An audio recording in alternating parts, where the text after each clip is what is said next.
goes over the infamous Milan Sanremo Classic Cycle Race, which is in March every year here in Italy. And the race itself, situated in the beautiful Riviera di Fiori, or better known to us English folk as the Italian Riviera. The race director, Daniele Moraglia.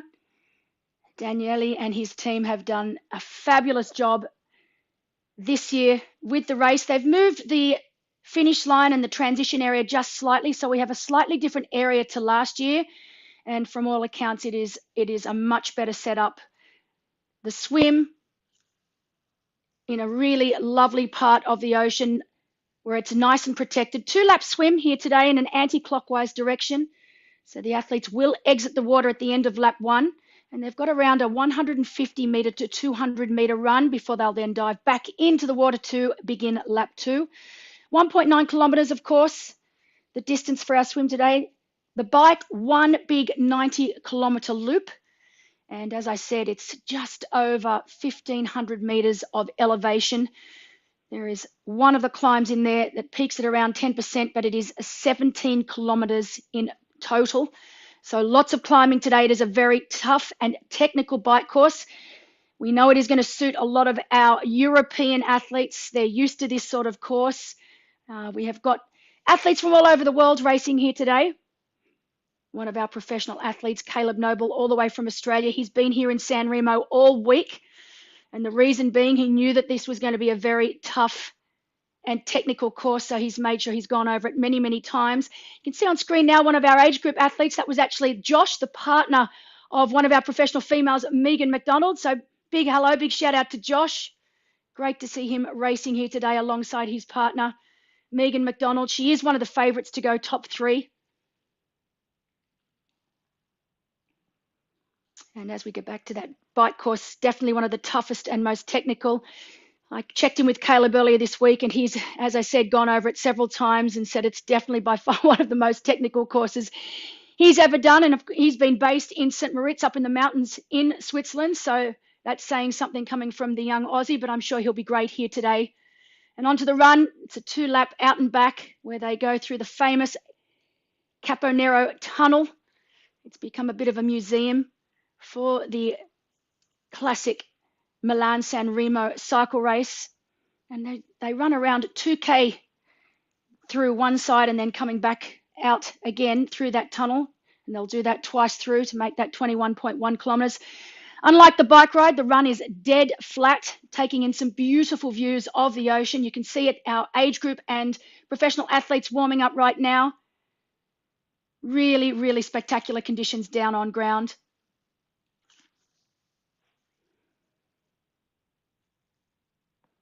So less than 10 minutes to go until our professional men are underway. 8:02 for our professional women. At 8:03, we have our age group women.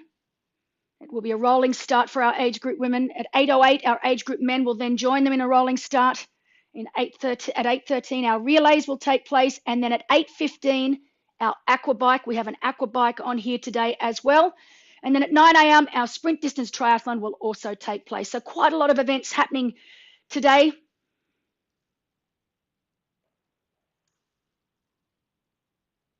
Yesterday, we saw our youth triathlon, so our junior triathlon.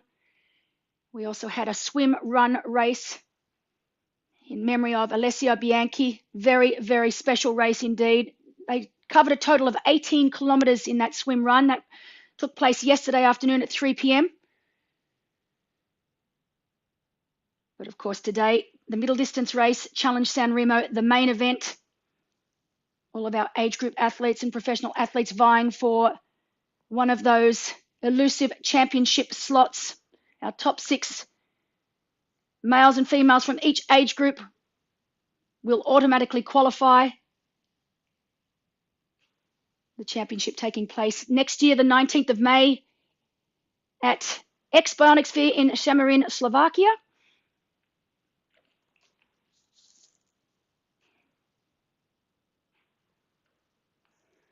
As you can see, water temps currently 21 degrees Celsius. So you can see on screen, wetsuits are optional. So Wetsuits will be worn for both our age group athletes and our professional athletes here today.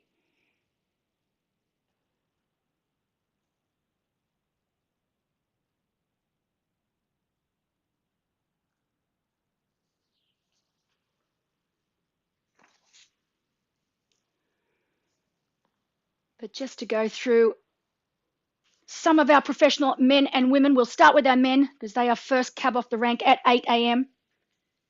We've got Yuri Kulin from the Netherlands wearing bib number 1.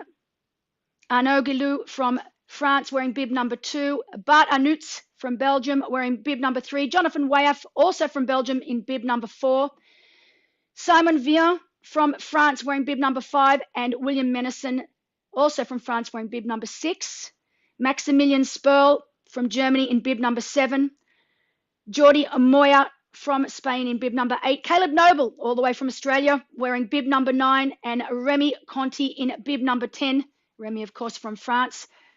So great to see so many of our French athletes racing here today. For our women, wearing bib number 31, Magda Nieuwelt from South Africa. She's been such an incredible supporter of the Challenge Family races all year long. And right now, because of that, she is leading the Challenge Family World Bonus by quite some way. A good result here today will pretty much seal the deal for Magda. Wearing bib number 32, Charlene Clavel from France. Bib number 33, Gabby Obnan from Austria. Bib 34, Justine Girard from France. Bib 35, Megan McDonald from Great Britain. Bib 36, Lisa Maria Donau from Austria. Wearing bib number 37, Joanna Arens from Germany. Bib 38, Sarah Schoenfelder from Germany. Bib 39, Rosie Weston from Great Britain. And rounding out that top 10, bib number 40, Carolyn Meyer from Germany. I will mention bib number 46 because I'm so excited to have this woman back racing. She's an incredible athlete. She's had a few issues with injury over the last couple of years. This is her first race back in quite some time, but she's one of the most beautiful women both on and off the race course. Jodie Stimpson from Great Britain. So a big shout out to Jodie. And from me personally, Jodie, just so happy to have you back on a start line. I hope you have an incredible race there today. And for our men, a late starter who I will also mention, wearing bib number 47, Andy Dreitz, one of the most loved athletes from Germany. He raced Ironman Italy only 8 days ago. He contacted me telling me he felt recovered. Crazy man that Andy is. Of course, I couldn't say no. So great to have Andy Dreitz of Germany also on the start line here today in Sanremo.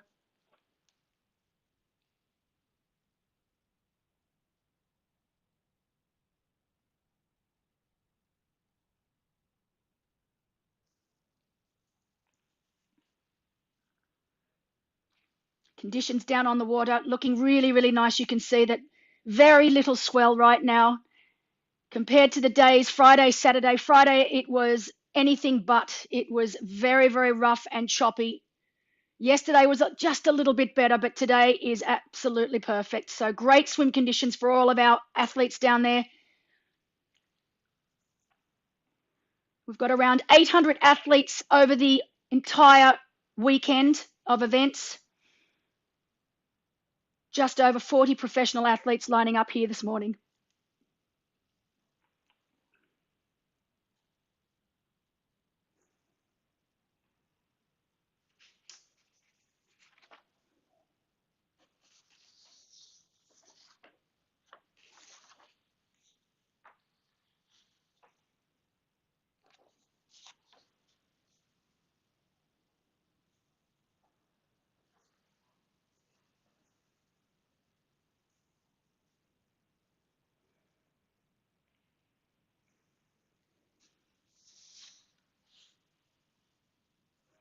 In our men's race, swimmers to look out for. We've got a couple of really, really strong swimmers in the field. Leading the way, we do expect Sven Thaumann from Switzerland to lead the swim out. He leads pretty much every swim that of every race that he enters. We know that Maximilian Sperl is also a very strong swimmer. We expect him out very, very close behind Sven Thaumann. And then we expect the trio of Caleb Noble, Simon Vian, and David Breinlinger. 3 very strong swimmers as well. Caleb Noble He's always out the pointy end of the field in the swim. He knows that Sven Thalmann is probably just a touch too fast for him. I think Caleb is happy about that 200-meter run in between laps. That gives him a little bit of an opportunity. He's a very strong runner. It gives him an opportunity to try and make up a little bit of time heading into lap 2.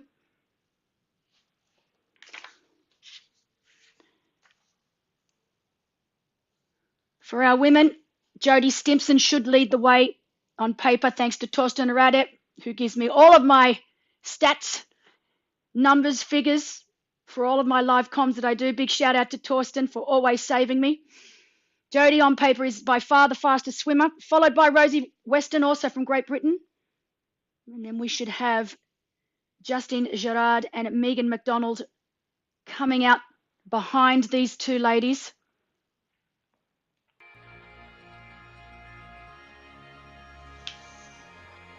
As we look at the race course right now, you can see, as I mentioned earlier, 2-lap swim. So it's actually a 1.9 kilometre swim, 2 laps in an anti-clockwise direction, rectangular in shape. You can see as they make their way back, it's a split start-finish area. They will exit after lap 1. They have around a 150 to 200 metre run before they then enter the water again to complete lap 2. So that is the swim here today. Slightly different to what we had last year. They have moved the swim start and the transition area and finish area. It's down on one of the many beautiful little beaches here in Sanremo. I was lucky enough, my last trip to Europe, I've only been back home 1 week exactly, but I travelled from France through to Italy along the Cinque Terre. We went past Sanremo.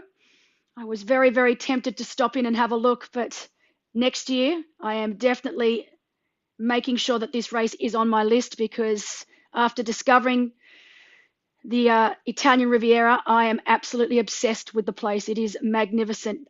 Everything about Italy and that coast is pure magic. The food, the wine, the views, the water, the people. It is, it's bringing back memories already. It is spectacular. It really is a truly wonderful, wonderful part of the world.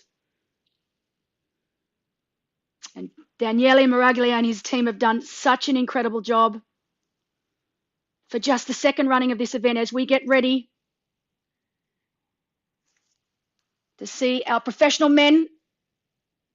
Won't be long now before we see them underway. You can see concentration on the faces of the athletes as they get ready to undertake a long day in the sun.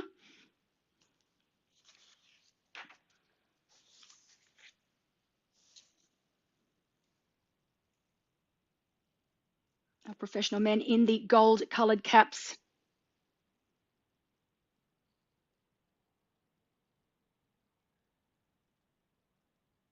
We have around 31 professional males on the start line.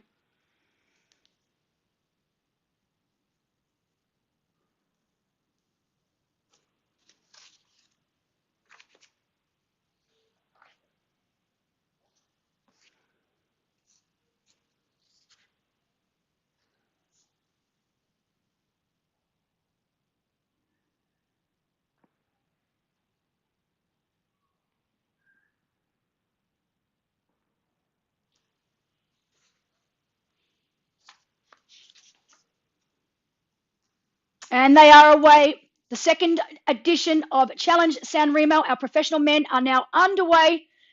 31 professional males racing here today.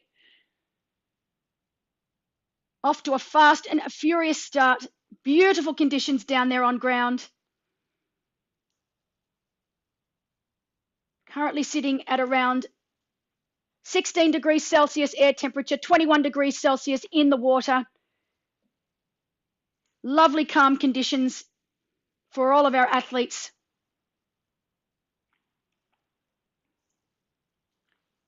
Some of our favourites to take the win here today in our men's race. Yuri Cullen from the Netherlands. Arnaud Aguilot from France. Bart Arnouts, one of the best out of Belgium. Simon Vier, He was top 3 here last year, along with fellow countryman William Menison. So both of these two Frenchmen definitely wanting to finish on the podium again this year.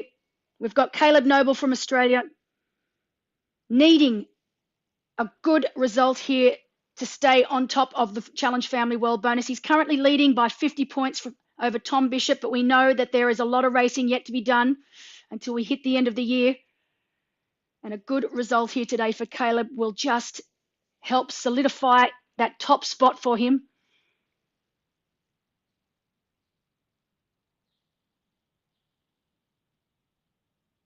We've got Maximilian Sperl from Germany, also one of the favourites to take the win.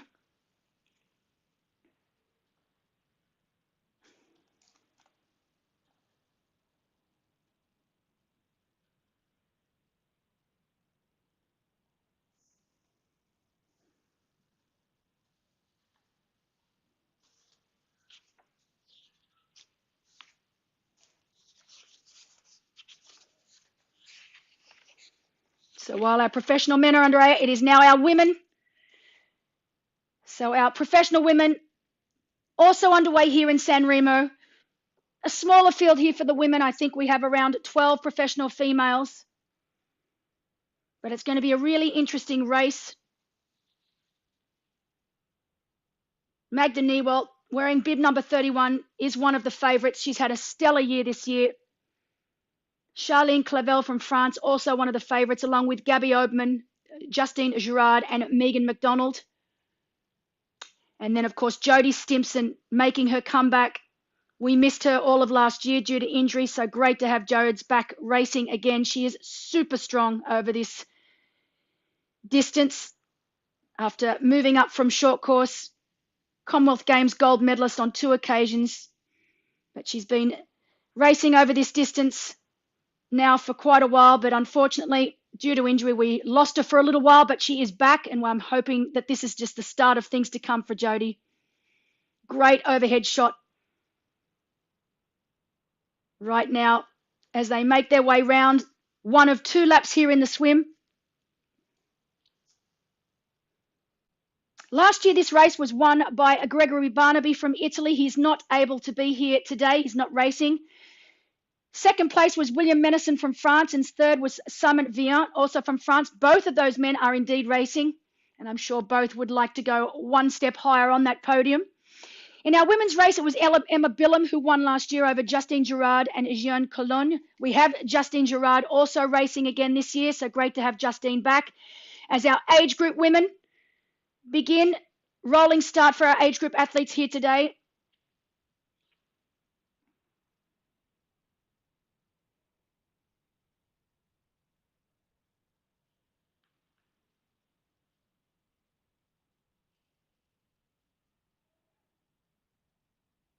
Picture perfect morning here in Sanremo.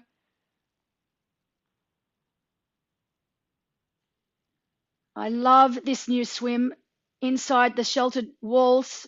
It just makes it so much easier for the athletes, so much nicer for the athletes. Beautiful, calm conditions.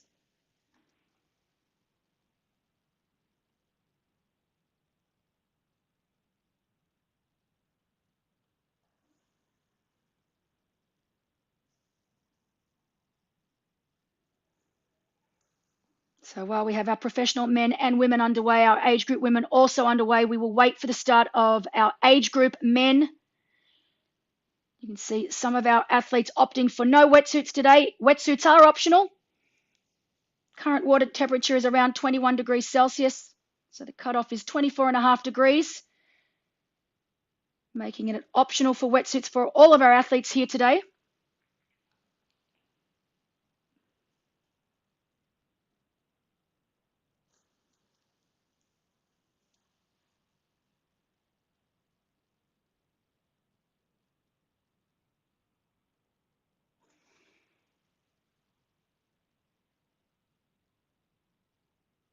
Prize money on offer for our professional males and females, €19,000, paying down to 6th place. The winner taking home €3,500. Winner also taking home points towards that end of year world bonus, which is worth 150,000 US dollars. The winner of our Challenge Family World Bonus taking home a cool 25,000 US dollars. We've got both of our leaders of the World Bonus racing here today. Caleb Noble from Australia with our men, and of course Magda Niewald of South Africa for our women, as our age group athletes begin their rolling start.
So you can see already with our professional men that we do have a leader. I dare say, taking a wild stab in the dark, that is Sven Thaumann of Switzerland. He raced Challenge Davos a few weeks back and led out of the water there as well. It's something he is very used to doing. He's an ex-swimmer, very strong in the water.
So right now on screen, our professional men making their way through lap 1 of the swim here today in Sanremo. We are expecting Sven Thaumann to be our leader there on screen. We know that Simon Vian, Maximilian Sperl, Caleb Noble and David Breinlinger are also very strong in the water, so we are expecting them to be right behind the feet of Sven Thaumann. And our professional men now making their way towards the end of lap 1. Once they exit the water, they will have around a 200-meter run before they then jump back into the ocean to complete lap number 2. 1.9 kilometers in total here today.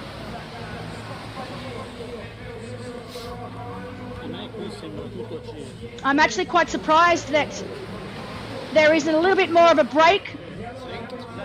I think the fact that we've got wetsuits and really nice conditions has helped keep these swimmers together.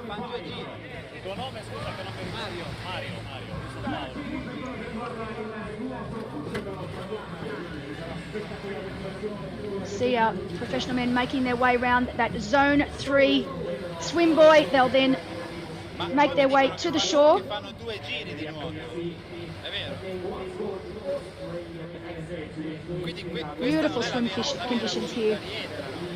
la dietro. Ah, me l'ha detto qua la So last year, Sven Thalmann led the swim. He holds the record. 21:20 was his overall swim time last year. So he has the swim record here at this race. And we do expect him to have it again this year.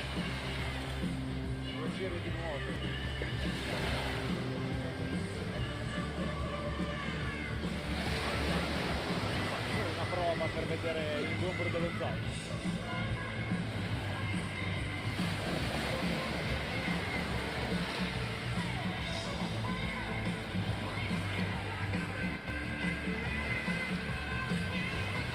Ci siamo. Bene? Sì, brava, possiamo che sentire,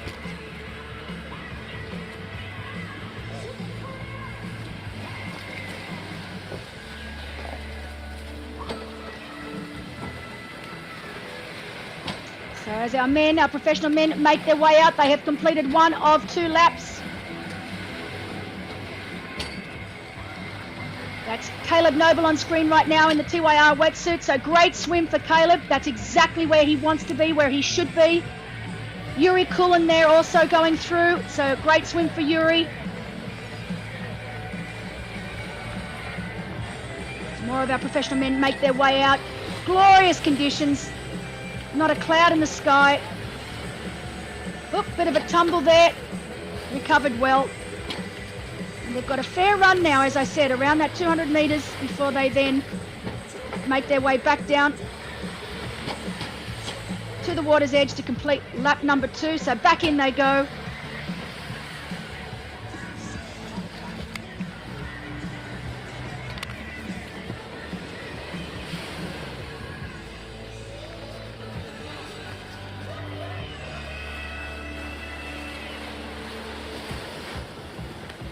So that is a decent sized lead pack. I thought we were more likely to see smaller groups, which we may still see in this second lap as it starts to break up just a little. But right now, that was a group of around 10 professional men.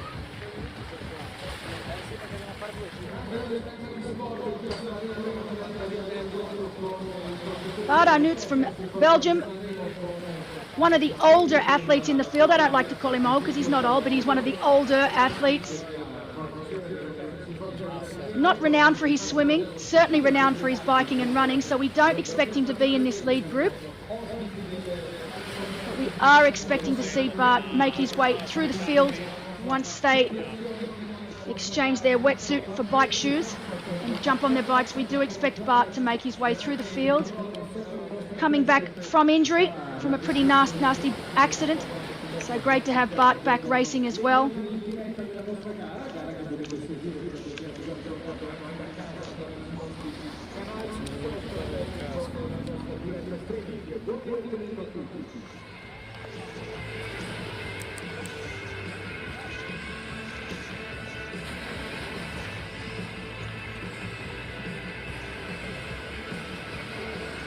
So Bart Arnout's 39 years of age, so definitely one of our older professional athletes racing here today. He's wearing bib number 3. He's ranked 48 on the PTO ranking. He won Challenge Roth back in 2017. Recently won Challenge Frejus, another one of our new races this year in France.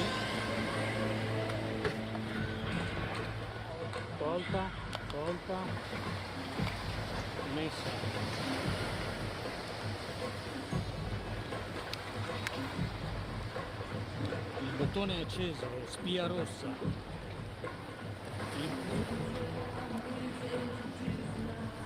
Il bottone è acceso. So while our men are onto the second lap, our women are now making their way to complete lap 1. So they are making their way through. You can see quite a long run back into the water again. For our women, we know that Jodie Stimpson will be out in front along with fellow countrywoman Rosie Weston, also very strong. A group of 4 professional women now making their way through the Wahoo Arch back down to the water.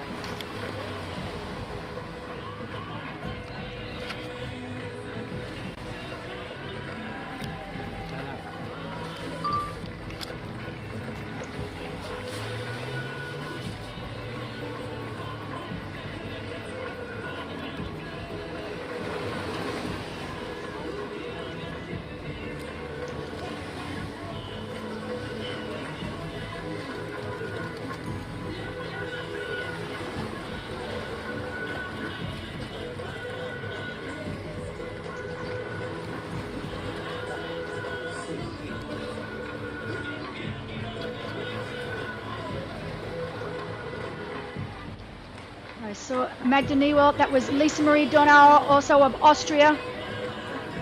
So both Magda and Lisa, not quite as strong as some of the women we saw up front. I am assuming that those women definitely are Jodie Stimpson, Rosie Weston, Lily Gelmini, one of the favourites from Italy, also a strong swimmer, Megan McDonald, and Justine Gerard.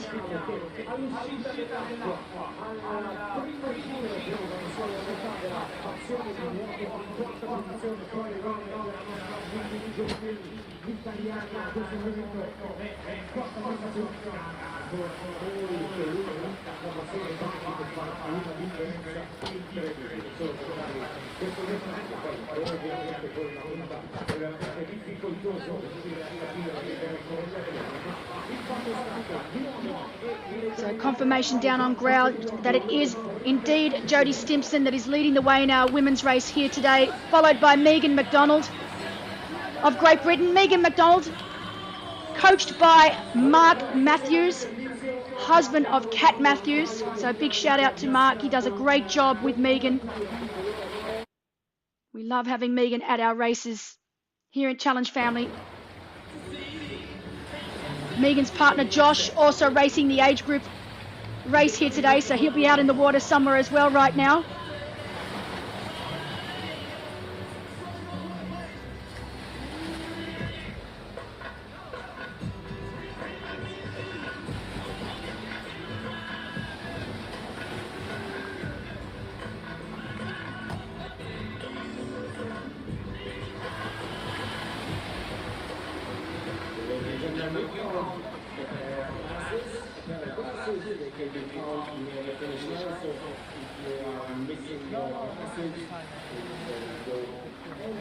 So our lead group of women, led by Jodie Stimpson, Megan McDonald, Rosie Weston. They have around 45 seconds over our next group of females. So small group of women, group of 4 followed by a group of 5. Unlike our men's race where we had a big group of at least 10 athletes in that front group, including the likes of Andreas Dreitz, Yuri Kulin, Caleb Noble, Sven Thalmann.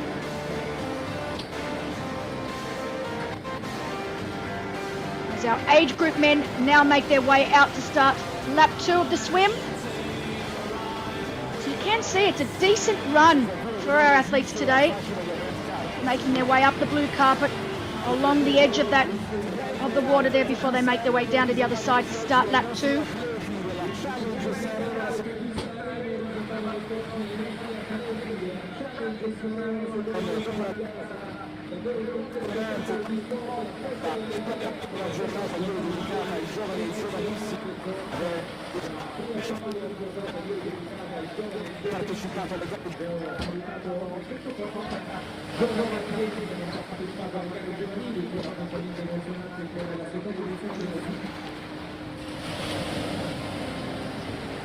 So once our athletes complete the swim here, they will jump on their bikes and start the 90-kilometre bike loop. One big loop, we rarely see it these days in racing. We're so used to multiple loops on the bike. Going back to grassroots here, one big 90-kilometre loop. Beautiful, beautiful bike course here. Stunning, but brutally hard. Ok. I think 1,517 metres to be exact in total elevation. Quite a few climbs thrown in there. One at 17 kilometres in total length. None of them too steep. I think that the steepest is at around that 10% mark. But very, very technical ascents as well as descents.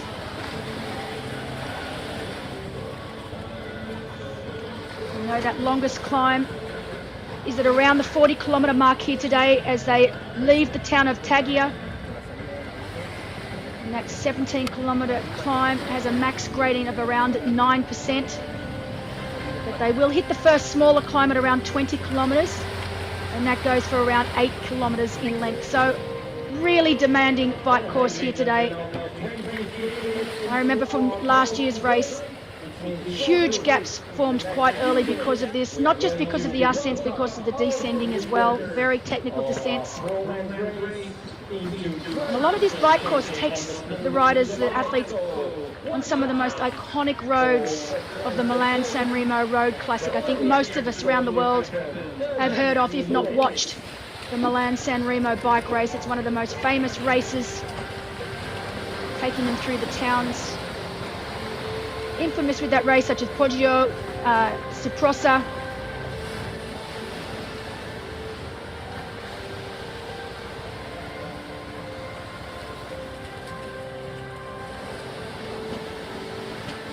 It's definitely one of those courses, though, that you really need to ride a few times just so you know exactly what you're in for. Caleb Noble has been in Sanremo for just on a week now. He did that on purpose. He knew that it was going to be a course that suited the European athletes. He's gone over it several times, and I think one of his first messages to me was, oh, this is going to be a tough day in the saddle.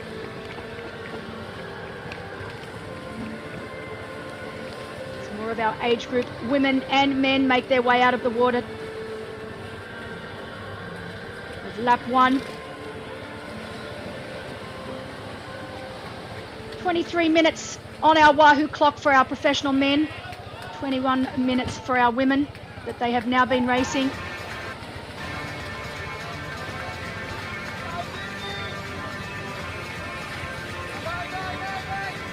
It's going to be a little bit more difficult for our professional men and women right now as they have to make their way through some of our age group athletes. But you can see plenty of room in the ocean.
So on paper, thanks to Torsten Rader, he has Maximilian Spell from Germany taking the top spot here today. In second, he has Yuri Kulin, and in third, Bart Arnouts. For our women, he's got Jodie Stimpson leading the way, Charlene Clavel in second, and Justine Gerard in third.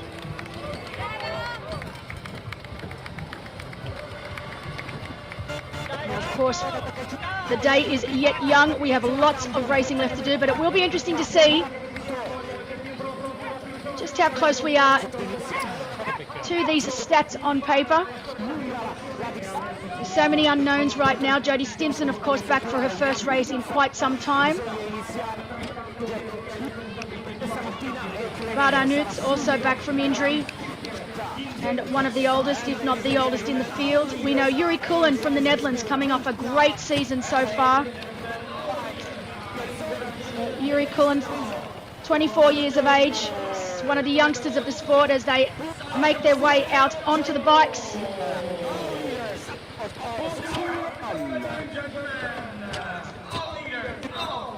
That was Caleb Noble making his way out on the bike. That is Sven Thaumann. So Sven Thaumann from Switzerland. Hasn't had as good a swim as I actually thought he might have had. So that's a very interesting move from Sven. You know, normally he is out of the water in front. He's certainly out in that lead pack, but he is not out in front. So interesting to see. Wearing bib number 9 today, that is Caleb Noble from Australia. Fantastic swim from Caleb. And you know, hats off to Caleb. He decided very early in the year, as Sven Thaumann now leaves, transition. That is a slow transition and swim for Sven's, what we're used to seeing from Sven, from his standards. But Caleb Noble, he made the decision very early this year to follow the Challenge Family World Bonus. He has stayed 100% committed to the cause, and as a result, he is leading. He was second in Challenge Davos only a few weeks ago.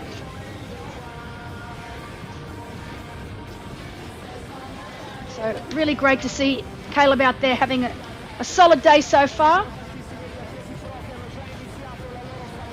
He's leading by around 50 points over Tom Bishop. He also won Challenge Korea, Challenge Gunsan earlier in the year, which was a full distance race in South Korea.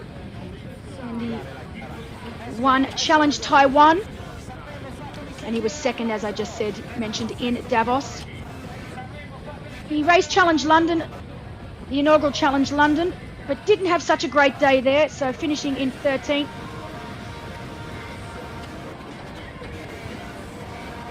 Solid result here today will certainly make it a lot easier for him. I know he's also racing the inaugural Challenge Canberra at the end of November, back home here in Australia.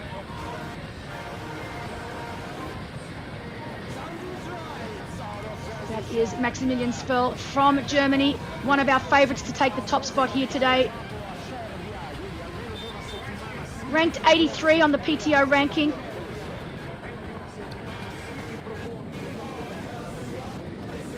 He raced Clash Miami earlier this year in March, finishing in 9th place. He was more recently 14th at the 70.3 World Championships in Finland.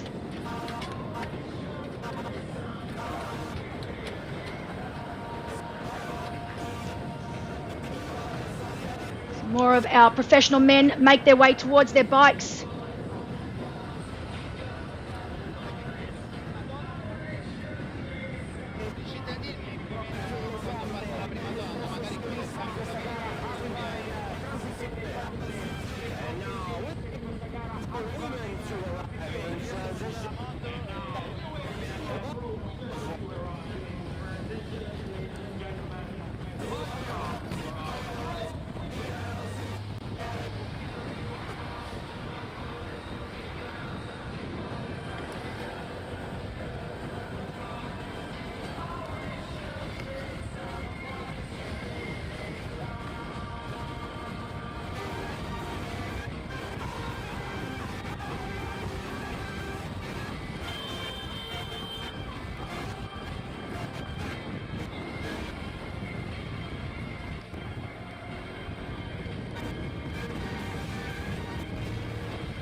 And there he is himself, Baardanuts. I told you, swimming definitely not one of his strengths, but Baardanuts from Belgium also now out onto the bike, as we're back with Caleb Noble from Australia. I'm sure his partner, Caitlin, back home here in Australia, is watching online now. Right now, big shout out to Caitlin if you are watching. I'm sure you're very pleased. Caleb off to a great start here today in Sanremo. He's been away from home for a long, long time now. As we've got our professional women also now at their bikes, that is Jodie Stimpson on screen in the white wind kit. As I said, great to have Jodie back racing again.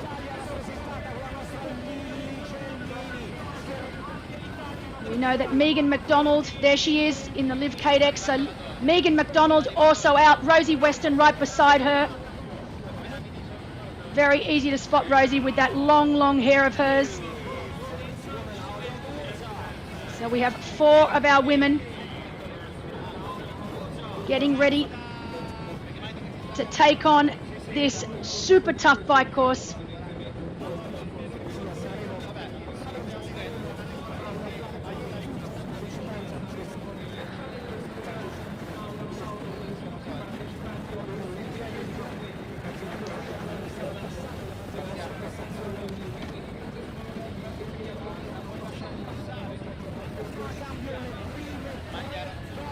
So that is indeed Lily Gelmini, also part of that group of 4. So Jodie Stimpson on screen right now. There's Lily Gelmini, Megan McDonald and Rosie Weston, group of 4.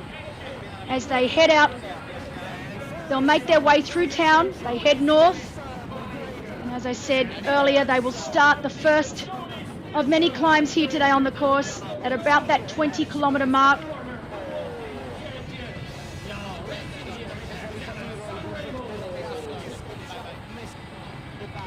Megan McDonald, of course, had that great race earlier in the year where she was 3rd at Challenge Gran Canaria.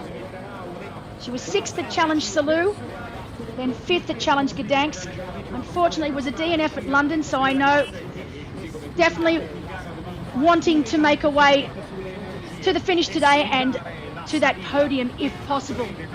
And if she has the race I know she's capable of, then I definitely believe a podium is possible for Megan McDonald. That's Lisa Marie Donau in the green Pewag team kit.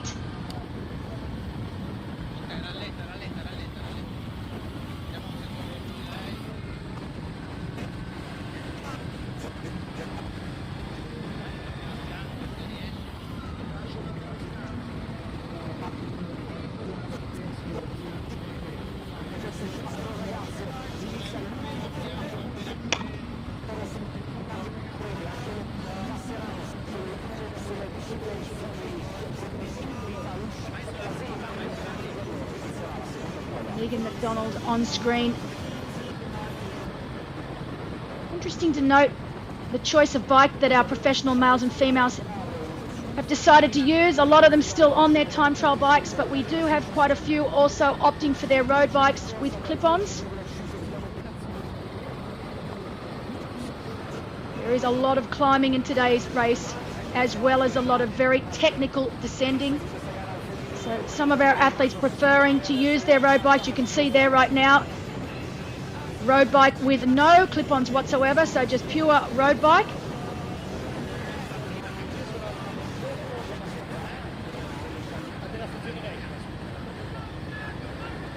So we're back with Maximilian Spell from Germany.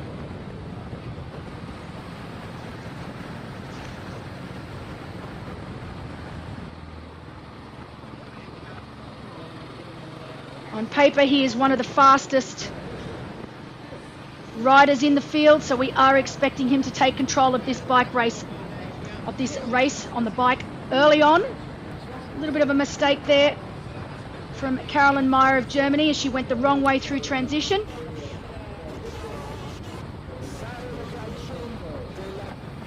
Often happens, we call it race brain, where you don't think, you just do, and sometimes you make simple little mistakes like that that could be quite costly, so having to turn all the way around and go all the way back through transition again.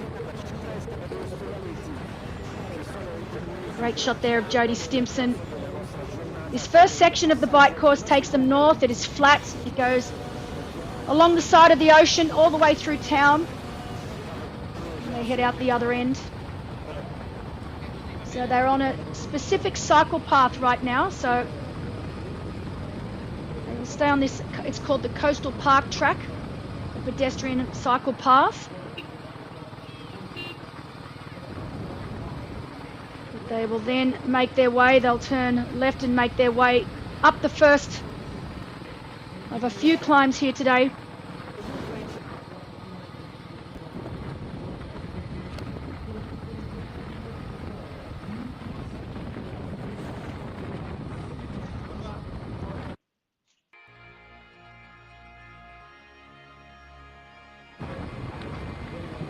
All right, we're going to show you the map of the bike course. 90 kilometres, one big loop.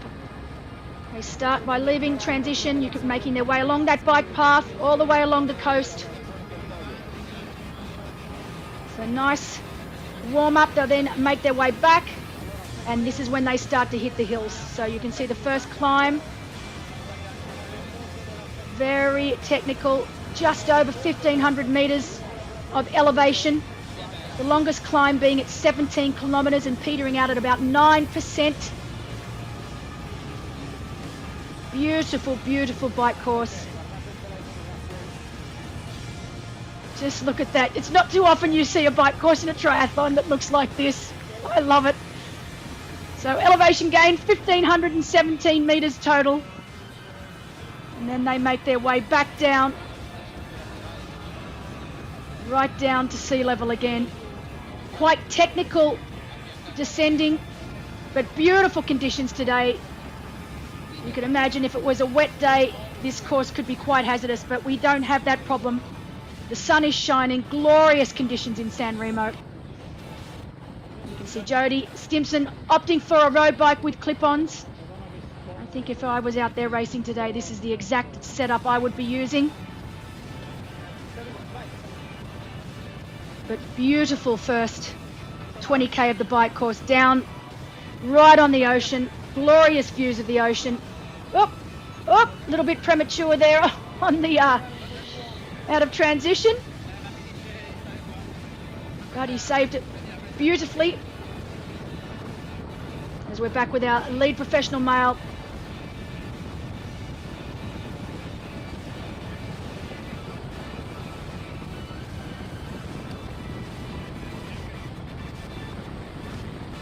It is our young German, Maximilian Sperl, leading the way for our men. Jody Stimson from Great Britain leading the way for our women.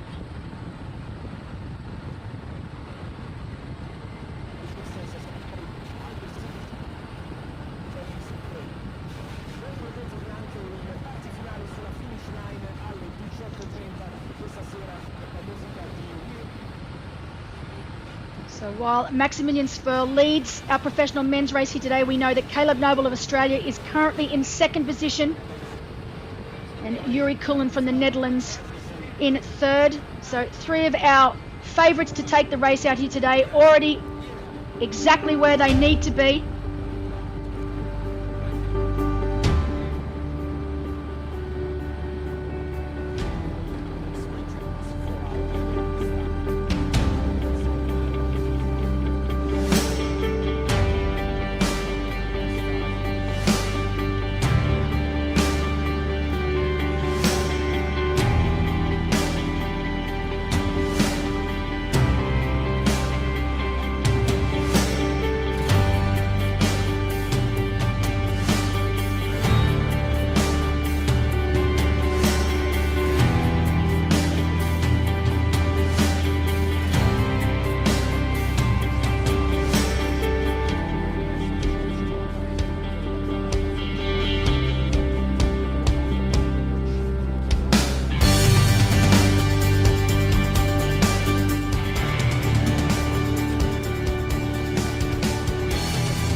one of the many, many spectacular towns surrounding the area of Sanremo. It truly is one of the most beautiful places on earth. I was lucky enough to visit only less than a month ago. A few weeks ago, I was in Italy. First time ever on the coast. And I cannot wait to return again. I am definitely putting this race. I've marked it already. Next year, it is going to be a race that I do not miss. I'm going to stay over for it. It's just such a beautiful part of the world. As we're back in transition, our age group, men and women, making their way now onto the bike course. My eyes down on ground. It is starting to heat up. So right now, sitting at around 17 degrees Celsius. We are expecting that to climb throughout the day to hit a high of around 23 to 24 degrees Celsius. We're back with our professional women. That is Megan McDonald leading the way with a lead group of 4 females. Megan McDonald on the front. Rosie Weston is with her. Jodie Stimpson also there, as well as Lily Gelmini.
We are back with our racing here. Second time ever for Challenge Sanremo.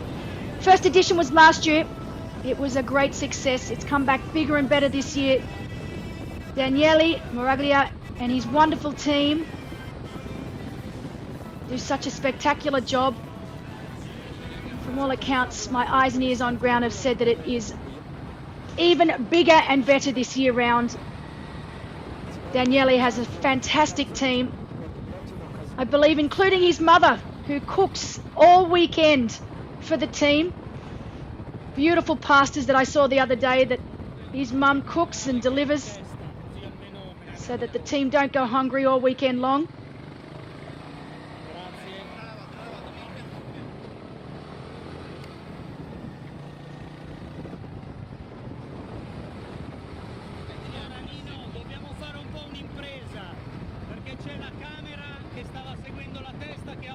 So just to let you all know that because this is such a technical and difficult bike course, there are definitely going to be blackout areas. So there'll be moments where we will not be able to bring you the live coverage.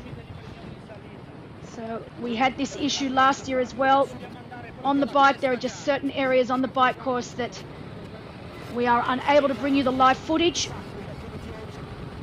The same will go for the run when they go through the Caponero tunnel. It is a bit of a blackout area there as well.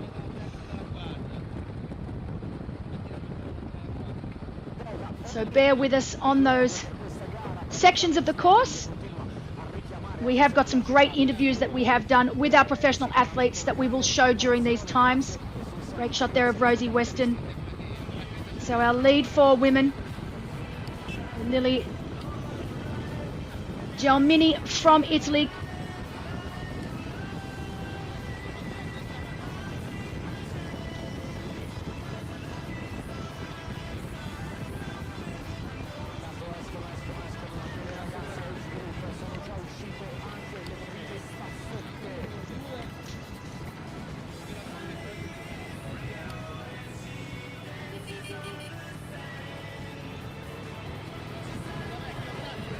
So we do expect that this group of 4 will start to split as soon as that first climb presents itself. First climb not so long, so around 8 kilometers in total, but enough to definitely split this group of 4. Beautiful view there. What a backdrop to start this 90-kilometer ride.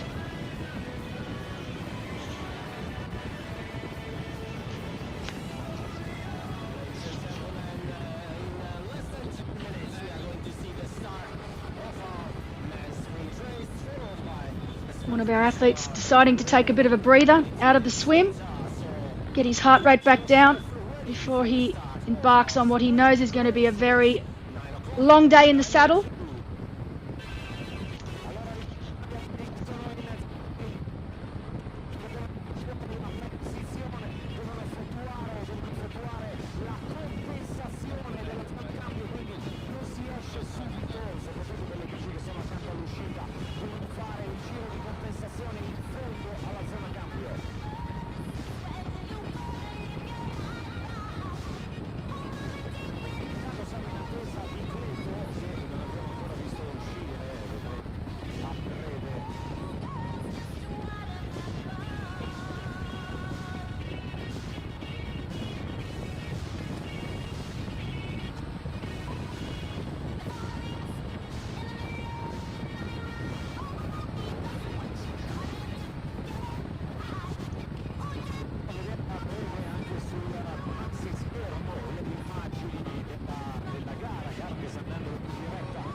Great close-up shot there of Rosie Weston from Great Britain.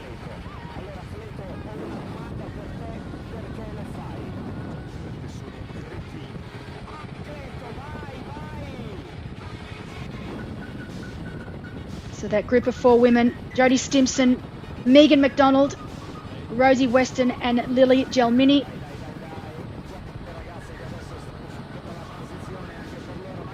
Still together at the early stages of the bike ride here today.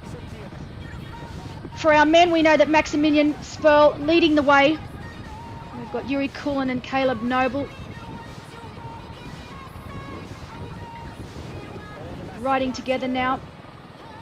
But there's a big group of around 10 athletes behind these men. And I'm sure they're making their way towards the leaders.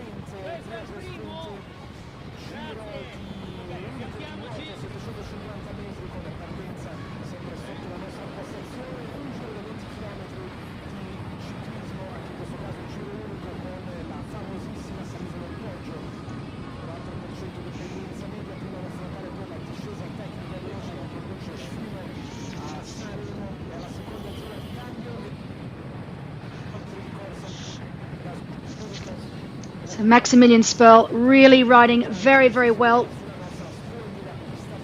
We knew he was the strongest of the athletes here today on the bike. He's stamping, making his mark early on. You can see now he will start to make his way up to the base of that first climb now. So The warm-up is now over for Maximilian Sperl here in Sanremo. He will start the first of a few climbs.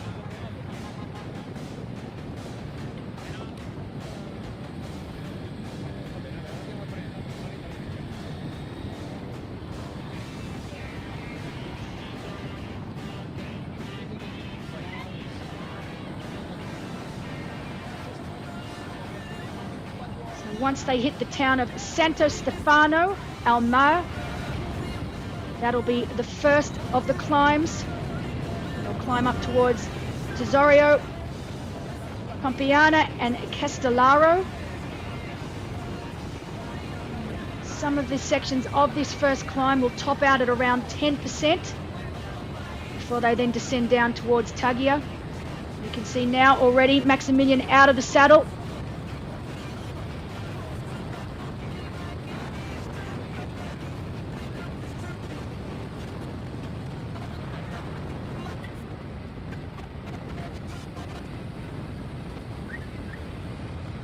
Greatest part of this course here today, I mean, they are implementing the 12-meter drafting rule, but with a course like this, I don't think we have to worry too much about drafting. It's a very, very fair and honest course here in Sanremo. I remember from last year, very, very difficult to draft on this section of the course, and you can see already how steep it is. The beginning stages of this very first climb.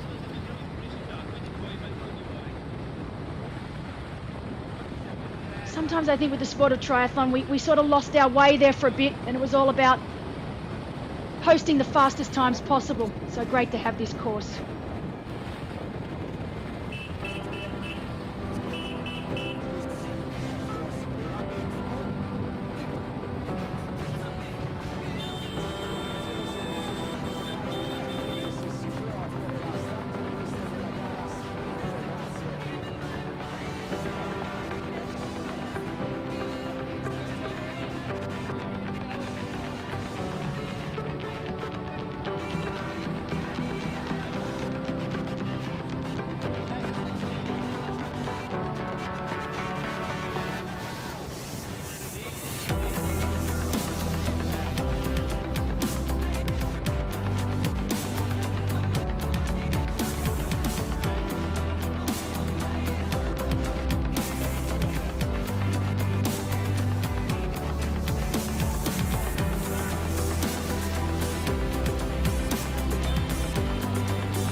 So they are some of the towns that these riders, that this man on screen right now, Maximilian Sperl from Germany, is making his way up towards.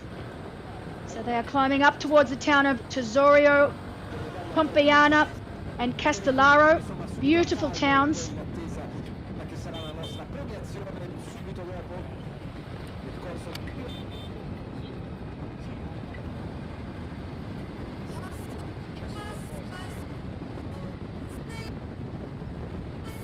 Right now, Maximilian Sperl in the box seat. It's created quite the gap over the likes of Yuri Kulin and Caleb Noble.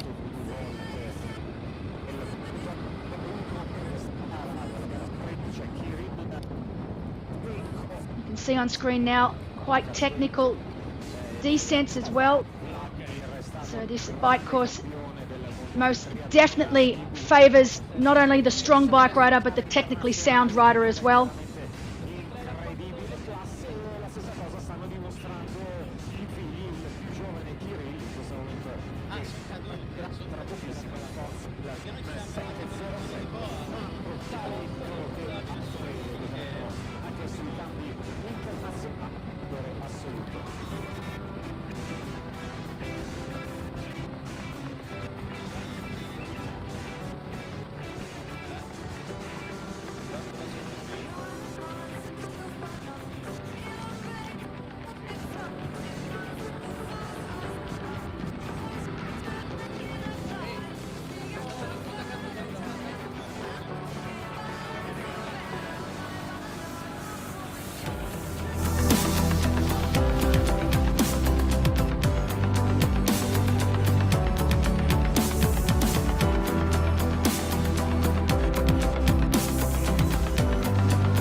So a strong swim for Maximilian Sperl. Saw him out in the water in that lead group. It didn't take long for him to make his way to the front of this race. He's climbing very, very nicely right now, down in the error bars.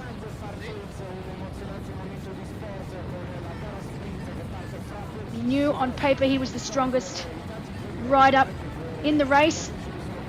He's proving us right. He's got a nice lead over the rest of the field. We know behind him, Caleb Noble, William Menison, Simon Vian, they are all chasing.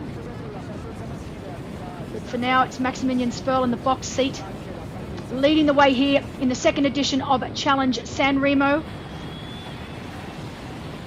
In our women's race, it is still Megan McDonald, Jodie Stimpson, Rosie Weston. We are waiting to get an update on Lily Gelmini from Italy, who is no longer in that group.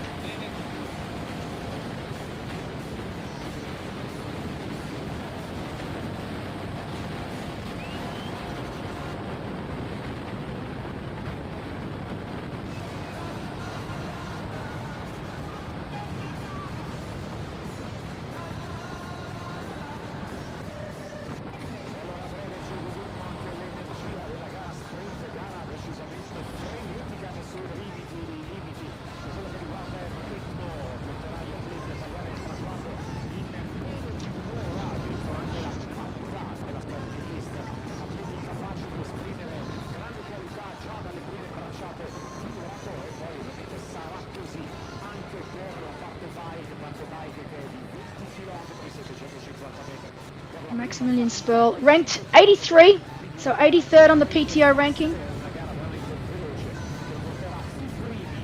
One of our younger athletes racing here today.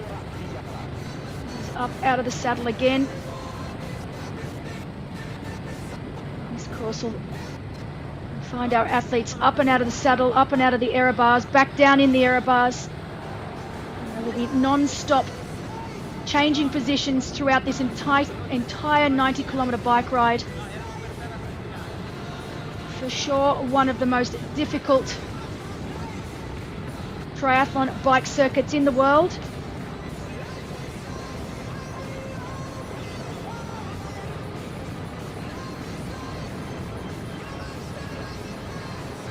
It's one of these bike courses that you don't forget in a hurry.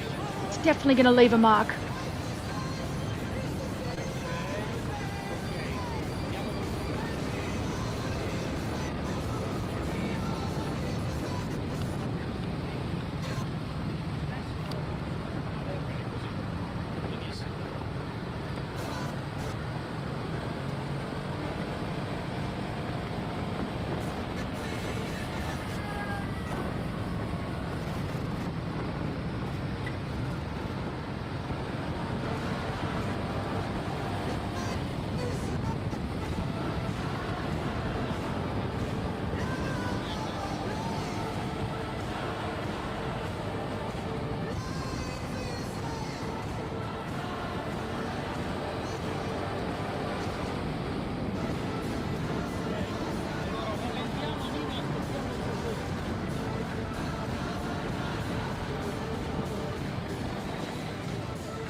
So back with our professional women, Jodie Stimpson.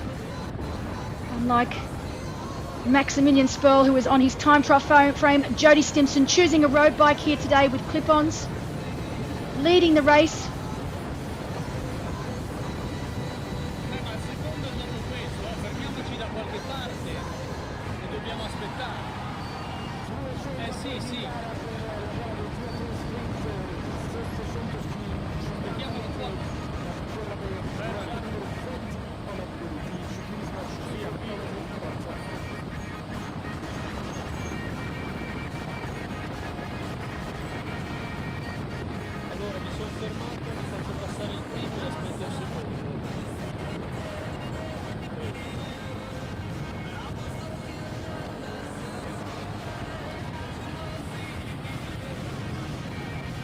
Jodie Stimpson from Great Britain in her first race back in quite some time. Great to have her back on the course, race course.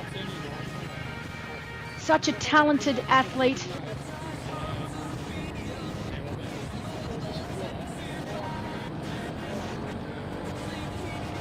She won Clash Miami back in 2021. She was fourth at Clash Daytona in 2021.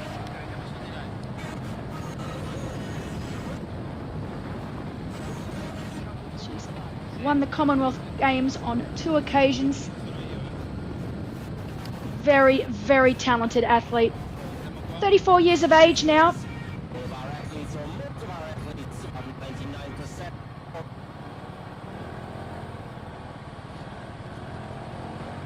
And incredible to think that even though she's been out of racing for almost a year, back, very first race back, and she is back leading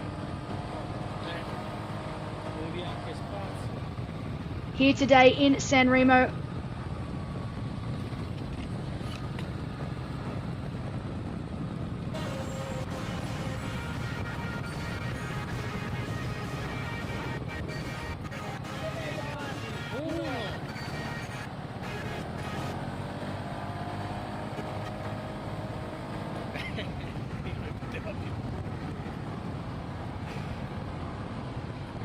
As Jodie Stimpson now starts the first of many climbs. That is Rosie Weston right behind us. So Jodie Stimpson from Great Britain, Rosie Weston also from Great Britain. Both on road bikes with clip-ons. As they start the first of many climbs here today.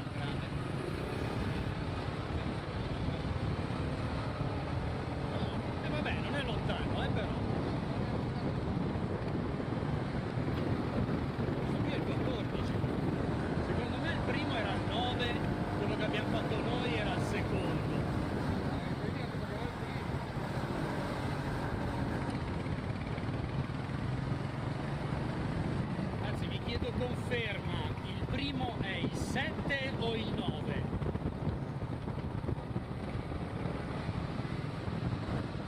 Ok, allora io sono dietro il secondo che è il 14.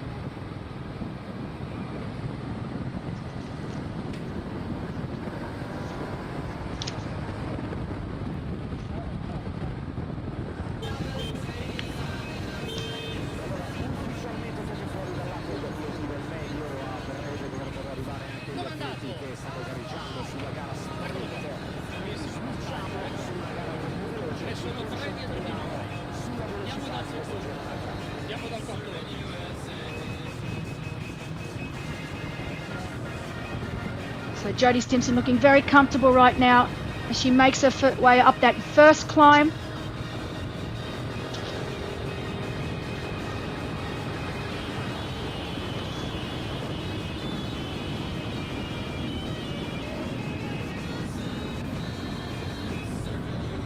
It's about 8 kilometers in length, this first climb here today.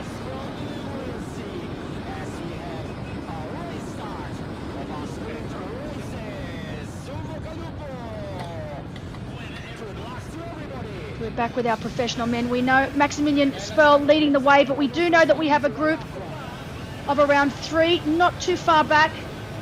We know that Simon Vian of France is in that group. He was 3rd here last year. He knows this course well. We've got Tom Valen on screen now. He is also part of that chase group.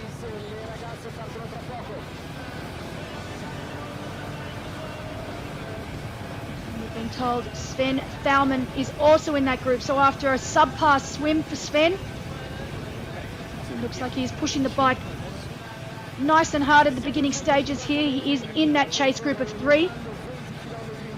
So Simon Vian, Tom Valen and Sven Thaumann. And they're around 2 minutes down. So there we go. Simon Vian in the white. Sven Thaumann there on screen as well. Tom giving us a thumbs up. All going well so far for him. But these 3 men are around 2 minutes down, or 4 men are around 2 minutes down on our leader Maximilian Sperl.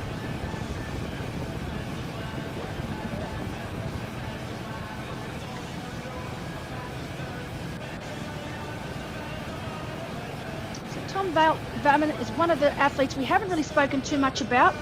He's also from Belgium, so we've got a great representation of professional athletes from Belgium here today.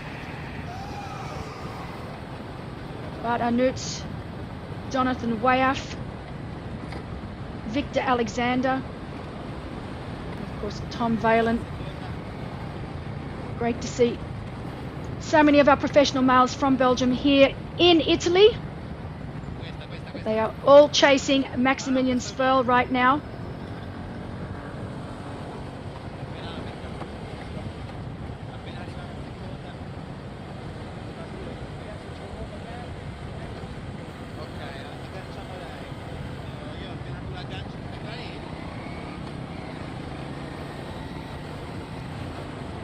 You know that Andy Dreitz is also making his way towards the front and chasing hard. It'll be interesting to see how his legs have recovered. As I said, only 8 days ago, he completed a full distance race, also in Italy. So he obviously likes what Italy has got to offer. He contacted me only a few days ago and told me that he's feeling good and ready to race again. Back with our female professionals here. That's Lisa Marie Donau from Austria. Great to have Lisa here racing with us. 31 years of age.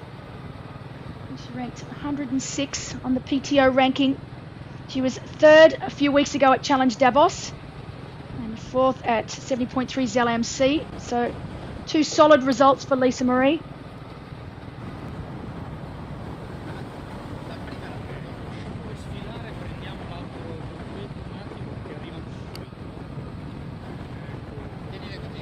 So riding very, very well right now as she is overtaking our early swim leader, Jodie Stimpson.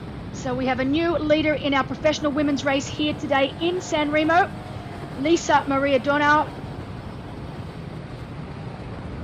We know that Lisa Maria resides in Austria. She is very used to the mountains. She rides very, very well on the tougher bike courses, so the hillier the better for Lisa Marie.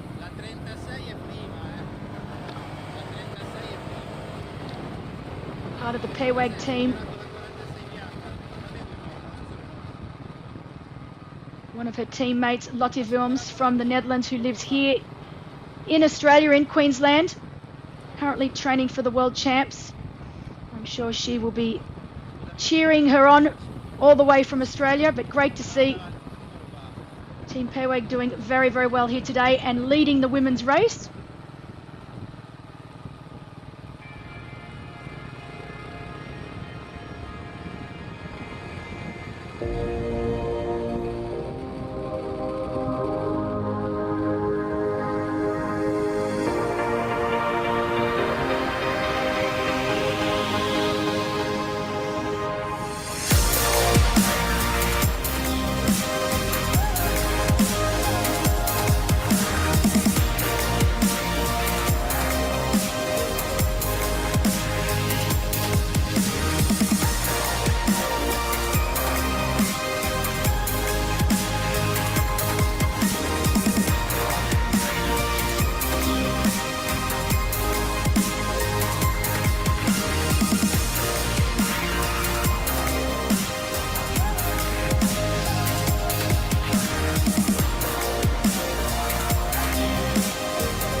So a new leader here in our women's race, the second edition of Challenge Sanremo.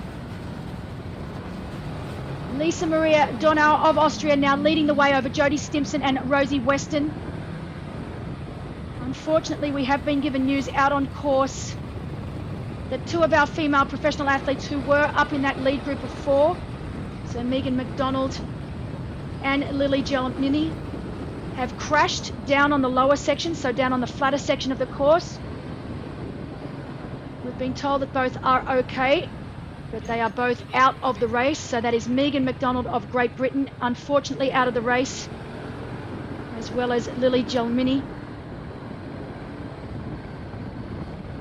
So happy to hear that they will be okay, but you never like to hear that a crash has taken place. We're not sure of the details right now, but we know it happened down on the flat section of the course before they started to ascend. We've also been told that Yuri Kulin in our men's race took a wrong turn down low and unfortunately has lost a fair bit of time. He was in that lead group, that lead chase group, but he missed a turn and continued going straight for a couple of kilometres, so he has lost a good chunk of time. And here she is. I've been waiting all day for this woman. She is having the best season of her career. Magda Nieuwholt, she knew that this course was going to suit her strength. She's a very, very strong rider. She is leading the Challenge Family World Bonus. Magda Nieuwholt of South Africa. She's coached by Yvonne van Vlerken from the Netherlands. Everyone knows Yvonne, the Flying Dutch woman. And what a superb partnership these two have had this year. She took on Challenge Davos. She's been training up there with Caleb Noble. The two of them did some training together. They both came down to Sanremo together. She's been here for about a week as well, checking out the course, making sure she knows this bike ride inside and out. And right now, another new leader of our women's race. We've had a few. So Magda now in the lead with Lisa Maria right behind her. Jodie Stimpson, Rosie Watson still up there in third and fourth. But Magda Nieuwholt, I cannot, it's unbelievable. Just let me go through her results. She was first at Challenge Fréjus. She was first at Challenge Davos. She was second at Challenge London. She was first in Challenge Korea at Challenge Gunsan in the full distance race there. She was ninth at Volsci. That's probably the only race this year that's been subpar for Magda. She has such a strong lead in our Challenge Family World Bonus. A good result here today will certainly come close to solidifying her lead. We still have plenty of racing to go before the end of year World Bonus is paid. But hats off to Magda. Wonderful year of racing.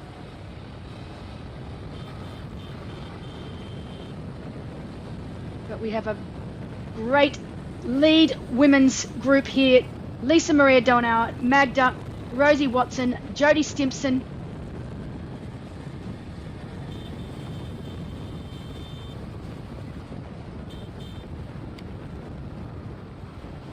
That looked like Charlene Clavel as well from France, also there.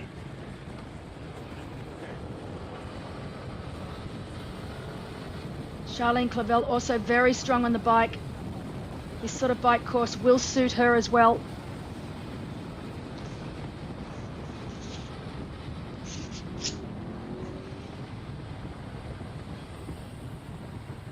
Charlene was 11th this year at Challenge Gran Canaria.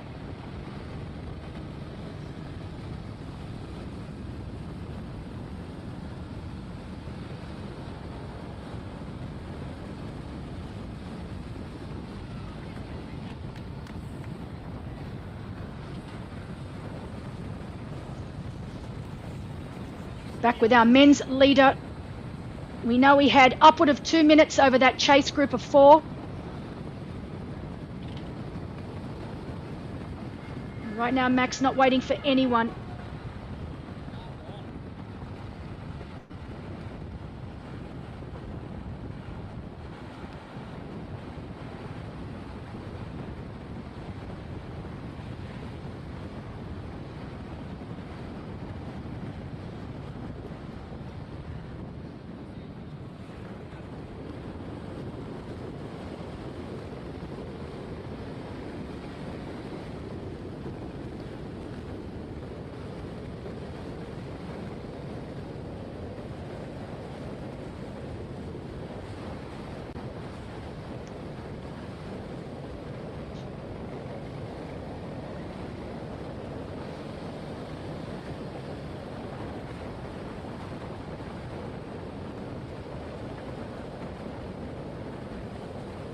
Beautiful shots there. You can see how far up they actually climb.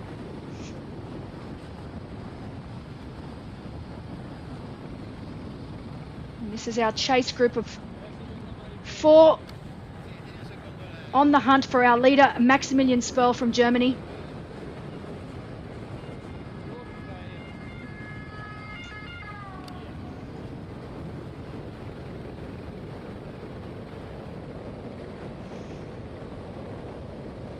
Gives you a very good indication of just how steep some of these ascents can get. There with Magda Niewald. She takes in some hydration. Constantly in and out of the saddle all day long for this race here today. One big 90-kilometre loop.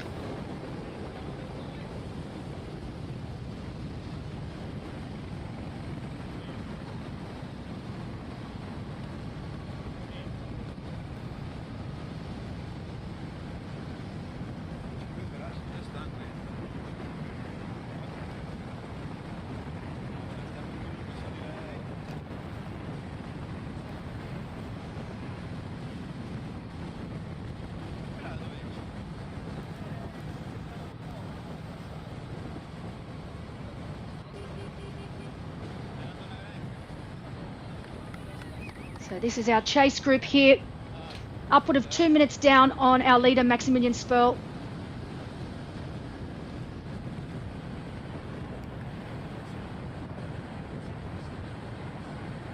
We know that Andy Dreitz of Germany is also right on the back of that chase group, so he has managed to make his way up, bridge across.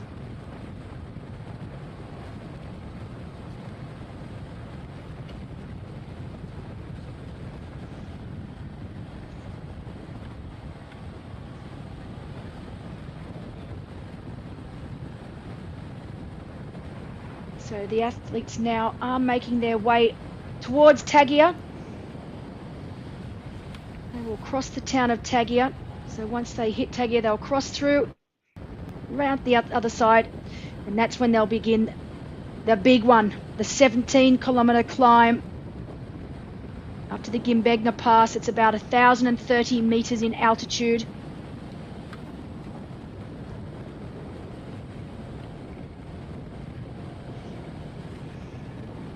And that will most definitely be the point of this ride here today, where we see who has got the legs to continue on.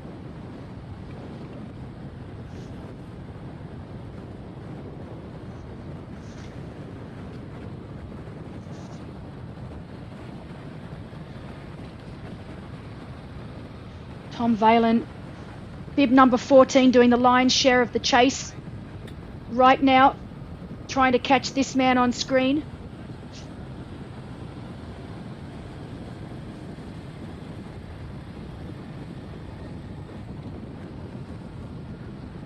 One thing we didn't talk about is, even though the sun is shining, it is a lot cooler up here. So we were hitting temperatures down at sea level at around 16, 17, 18 degrees Celsius.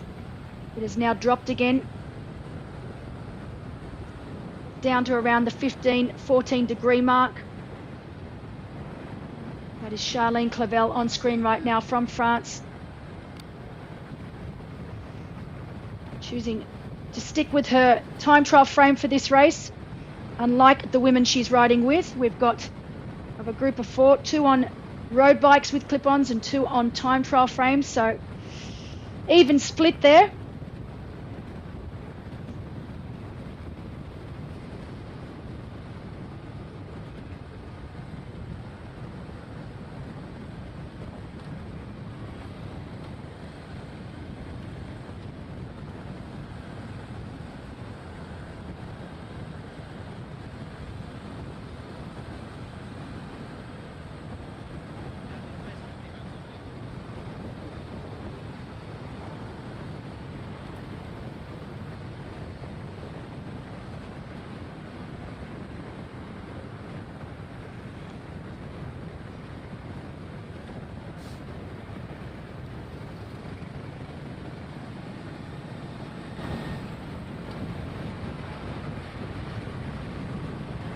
Two of our male athletes that finished on the podium last year, William Menison and Simon Vian, both racing here today.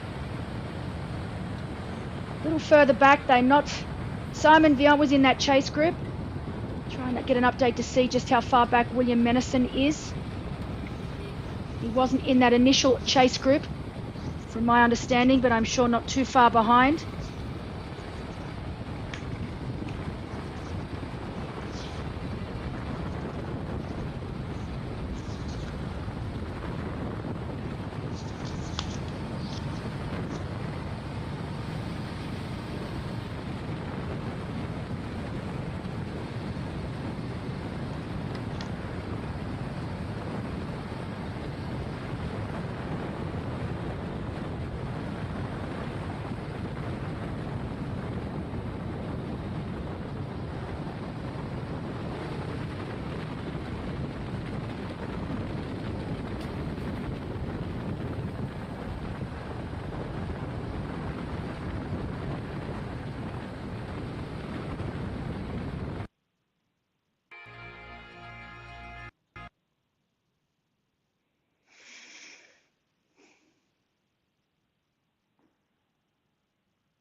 So sorry about that. Little bit of a black spot that I was talking about earlier today. Unfortunately, when you create epic courses that we have here today in Sanremo, there are going to be some black spots where we are not going to be able to bring you the coverage. But we are back for now, which is great. Back with our leaders in the men's race, our lead chase group. So right now, that is our lead chase group.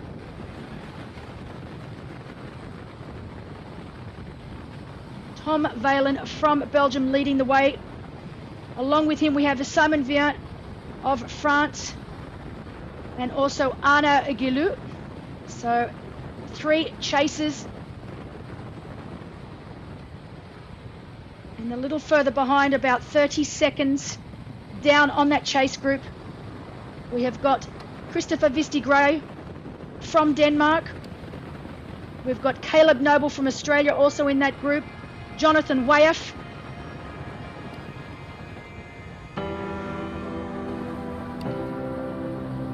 And they are all heading towards this town of Tagia.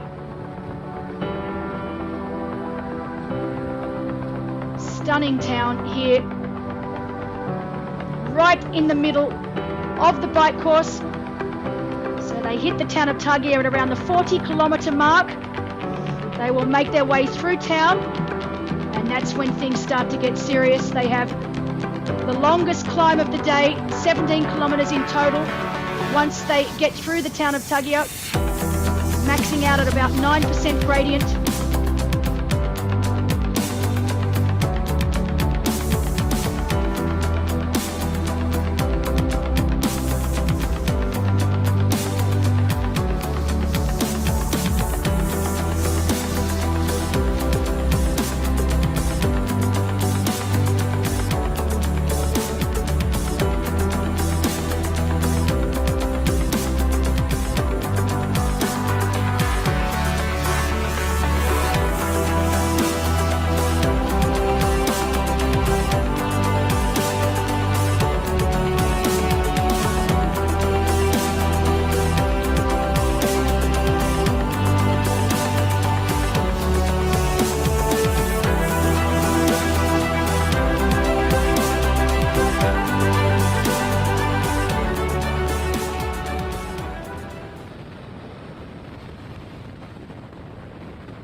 Stunning town of Tagia. It's where these athletes right now on course are heading towards. It's around the halfway mark of the bike course here today. Once they get through that town, that's when the real racing will begin. They'll hit that 17-kilometre climb. You know that the gap to this man on screen right now, Maximilian Sperl, it's around 3 minutes and 11 seconds. So upward of 3 minutes to that chase group of three. And that chase group of three leading the way, Tom Valen from Belgium. We've got Simon Vion from France and Arnaud Guillou also from France. So that is our chase group. And they are just over 3 minutes down on our leader. About 30 seconds back from them, we've got Christopher Gray. We've got Caleb Noble, Jonathan Weyer from Belgium. We've got William Menison, who was second here last year in the race, and Andy Dreitz of Germany. So that is our second chase group. They are around 30 seconds down on this group right here, on this man on screen right now.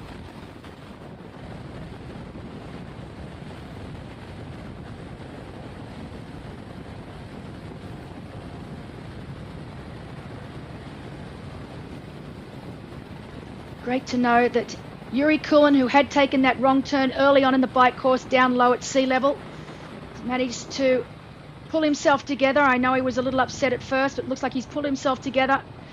He's now around 4 minutes 20 down on our leader, so he's made up a lot of time. And the thing with this particular course is, because of all the climbing and descending, so much time can be won or lost.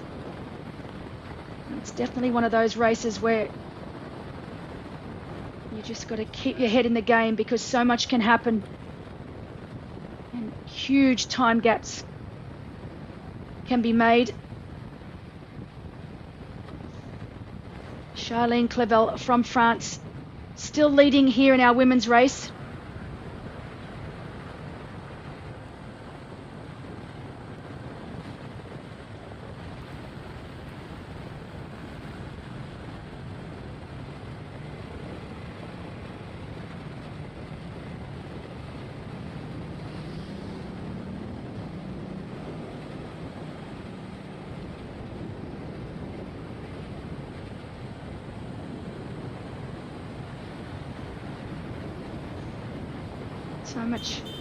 So many incredible races taking place this weekend.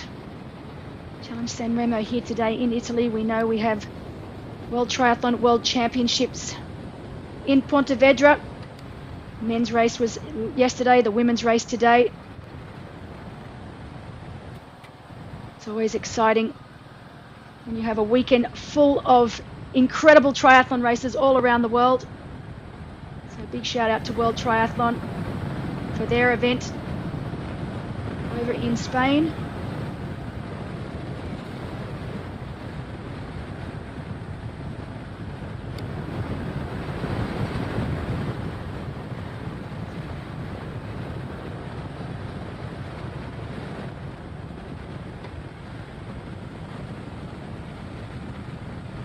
Maximilian Sperl right now leading the way. He continues to put time into the chases.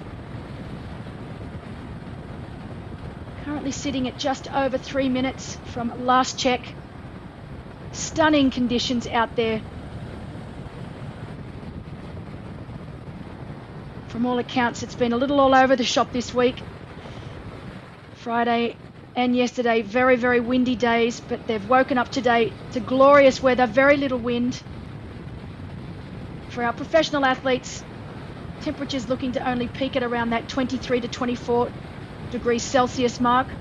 So perfect race conditions. A little cooler up high where they are right now.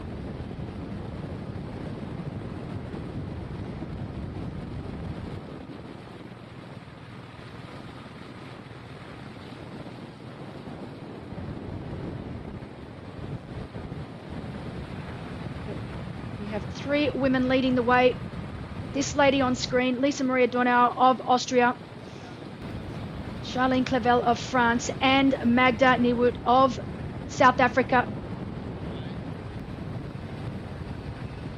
All 3 women riding very, very well.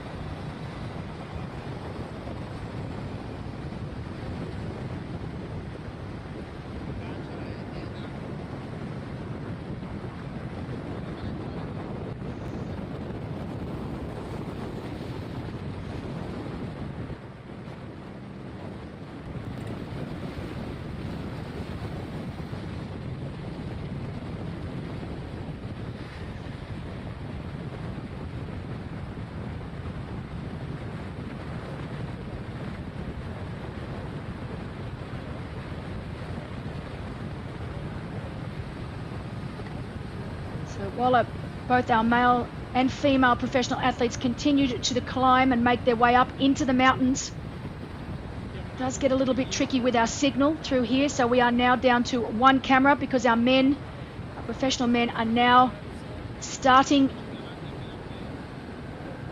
the longest climb of the day. So we are back with our professional females. They are making their way towards the town of Tagiat. They're not quite there yet.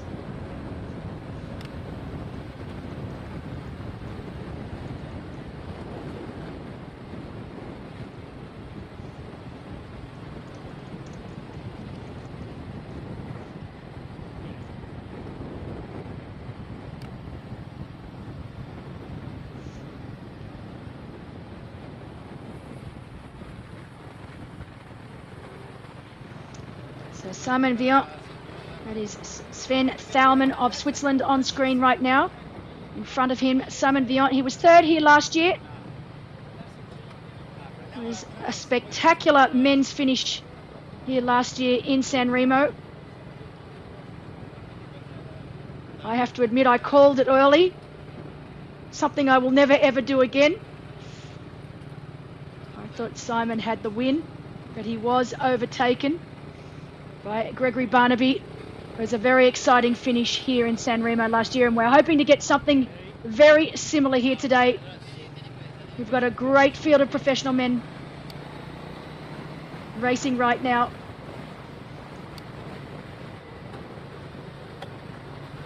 One of the hardest bike courses you'll find on the circuit.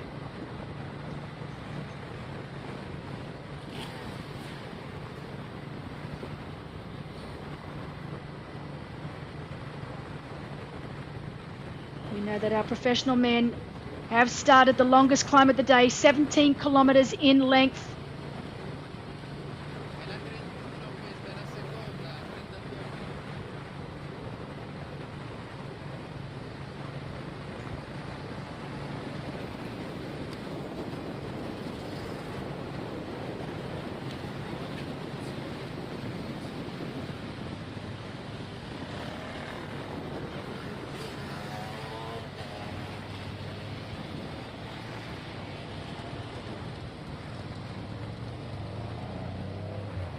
Magda Niewold, as I mentioned earlier, having a superb year so far. She is absolutely determined to take home that Challenge Family World bonus at the end of the year. This is her last race for now, and she knows if she gets the result that she's capable of, If she's able to do well here today, then that should be enough to seal the deal. If not, she's prepared to stay in Europe just a little bit longer. We have plenty of great races coming up. Challenge Barcelona, Challenge Vubacu in France, Challenge Ignacia, another new one for us in Italy, which promises to be another amazing destination. We have Challenge Peguera Majorca. So plenty of racing yet to come here, and valuable points that these athletes can make towards the end of year world bonus. But right now, Magda Nieuwe leading over Lucy Byram. She's got a healthy 220 point lead over Lucy. So it's definitely going to be very difficult to overtake Magda right now.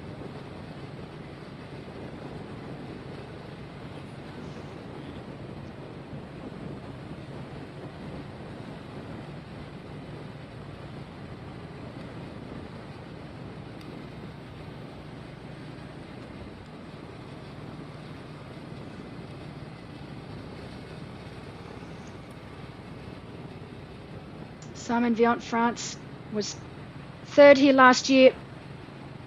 He was 10th at the championship back in May this year. He won Challenge Davos right at the end of last month. So definitely having a very strong season. I'm sure he would love to go at least 1 or 2 spots higher on that podium this year here in Sanremo.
Choose sport.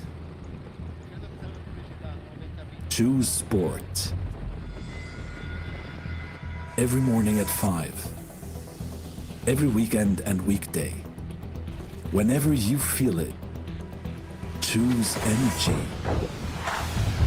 The sweetness of nature. Choose sport. Choose the sun on your skin and the taste of the air.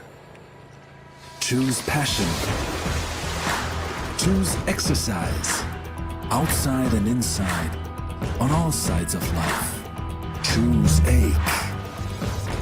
Choose relief. Taste the water, the rain, the dust, and your sweat. Choose your team. Choose happiness. And the taste we all know. The taste of sport.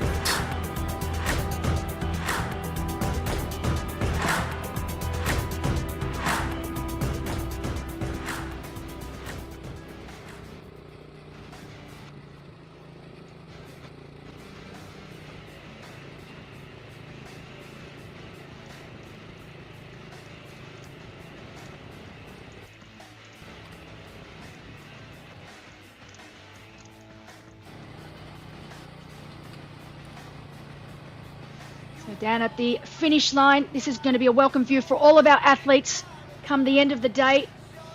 They've still got 40 odd kilometres left of cycling to do.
vostro device la diretta del nostro evento, della nostra giornata di gara. 1 ora e 45 minuti trascorsi dallo start della gara di partita questa mattina, puntualissima alle 8, con il saluto che è arrivato pochi istanti prima della gara direttamente dall'Orchestra Sinfonica di Sanremo, dai professori d'orchestra. Trio d'Archi che con l'inno di Manili ha dato il là alla nostra giornata di gara. Benvenuti a Sanremo, buon divertimento, Challenge Sanremo 2023. E tra le tante cose che dovremmo vedere, attendere a breve l'arrivo anche del battistrada della gara sprint, gara che dovrebbe lambire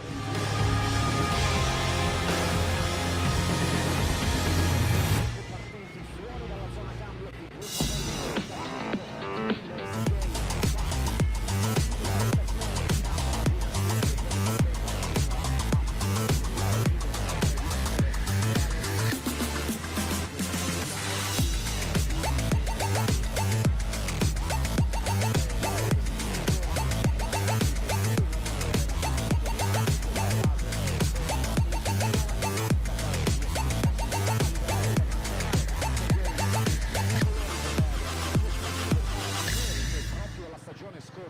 era già in forza al centro sportivo Carpieri, ma nell'atletica ha deciso di tornare, di diventarsi contro. And welcome back. We are around halfway through the 90-kilometer bike course here in Challenge Sanremo.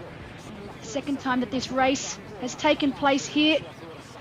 Beautiful Italian Riviera. Stunning day for all of our athletes racing. We have just over 40 professional males and females, along with our age group athletes, our relay athletes, and our aqua bike and sprint.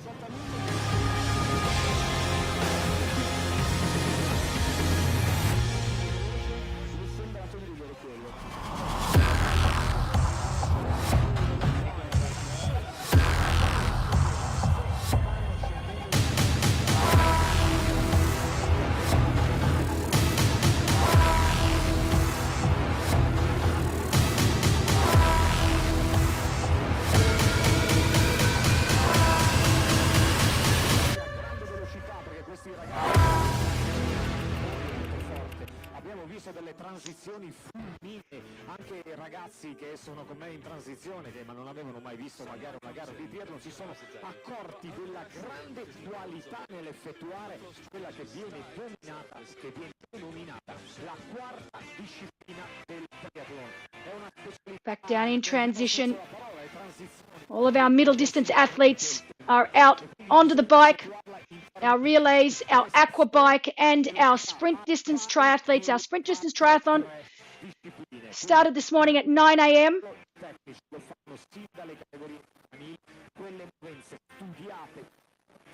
So all of our athletes safely out of the swim and onto the bike. The finish line down here, back at sea level.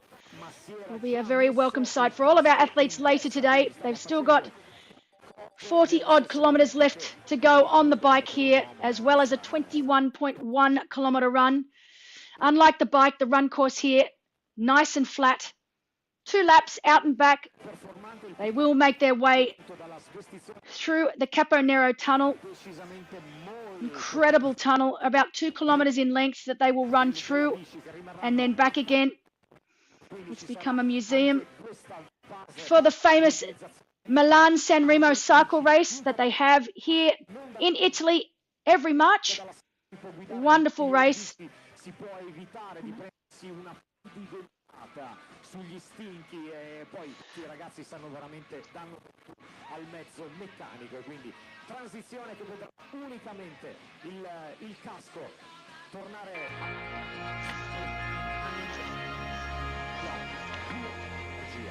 It is my first time competing in Italy and I'm very excited.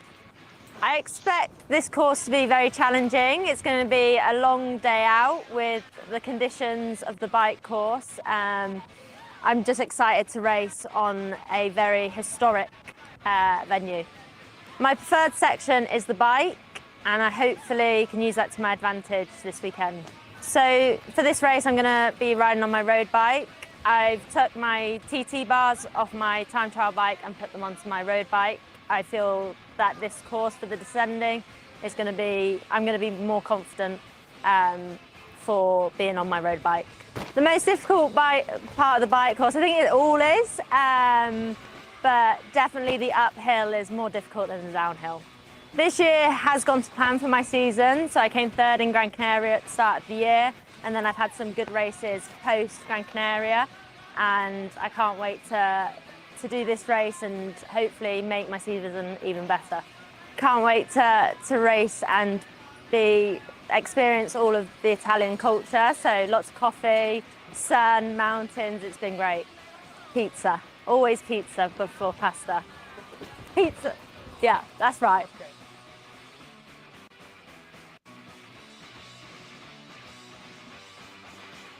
And that was, of course, Megan McDonald from Great Britain. Unfortunately for Megan and for us, Megan did crash early on in the bike ride here today. She is okay, but she is no longer racing. So big shout out to Megan. Hopefully you are going to be able to be down on the finish line. We know that your partner Josh is out there racing in the age group race. We are down at the finish line area here in Sanremo. Right now, all of our professional males and females are way up the mountain. We know that our lead professional men are around halfway through the longest climb of the day at 17 kilometers in length. In questi ultimi 5 chilometri riguarderà la famiglia Policarpenco con i due ragazzi che sono già impegnati nella parte running. Mamma mia, che velocità e che gara! Kirill è il primo ad uscire, il fratello Sergei ha un piccolo dubbio nell'uscita nella transizione, un'occhiata alle spalle proprio del fratello. Adesso Sergei che ha la flecca molto forte nella corsa. Adesso una guerra di nervi ma soprattutto di conoscenza reciproca. Ladies and gentlemen,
So right now, if you're joining us, this is our sprint distance race.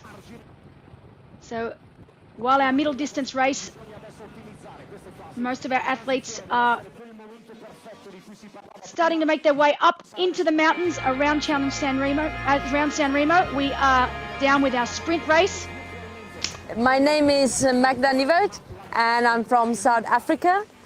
It's my very first time in Italy, and also I've never been to Italy, and first time doing Sanremo race, but excited to see what the course holds in for us.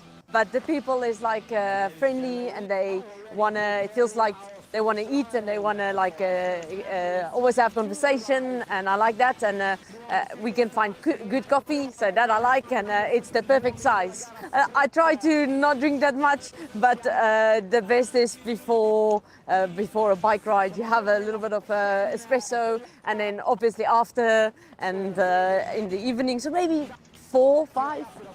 Is it okay? Yeah, I think the course, like luckily I've arrived here already on Saturday because I've been in Europe because from South Africa when you come to Europe you always stay here a bit. So I arrived on Saturday already and did the bike course, and I was very glad I did it because it's very more challenging than what it looks like on paper. And I think it's going to be, it's a bit of everything. You've got the flat first bit, which is going to be fast, and it's like steep climb and technical downs. So it's almost like it doesn't just only for like good, if you're a good climber and you're not a good descender, you're going to lose time there. But if you're not good on the flats, you're going to lose time on the first bit. So I think you kind of like need to be an all-round cyclist to be able to be good at this bike course. And I do see the race coming down on a really, really fast run, which I'm excited about, like to get off the bike and just like run my way all the way to the front, hopefully.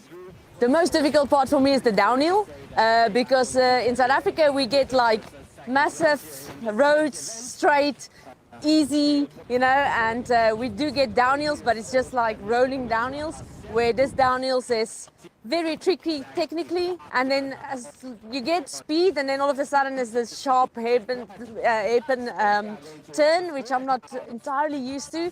And I think on a tri bike it's always difficult to really navigate through those turns. So I would say the downhill would be my most tricky part of the race. We'll see how it goes. You can almost feel, if you're doing the cycling course, you can feel the history of Italian cycling while cycling, and I think that's also what I like. And you can just feel while you're climbing, you almost feel like you're part of history. And being part of that last section of the iconic race is, I think, awesome to be able to do that.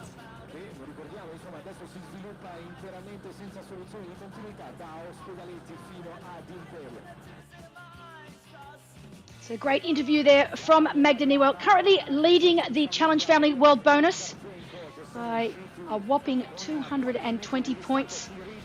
A great result here today. Will almost guarantee that she will take home that win and a cool $25,000 at the end of the year.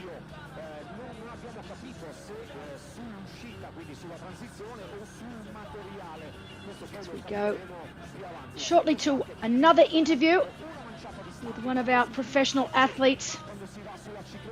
Great shot overhead of the transition area. My name is Caleb Noble, from Australia. I raced in Italy back in 2015, but first time in Sanremo, yes. It's a good, strong international field. I remember looking at this event a couple months ago, and just the location. I've spent 4 to 5 weeks in Davos in the mountains. So then knowing that this race was on, I was looking forward to coming down to sea level and having a go at Challenge Sanremo. Yeah, definitely a challenging bike. Most of my challenge races have been challenging bike legs, which has affected the run a bit. But yeah, the last few weeks have been good training. So yeah, it's a very fast flat course, so it should be a fast run. In Australia, there's a lot of flat racing, so it's good to mix it up. Yeah, it'll be interesting to see how it goes, but definitely a like hilly terrain is a good course, but then it will affect your run a little bit. I think nutrition plays a big part, being smart on the bike, taking in the right nutrition, and yeah, just being conservative for the run leg because it is a very fast run. Yeah, I definitely love the coffee, definitely have a few a day, and yeah, I love the carbs as well, so yeah, definitely lots of pizza and pasta.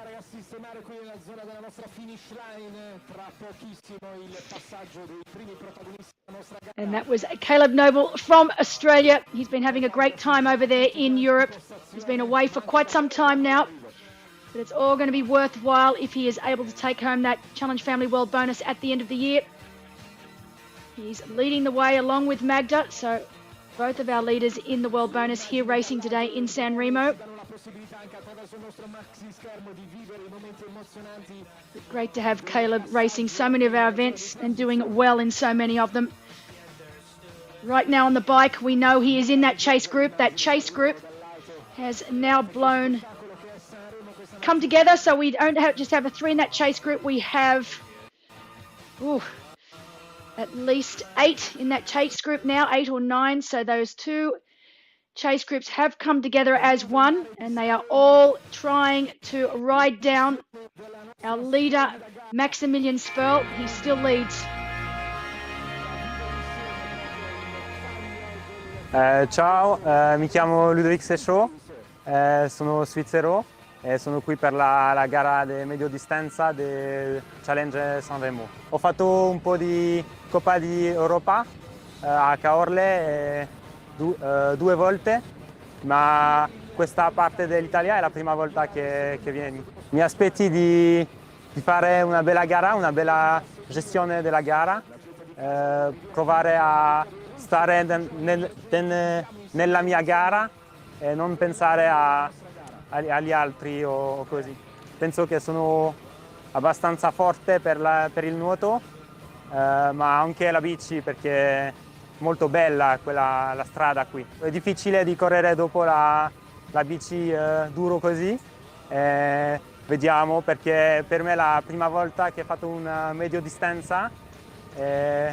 Ho fatto tipo 3 semimarathon nella mia vita, allora vediamo. Ho fatto un po' più di volume con poca intensità e un po' più di soglia o qualcosa così per allenarmi per questa gara.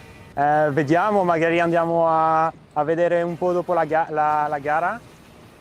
Sì, abbiamo fatto oggi un giro con la bici e è molto bella, anche piena di storia, perché c'è la gara di Milano-Sanremo e oggi siamo andati al poggio, è stato bellissimo.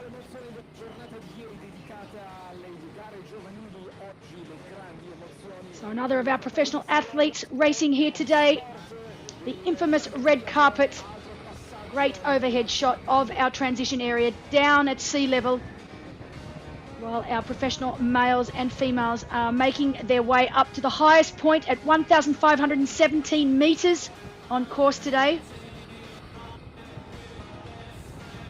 As I mentioned before that interview, that chase group has really grown. The 2 chase groups have come together, and they are trying to limit that deficit between themselves and Maximilian Sperl. In our women's race, we know that Magda Niewelt, Charlene Clavel and Lisa Maria Donauer lead. They have a gap of about 4 minutes over Stimpson and Schoenfelder. Mi chiamo Thibaut Dequionet e sono svizzero. Non è la prima volta che faccio una gara in Italia, ma è la prima volta qui in questa regione. Sì. Mi aspetti di fare meglio che l'altra volta, è la mia seconda gara di medio distanza, di fare meglio con tutto il gel e tutto a bere durante il bici, e mi aspettare di avere fare il meglio che posso fare. Penso la parte che mi piace più è il bici e anche la corsa, e la più difficile per me è la nuoto. Ma per questa distanza la nuoto si perde un po' di tempo, non cambio tanto come sulla corta distanza o così. Sì, mi piace la salita perché posso cambiare un po' la posizione in bici, non mi piace di essere tutto il bici così in posizione aero, e mi piace di avere molto di salita qui in questo giro. Qui è molto bellissimo, mi piace molto il caffè, anche il modo della vita, mi piace anche, penso, la gara qui.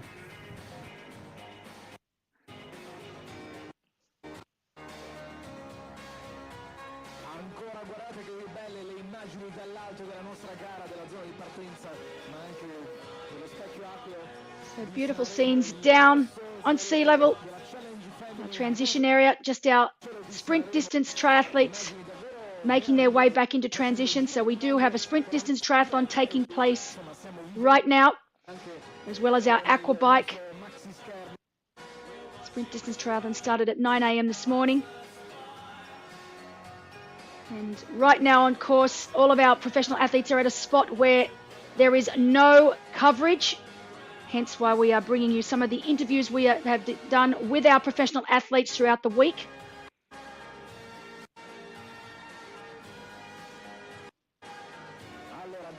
stiamo cercando di capire con questa immagine.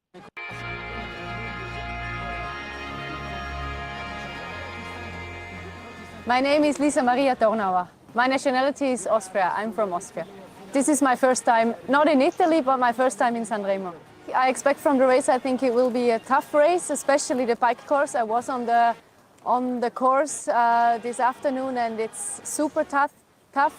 It's hilly, there is a lot of altitude, and yeah, I expect nothing from the race. I will do my best in all the 3 disciplines, and then we will see in the end what it will be. The most difficult part of the bike course, I think it's the uphill, but also the downhill. You can make time on the downhill when you are good at this. You have to bike not that hard on this course, because I think the run course is also not that easy because of the wind, but the run course, it looks amazing, but I think it's tough as well, yeah. For me, it's better to go with the DT bike. I was thinking about the road bike, but I think, like you said, the first part is a bit like more in the aero position, and I think you can lose time with the road bike in this section of the race, for sure.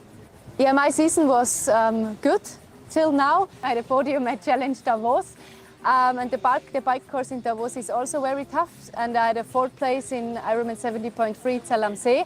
So I think that bike course can suit me. So maybe on a very good day it could be a podium, but there are other strong girls. Yeah, I really like the food, coffee and all the stuff, and yeah, it's very nice, and it's, yeah, I said in my Instagram post or in a story, I'm ready to race, or I will race in paradise, and now I am in paradise, so I'm ready to race here.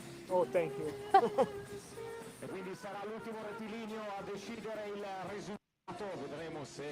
Fantastic interview there from Lisa Maria Donau. She's such a gorgeous woman, both on and off the race course, always smiling, always bubbly. She is one of our 3 leaders here today, leading our professional women. As we are down on ground at the finish line for our sprint triathlon. Che in questo momento avanti, ma viene affiancato dal fratello e decidono un arrivo assieme, ma è Kirill Polikarpenko che si aggiudica questa gara. Fantastica, che ragazzi, che livello. The 2 Polikarpenkos crossing the line at the same time. Well done Kirill, well done Sergey. So our winners of the sprint distance triathlon, our male winners, looks like they made a pact to come across the line together. So our equal leaders.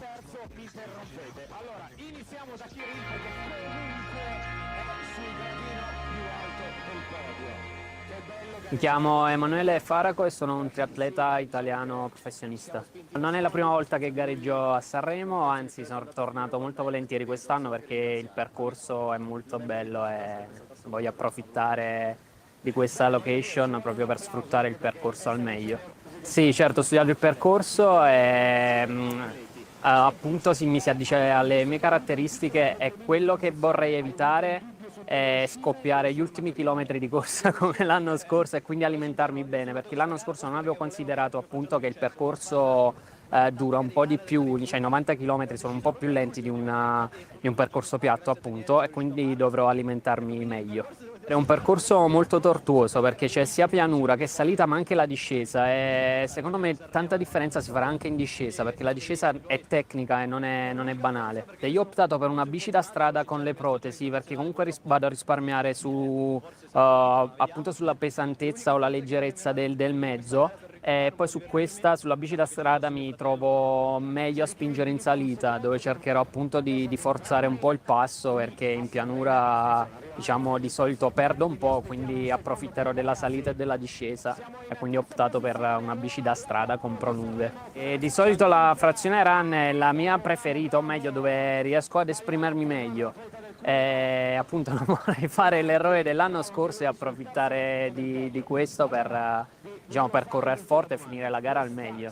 Certo, gareggiare in casa quando si è italiani è un plus incredibile, infatti mi aspetto il tifo della gente me lo auguro e lo vorrei sentire. Praticamente una figura molto ingombrante nella vostra vita, però credo che abbia tirato su due ragazzi incredibilmente validi dal punto di vista umano, ma soprattutto atletico. Ma vincere qua dove... So we will endeavour to bring you footage of the race as it is happening. Right now we are in a black spot as the athletes, our professional males and females, make their way to the highest point of the bike course.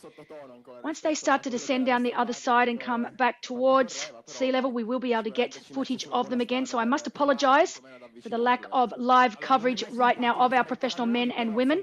We'll endeavour to continue showing you some interviews that we were able to do with our athletes in the days leading into the race. So bear with us. It shouldn't be too much longer before we get live footage back. Right now, enjoy the interviews that we have lined up for you.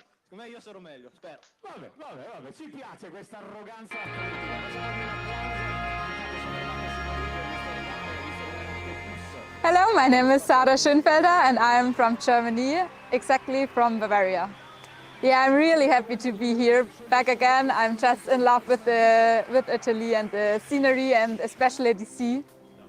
Oh, my race in 2022 was like a little bit a roller coaster, so my swim wasn't really good. I really had trouble swimming in the sea, and the bike course is just really hard, but as well really beautiful. I really love the bike course, and the run course is as well really special, so I had lots of fun during the bike course and during the run course, but it was a really hard and tough race, and yeah, but I'm really looking forward to do it again. So, I just want to have fun, to have a great day, to beat myself and yeah, finish in a great time. Hopefully a little bit faster than last year, that's the main goal. But the biggest goal is to have fun racing with all the strong girls, yes, that's it. I think the secret of this race is to not go too hard on the flat bike course on the first 20 kilometers, because afterwards it's really getting tough when you have to ride up the mountain, first a small mountain and then the big one. And I think the secret is to calculate your power and to not go all in too early, because otherwise it's getting really hard in the end. It's always like a little bit like coming home for me to be back in Italy, because we are living, like I told you, in Bavaria near Chiemsee, and it's only like 2 hours drive to Italy for me. So it's like coming home to the pizza and the people, and all the people are so friendly, and I just love being in Italy. And that was Sarah Schenfelder from Germany. She was 6th here last year in Challenge Sanremo. This year, 6th in Challenge St. Polten, 8th at Challenge Walchsee. So great to have Sarah racing so many of our events throughout the year.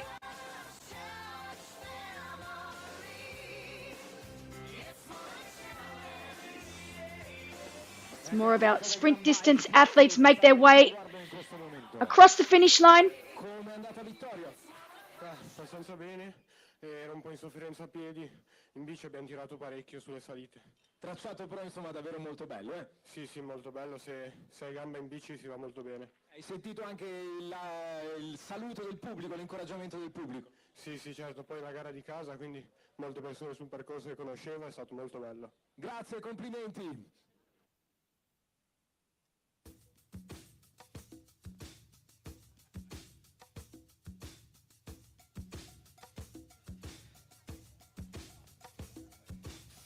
Fabio Bruschi sul traguardo.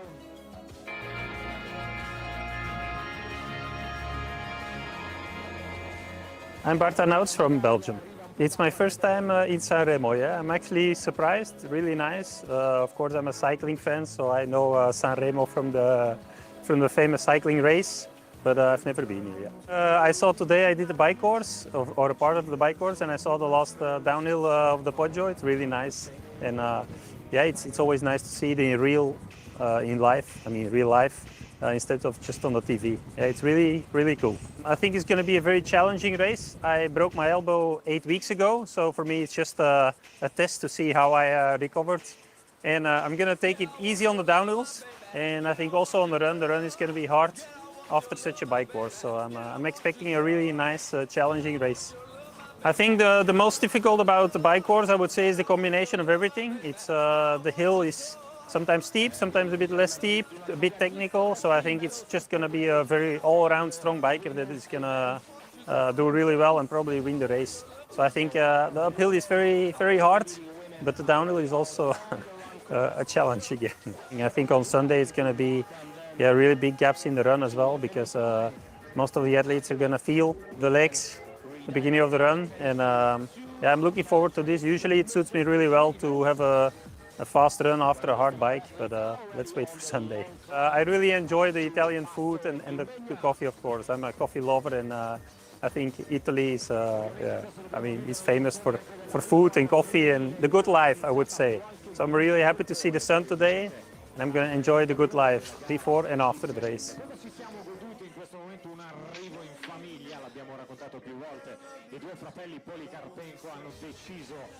And fantastic to have Bart Arnouts from Belgium, one of the greatest long-distance triathletes out of Belgium.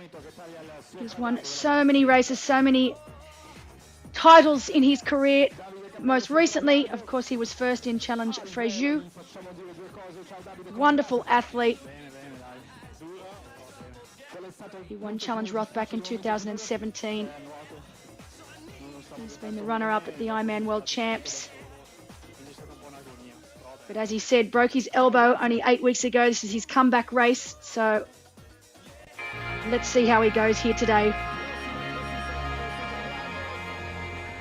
Ciao a tutti, sono Lilly, ho 29 anni e sono italiana. È la mia prima gara ed è la terza come atleta pro. Sto cercando di capire come funzionano queste gare tra i pro, c'è un livello altissimo, la start list è estremamente folta tra le donne, quindi cercherò di dare il mio meglio e di migliorare il mio numero di partenza. Allora, io sono una ex nuotatrice, quindi cercherò di partire forte a nuoto e di prendere più gap possibile. Ho visto che ci sono altri atlete molto forti nel nuoto, quindi farò il possibile per rimanere legata a loro. E in bici so che sarà un po' il mio punto debole, quindi cercherò di spingere al massimo. E poi nella corsa darò il mio meglio per cercare di rimanere dove sarò oppure di migliorare la mia posizione. È una salita lunga ed è una salita dove bisogna spingere a watt costanti, quindi il mio obiettivo è quello di non perdere mai il focus sulla gara, cercare di tenere i miei wattaggi e qualunque cosa succeda di mantenere il focus su quello che sto facendo. Poi chiaramente ci sarà da spingere molto bene anche in discesa e basta, bisognerà prestare molta attenzione. Chiaramente come italiani ci piace gareggiare in Italia e ci sentiamo un po' più a casa e un po' più accolti anche dal pubblico, quindi speriamo anche nel tifo e nell'accoglienza della città di Sanremo.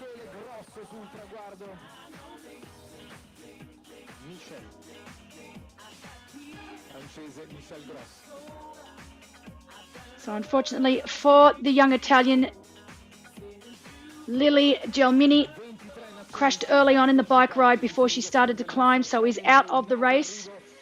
We're sending lots of wishes her way to a speedy recovery.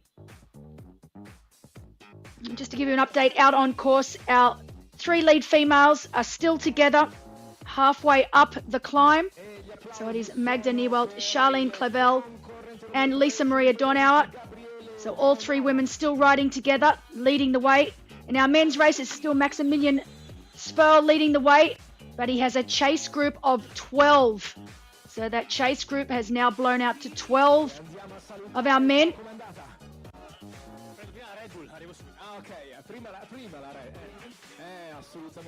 Within that chase group, all of the main contenders, all of our favourites are in that group. Apart from Bart Arnouts, we're trying to get an update to see just where he is on course. He is not part of that chase group of 12.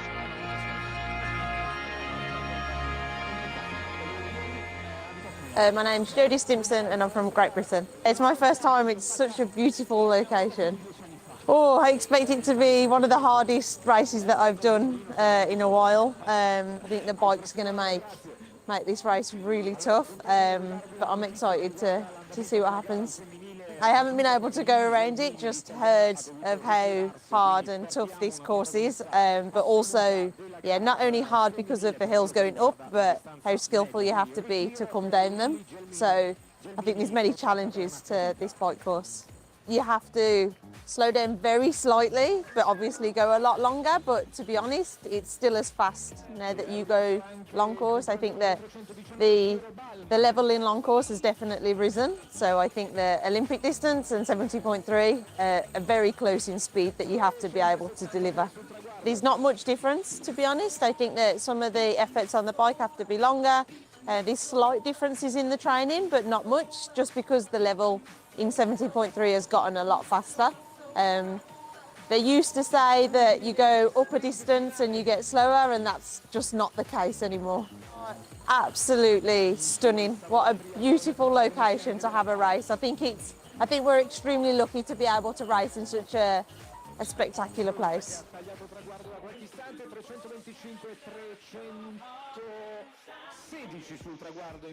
And we all love Jodie Stimpson, and as I said earlier, so happy to have her back on a racecourse again after having to spend quite some time off the racecourse due to injury. She also lost her father a couple of years ago. It was a terribly sad time for Jodes, and I know it's still something that plays on her mind all the time. So just to have her back out racing again, truly wonderful. And the sport is definitely better for it. So we are still experiencing blackout sections on the bike course. We are hoping that we will be able to bring you some live coverage very, very soon. We will continue to show you the interviews that we have pre-recorded while we are experiencing the blackout areas. Once the riders make their way back down the mountain, we will be able to bring you some more live coverage. Justine Guérard from France. Yes, last year I did second, and it was a very good race for me. But I think this year it will be a little bit more harder because there is a lot of good girls. So I expect top 5, and we will see. I hope to swim well and to be in the front of the race after the swim. And after it will be a very hard bike, so I will do the best. And in run too, I don't really know, but I will do the best to be in top 5. Yeah, I live in Nice, so sometimes I go here to bike, and I know very well the city, and I like it. So I like the atmosphere, and I'm very happy to race here. And it was raining at a sprint distance, but this year it's perfect and I enjoyed racing. Thank you very much. Ladies and gentlemen, this is your champion, Eva Esler.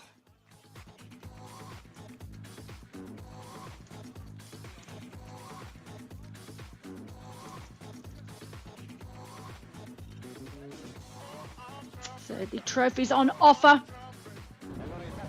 for our sprint distance triathletes here today.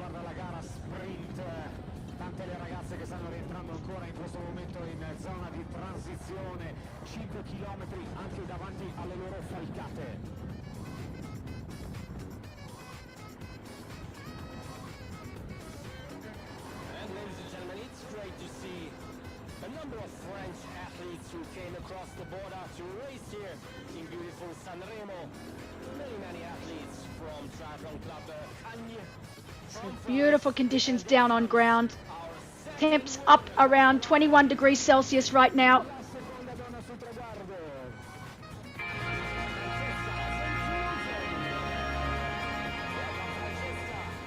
Clavel Charlène, France.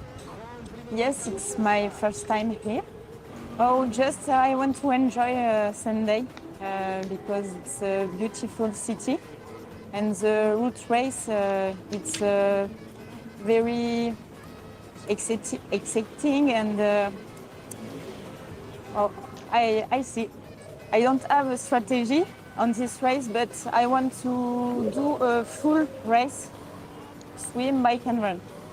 my season, I'm happy with my season because I won the 70.3 in Sable d'Olonne.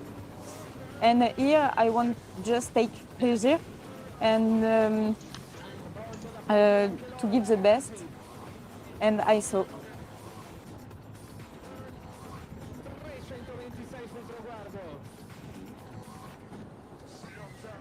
So that was Charline Clavel of France, currently leading the race here today, along with Lisa Maria Dornauer and Magda Nieuwald from South Africa. So those three women still leading our professional women's race.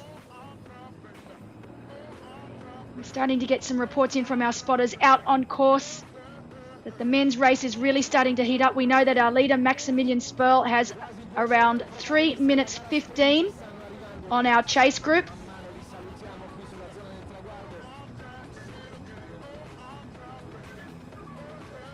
Unfortunately, for one of our early leaders in our chase group, Tom Valen, he has suffered a flat tyre, so he's now out of the race at about 57-kilometre mark of the bike course here today. So unfortunately for Tom Valen, his day is over. Such a shame. He was riding very, very well, leading that chase group.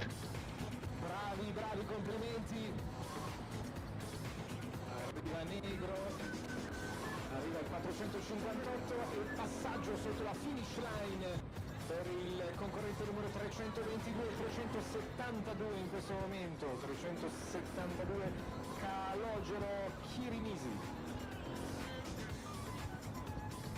340.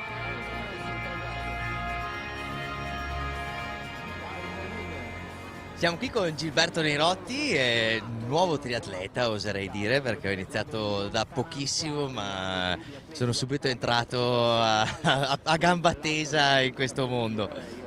Mi avete visto a Masterchef, la mia esperienza a Masterchef in cucina, dove ho iniziato, diciamo, questo racconto, ed è stata un'esperienza bellissima.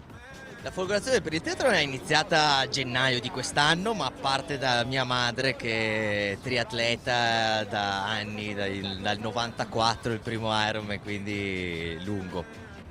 Il triathlon si è inserito veramente in modo molto molto intenso, perché ho iniziato appunto a gennaio, però ho deciso di intraprendere questa cosa con molta concentrazione e quindi da gennaio mi alleno tutti i giorni, non ho saltato un allenamento e quindi devo dire che occupa la maggior parte delle mie giornate.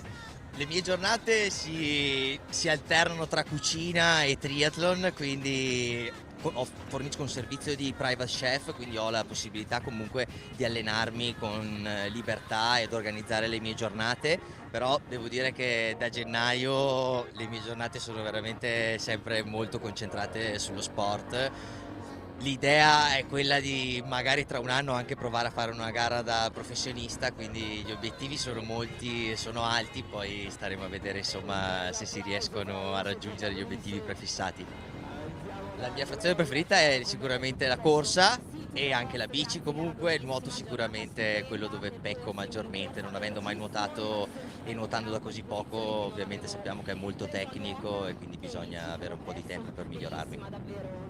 La strategia qui per Sanremo, intanto ho adottato infatti di utilizzare la bici da corsa e non da crono, vista la salita e comunque anche una discesa molto tecnica. Ho la fortuna di essere amico di Gregory Barnaby e quindi mi sono potuto anche confrontare con lui, visto la sua grande prestazione dell'anno scorso e comunque le sue grandi prestazioni in generale, e quindi sicuramente la frazione bici inciderà un sacco, bisognerà comunque controllarsi per non cucinarsi troppo e tenersi per la corsa e poter fare una bella mezza. Il triathlon e cucina hanno sicuramente qualcosa in comune, perché ritengo che l'alimentazione nel triathlon, specialmente nelle distanze lunghe, sia molto importante, e quindi avere la possibilità di comunque conoscere i valori nutrizionali e comunque potersi cucinare delle buone pietanze sicuramente è un buon punto di partenza. Il bello del triathlon è sicuramente la sofferenza, mi piace soffrire e l'idea di arrivare all'arrivo distrutti è quella forse la parte che mi piace maggiormente, lo sforzo così grande, ed è anche per questo che ho scelto comunque di affrontare distanze lunghe e non magari affrontare sprint o gare più corte, perché mi piace un sacco l'idea di soffrire.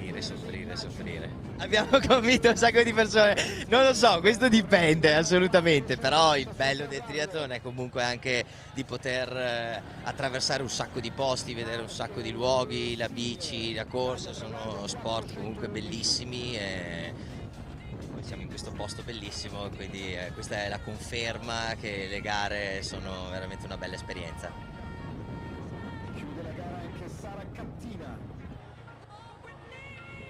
So we have a wonderful team here, led by our race director, Daniele Moraglia.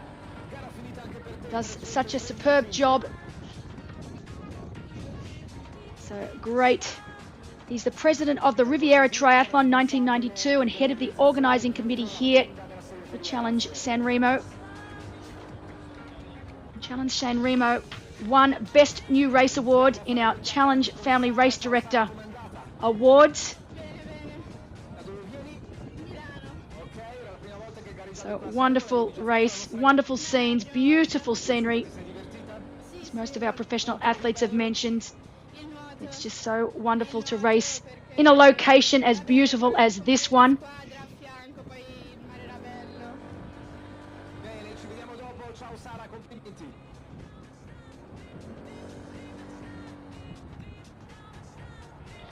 So an update out on course by our spotters that are following our professional men and women. Number 1 is still Maximilian Sperl in second position behind chasing. We have Simon Vian and Vincent Clavel, and then 40 seconds down we have Christopher Vistova-Gray. So this long climb, this 17-kilometre climb, the longest climb on the course, has really started to split that group up. It came together as a group of 12 chasing Max. It has now started to split. The gaps aren't huge, but it certainly is not a chase group of 12 anymore. It has split into smaller groups. In the women's race, there is no change. We still have those 3 women, Lisa Maria Dornauer, Magda Niewalt, and Charlene Clavel leading the way in our women's race. And they are at kilometre 12 of 17.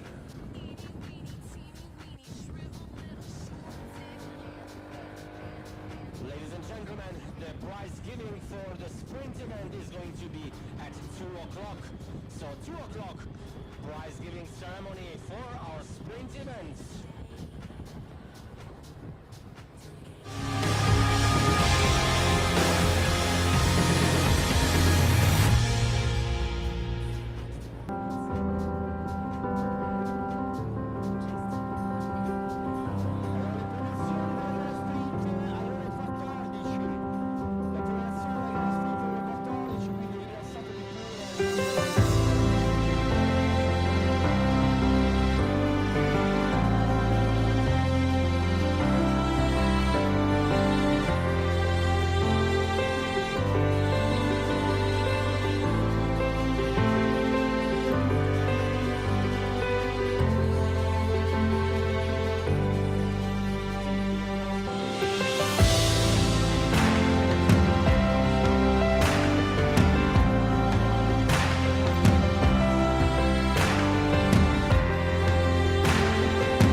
great drone shot of our finish line and transition area here in Sanremo. I really am hoping that it is not too long before we can get some live coverage back of our professional men and women on the bike. We know the women are only about halfway up the biggest climb of the day. Our men should be nearing the top of that climb very, very soon, if not making their way down the other side. I do apologize to anyone out there waiting to get some live coverage back. But we are hoping it will not be too long away.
L'uomo non è solo una giovane promessa, lui è praticamente la gara, perché lui non è mai mancato un anno, mai mancato un anno. Grande Vona. Vedi, erano in pensiero, hanno detto c'è o non c'è? No, c'è. E ha portato a termine la gara.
407 sul traguardo.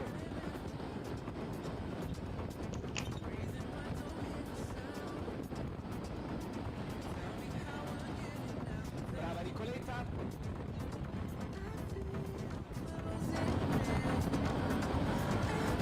Sorso di Red Bull, vediamo di disturbare anche a te.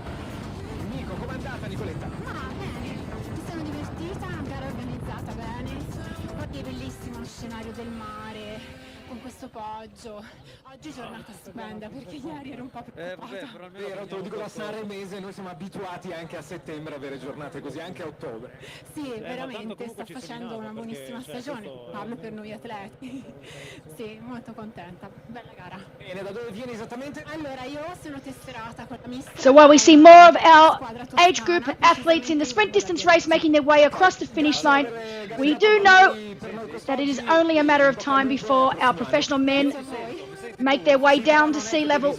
They are around 5 to 8 kilometers left here to ride. So our leader, Maximilian Sperl from Germany, is at around the 75-kilometer mark. So sorry, they've got about 15 kilometers left to ride. So not too long to go. They are making their way back down towards sea level. Per prendere secondo quello che arriva.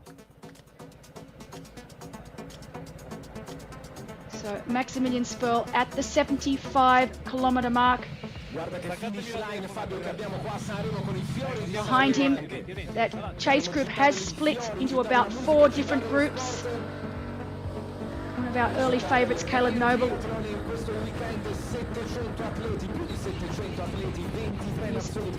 in about that second or third chase group, but still definitely in contact. That chase group has not broken up. The time gaps between are not too bad as we are finally back, everyone. Fantastic. We are back with our live coverage. So our leader, who we know in the men's race, is Maximilian Sperl. Then in second place, we know it is Vincent Clavel of France.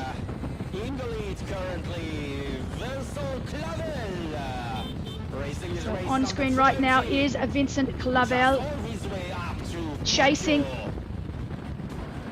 We know that it's around 3 minutes 15.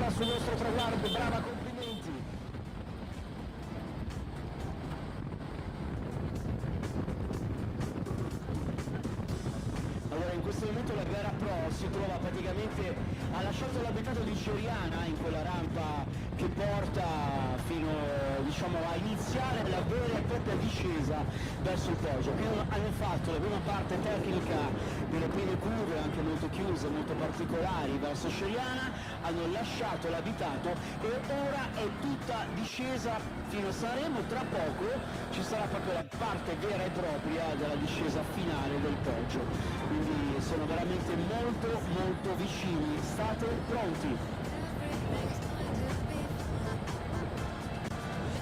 Vincent Clavel wearing bib number 20 here today, chasing hard at around 3 minutes 15 down from Maximilian Sperl.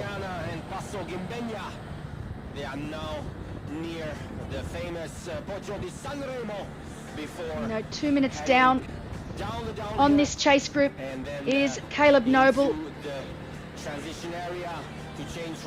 as well as Ludwig Schord from Switzerland. And then around 10 minutes down, a little bit further down from our leader, we have another group. We will try and get you some footage of these chase groups, but that chase group of 12 that was originally together has broken up now.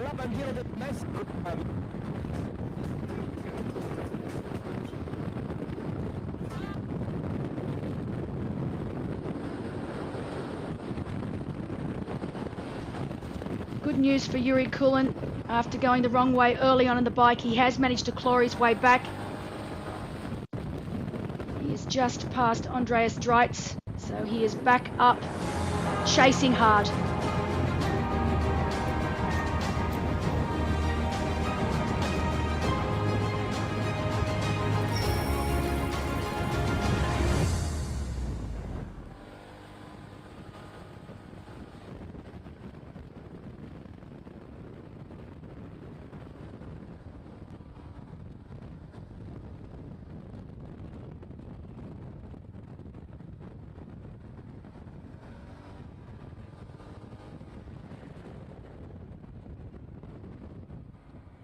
coreografi, c'è anche un po' di Messico.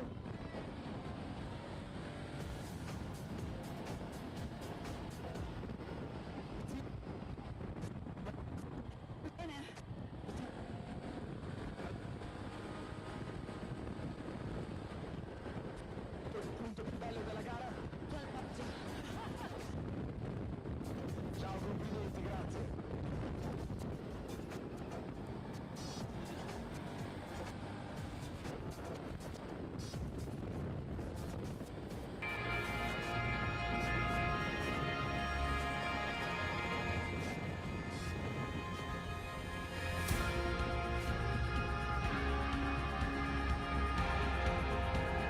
So just to go over our bike leg one more time, 90 kilometres in total, 1,517 metres of elevation gain.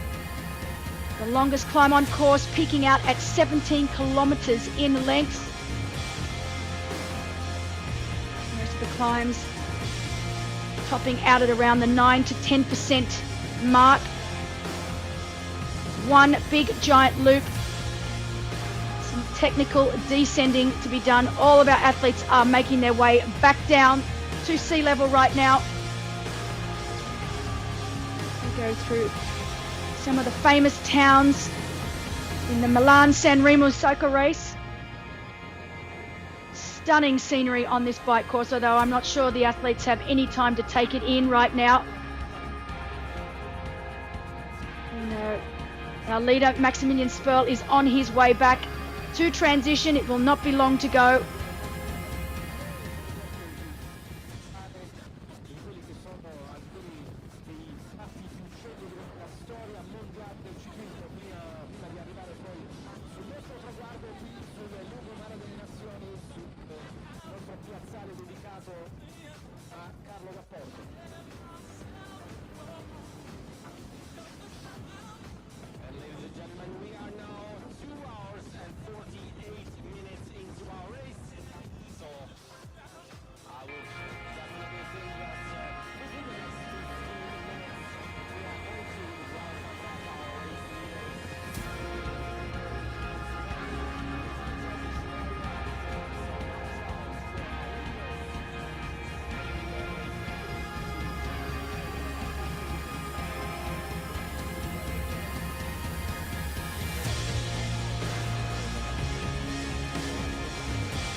Bravo Roberto.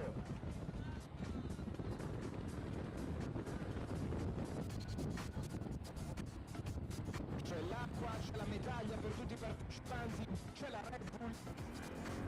Il nostro Loris ha stabilito il record mondiale di Red Bull bevuti in un'ora. Sta cambiando colore praticamente. So while our athletes are trying to make their way through one of the hardest bike courses on the circuit, we've got lots of tourists down on the beach enjoying the sunshine here in Sanremo today. Pretty sure I know what I'd prefer to be doing right now. Beautiful conditions. You can see that wind really has disappeared.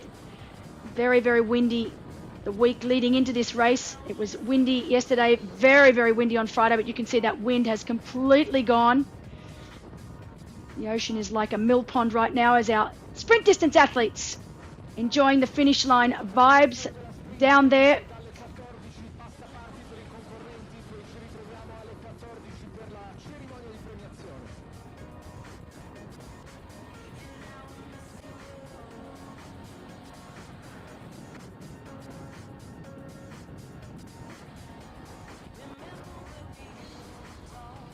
So some big changes towards the end of this bike ride. We know Bardar Nutz has made his way towards the front of the race. He's still a long way down on our leader. Great shots.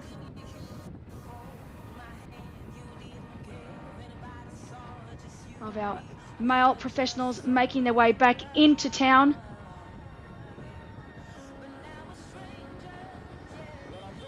So Bardar Newt's currently at about 5.5 minutes down on second place. So around 8.5 to 8:45 down on our leader, Maximilian Sperl. Caleb Noble and Arnaud Galou at around 5:55, so just shy of 6 minutes down on second place. And when you get a course like this where the climbs are so long, this is when those time gaps really start to spread out. So that long climb, the longest climb of the day at 17K, has really sorted out a lot of these athletes, and big time gaps are now existing. But one thing has remained constant, and that is that Maximilian Sperl has taken a stranglehold on this bike ride. He's ridden extremely well, and there is no doubt that he will be coming into transition in the top spot. It will be interesting to see what that overall lead is.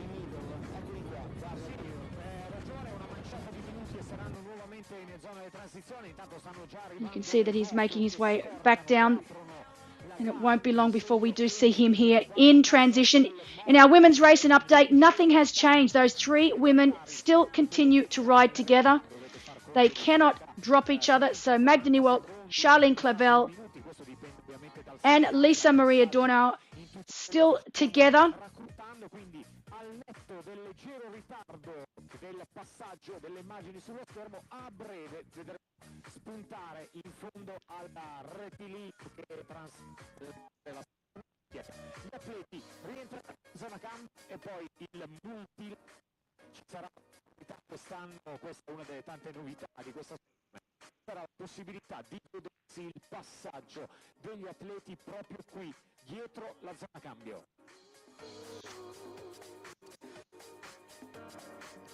Intanto vi ricordiamo ancora che è stato Kirill Polikarpenko a vincere la sprint race, la classifica maschile, e Essler invece la vincitrice. L'atleta tedesca arriva vicino a Stoccarda ed è la vincitrice femminile dal 14, la nostra cerimonia di premiazione.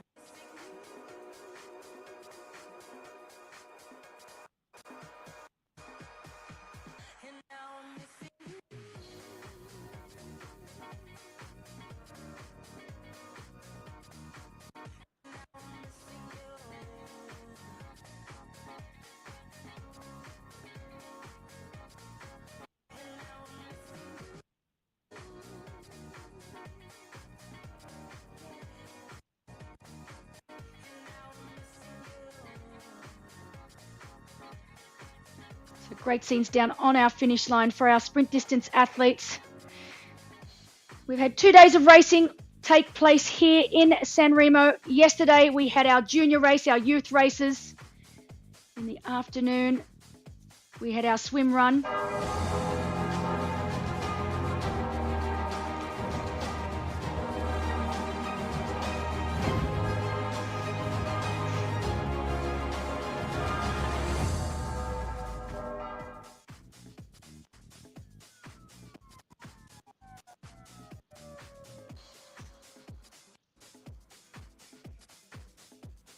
So all within the town of the beautiful Sanremo here on the the Italian Riviera, right next to the French Riviera. So the two do blend into each other.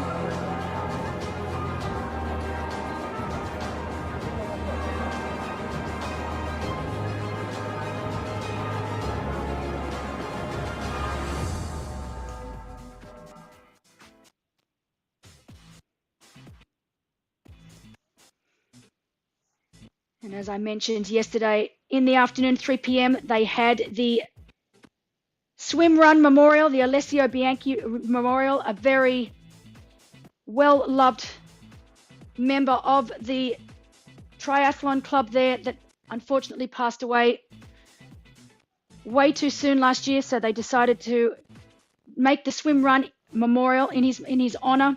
18 kilometres of swimming and running. It took place yesterday afternoon at 3 p.m. Today we have the middle distance race, the aqua bike and the sprint distance triathlon.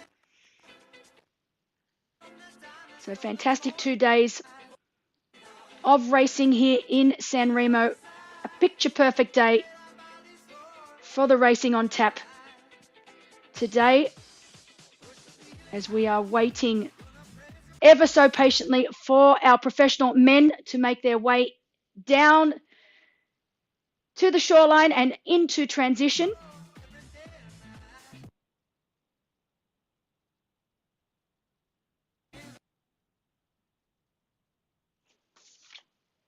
So that is actually a Jonathan Wyeth from Belgium. So great to see Jonathan racing really well today.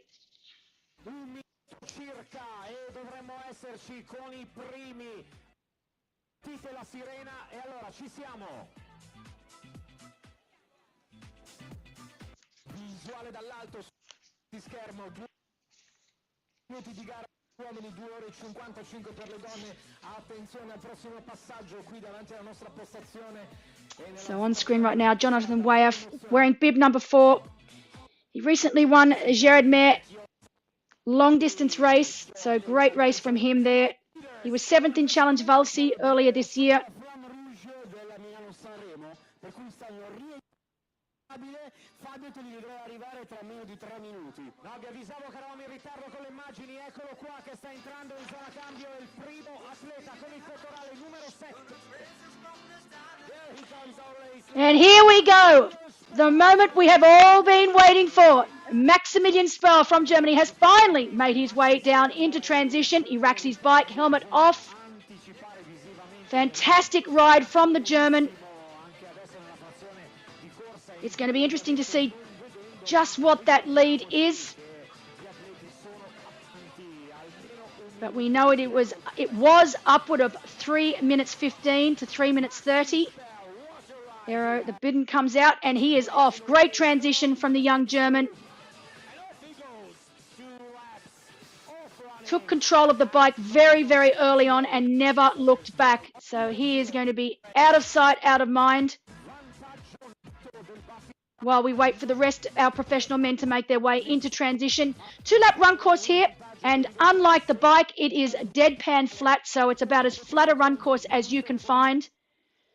They go out and back. The run takes them through the Caponero tunnel. And as we are back with Jonathan Wyeth, chasing hard, really pushing the latter stages of this bike ride. You can see he's back down on the flat. I'm sure a welcome sight for many of our athletes today.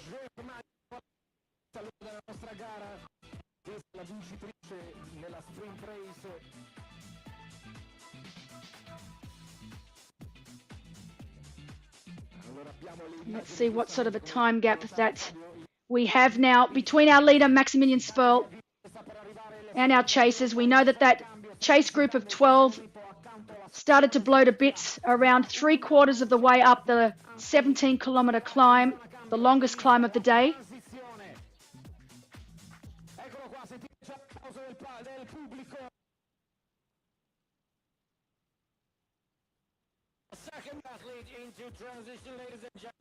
And it is Simon Viant, so there we go.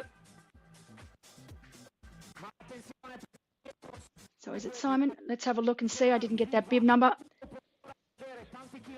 It's Christopher Vistigray. Sorry, Christopher Vistigray from Denmark. So great ride from Christopher. Really worked well over that second half of that bike course. He wasn't in that main group out of the swim, so he's had to work really, really hard. So great riding from him as more of them come in now. And of course, that is...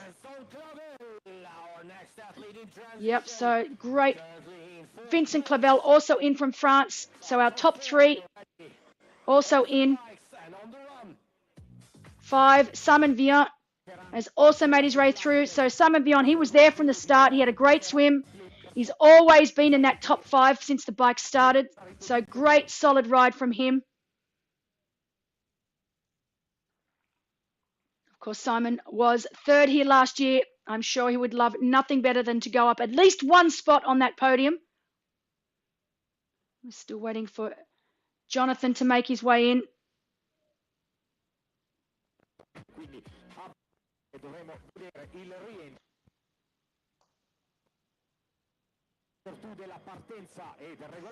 And one athlete we haven't mentioned too much about, but we've been given update down on ground that he is absolutely flying, is the Spaniard, Jordi Moya. Definitely one for us to look out on now that we have hit the run. We know Jordi is a very strong runner.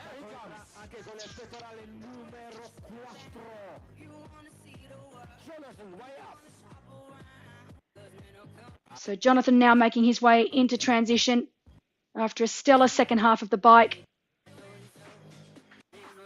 He's got some chasing to do out in front.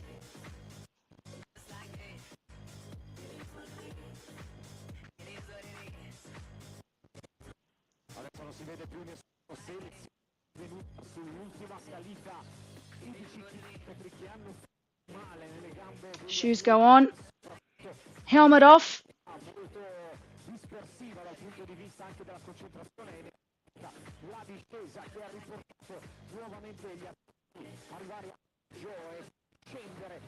And he is out of there, starting the first of 2 laps here, 21.1 kilometer run. As you can see from that overhead view, nice, flat and fast run course right along the beachfront. Conditions right now sitting at around 22 to 23 degrees Celsius.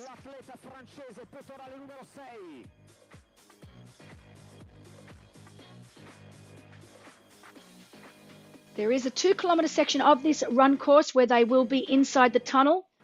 So the famous Caponero tunnel.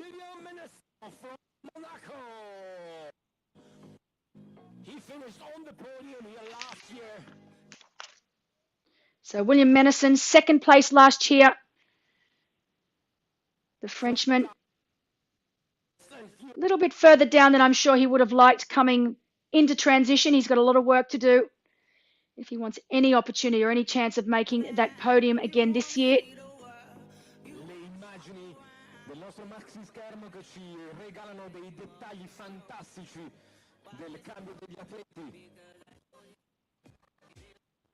È una gara che è frammentata proprio sulle ultime salite, potete vedere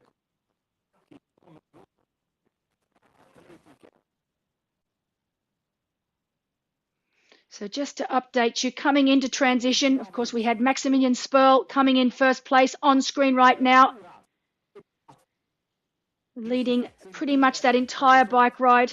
Behind him, we had Christopher Vistagray, Simon Vian, Jonathan Wyeth, and then William Menison.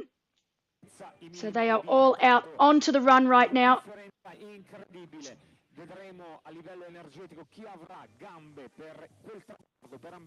Now, interestingly enough, when I started getting my notes ready for today, and of course, I asked the great Torsten Rader for his notes and who he believed, statistically speaking, was going to come out on top of this race here today.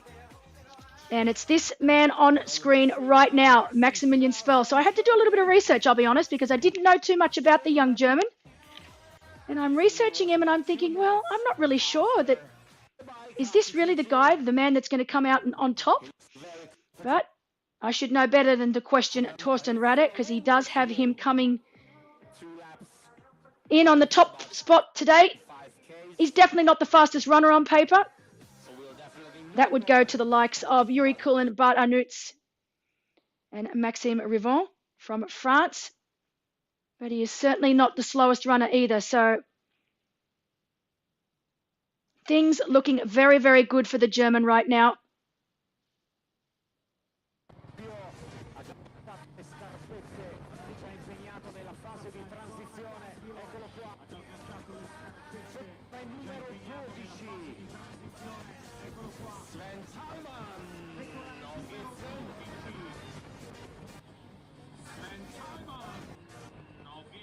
And we have Sven Thalmann of Switzerland also into transition.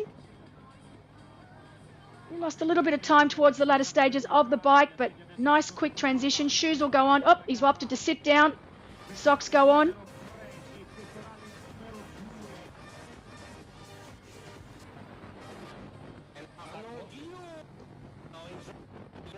So I would dare say that the run would be Sven Thalmann's weakest leg of the three. Oh, just a bit of a mistake there. That was Bart Arnouts there, racking his bike in the wrong spot. So Bart Arnouts, one of the strongest runners in the field.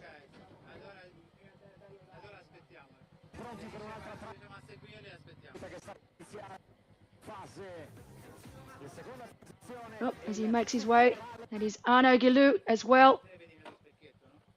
So both Arnaud Guillou and Bart Arnouts are out onto the run. Arnaud Guillou, of course, coached by the famous Susie Cheetham, still racing professionally herself. Big shout out to Susie. Great to have her back racing and racing well, I dare say, I have to say. Incredible. Great athlete and a great coach. Le aspetto su strada, sono camera 3, le aspetto su strada, appena passano le donne riparto.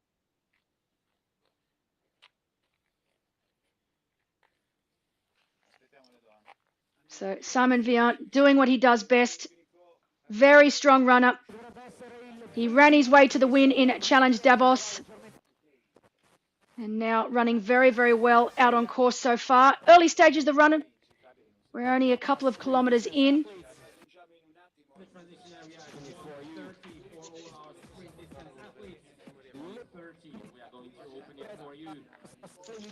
He was third here last year.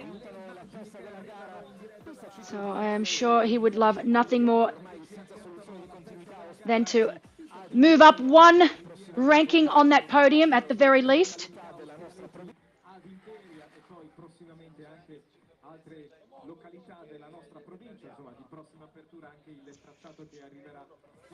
Ladies and gentlemen, if we direct our attention to the big screen now, we see Simon Vian from France. Ladies and gentlemen, if we direct our attention to the big screen now, he's moving extremely well, extremely fast, and I wouldn't be too surprised if you see him closing down the gap on our race leader, Maximilian Spell. So we know that gap up to Maximilian Spell was at least a solid 3+ minutes. Not impossible to make up, and Simon definitely looking the faster of the two out on course right now. Sometimes looks can be a little bit deceiving. We know that Maximilian Spell is quite a tall athlete. Often those taller athletes don't look like they're running as quickly as they are. Every time I say that, Magnus Ditlev comes to mind. Whenever I watch Magnus running, I always think he's just jogging.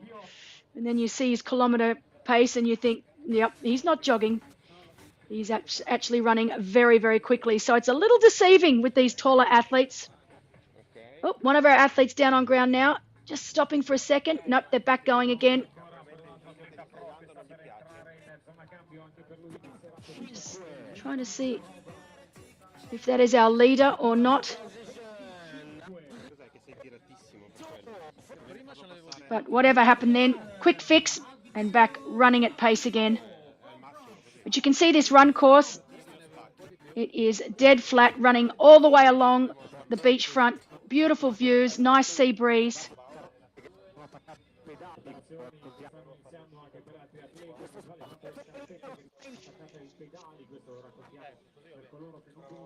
We're back as they go into the tunnel now. So this is the Caponera tunnel with Christopher Vistegray, our Danish athlete, as he makes his way into the tunnel. Around 2 kilometres they have to run each direction in this tunnel. So quite unique, I have to say, for a triathlon. And this tunnel continues to be built. They continue to make it longer and longer. And it's a real museum. You've got some signs that you can read as you run through on the Milan Sanremo cycle race. It's very, very cool. What a fantastic honor for our events. che ha deciso di partecipare all'ultima cosa che possono fare ovviamente gli atleti pro con licenza da professionista. Settimana scorsa impegnato nell'Ironman nella full distance e oggi qua a Sanremo. So you can see there just in the background, really cool bits of information on the Milan Sanremo race. And this is just open to pedestrians, so it's for cyclists. No cars allowed, obviously. Really, really cool concept. And they have plans on extending this tunnel for quite some way, so it's a great thing to have as part of this run course here today.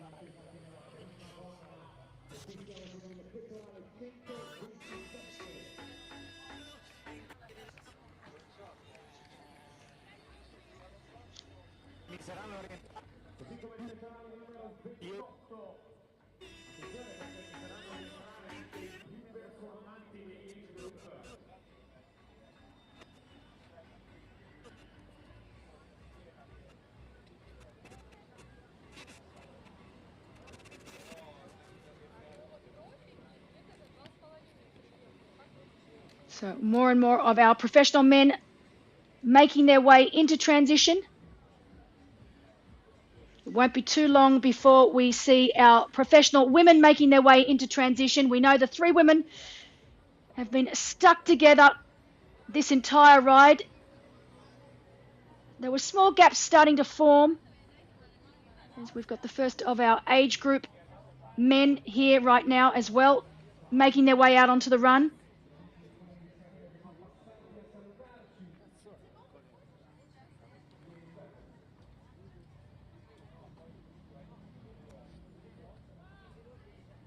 So one of our fastest age groupers now out onto the run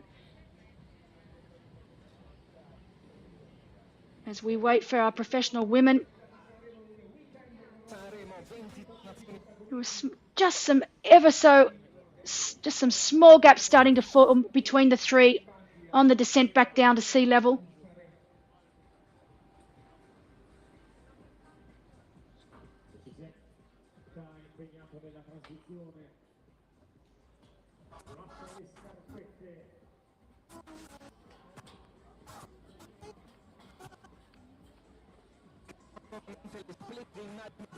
Dall'alto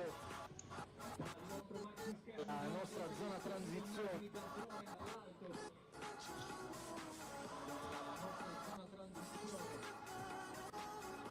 Tutti gli atleti che hanno appena terminato la frazione bike, una mezza maratona davanti al cafe, ovviamente questo vale sia per gli uomini che per le donne, per gli atleti elite ma anche per gli age group, quindi gara ancora tempo, tanti chilometri ancora da snocciolare uno dopo l'altro fino a quel traguardo magari tanto ambito in questi gesti.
So we are back with our leader. That was the town that their athletes will be running to. So like I mentioned earlier, the run is flat and flowing, and majority of it, or all of it, takes part on the cycle pedestrian path between Sanremo and the town that we just saw up on screen now, Ospedaletti. Part of that involves them going through the Caponero tunnel. So a little bit of reprieve from the sun while they go through the tunnel. Once they hit the town of Ospedaletti, they then turn around and make their way back towards Sanremo into transition, where they then turn and start lap 2. So 2-lap run here at 10.5 kilometers per lap. Total of 181 meters in elevation. So really very, very flat course here in Sanremo to make up for the very, very hilly course that they had here on the bike. Beautiful day, not a cloud in the sky. Sanremo really turning it all on for the middle distance race here today, as well as the aqua bike and the sprint distance triathlon, which is now done and dusted. So we know that Maximilian Sperl made that turn. He is on his way back now to complete lap 1 of 2. Still looking really, really relaxed, looking good. We know Simon Vion of France is chasing him hard, as is Christopher Vistegray. So waiting to get some splits back.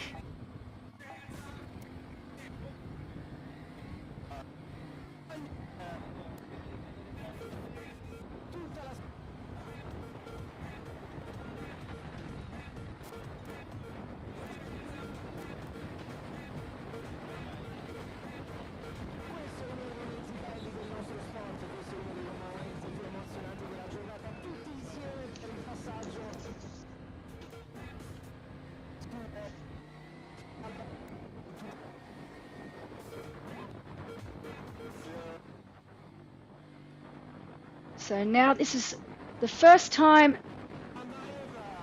that our leader Max will get eyes on his competition, so he'll be able to see exactly what sort of a lead he has.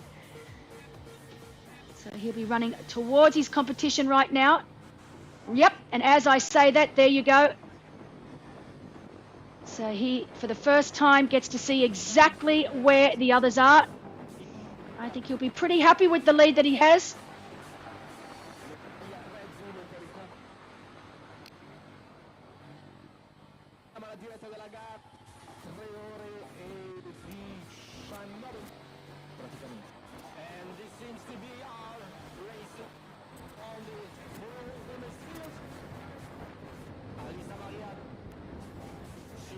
So right now, Simon Vian in second, around 2:20 down on our leader. And then Christopher Vistegray in third, currently at 3:40 down on our leader.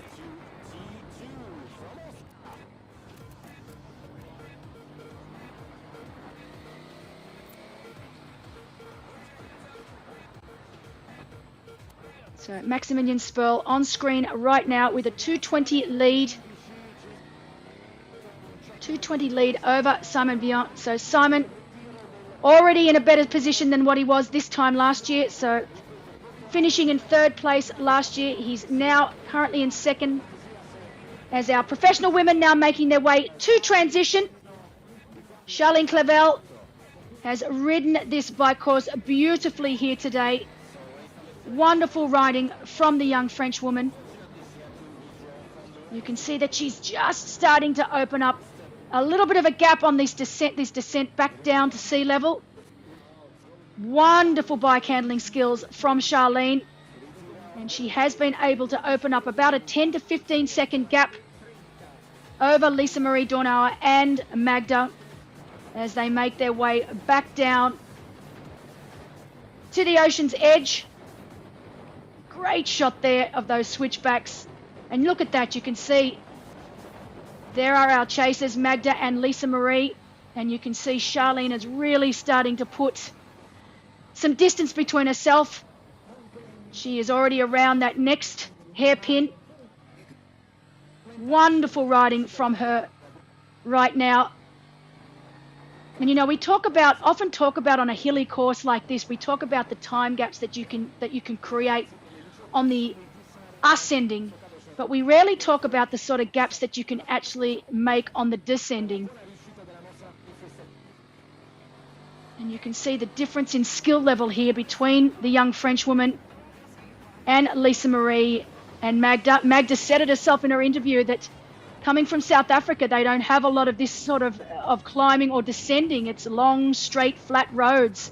And really, if you're not training on this sort of terrain day in, day out, it's quite a scary prospect. I remember when I first came to Europe to base myself in Europe, in Switzerland, coming from Australia, I was not used to riding this sort of terrain at all. And it took months and months and months before I even felt even remotely comfortable riding on this sort of terrain. Of course, years later, I loved it. It became something so familiar for me and something that I actually was pretty good at. But it took a long time and a lot of riding up and down the mountains of Switzerland before I felt at home with this sort of descending.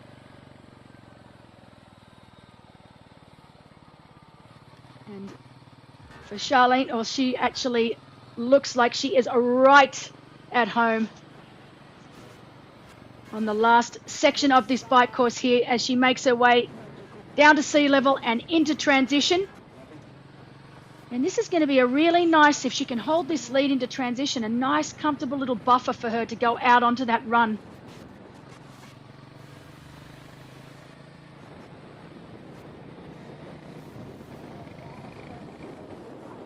So we know that buffer's now out to about 25 seconds.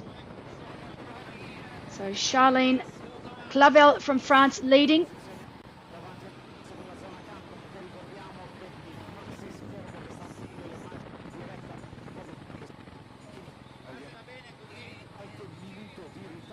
So Maximilian Sperl, our leader in the men's race, making his way back through the tunnel again. Once he gets out the other end and into Sanremo, he will make a turn for the second and final lap of the run course here. As Charlene Clavel is already down onto the flats. This is Lisa Marie Dornauer and Magda Niewald. Although it looks like now they are back down on the flat section of the course. So not long now before we see our professional women make their way into transition. Great riding from Lisa Maria as well. Coming from Austria, also definitely used to this sort of terrain.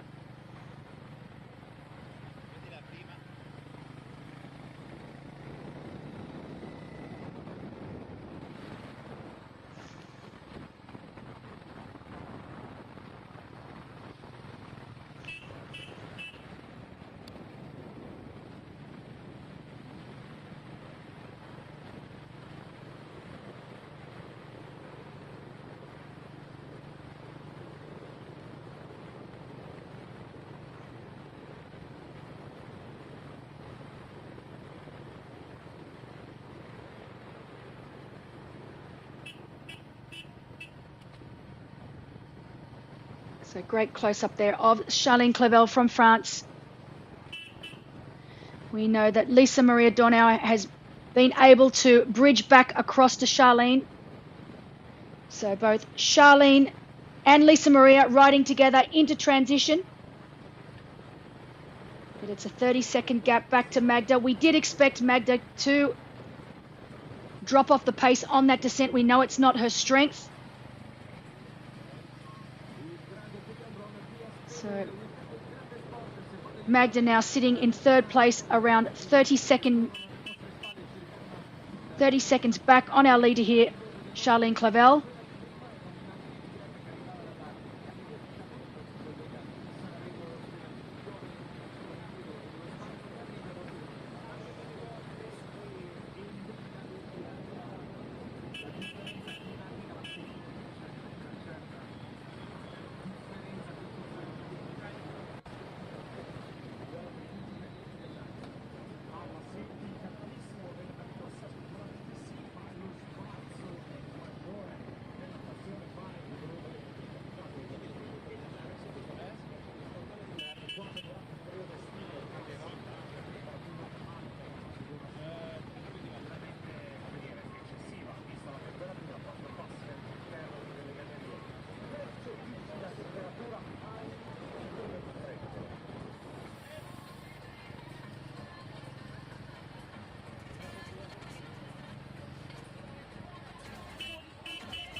Now looking at our females and the run,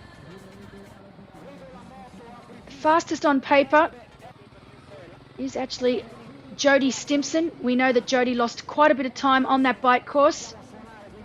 So there is a significant gap between Jodie and our leaders here. Our two leaders now coming very, very close to transition.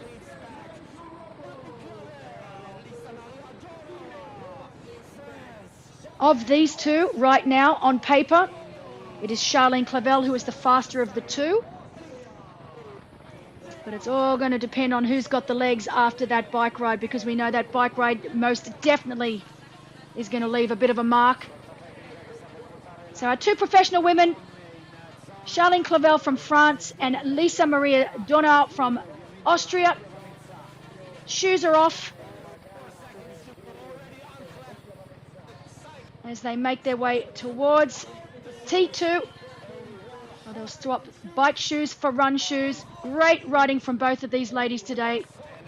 So strong on the climbs, but so technically brilliant on the descents as well as they make their way into transition. So Charlene with a slight lead over Lisa Maria, but there's really nothing in it.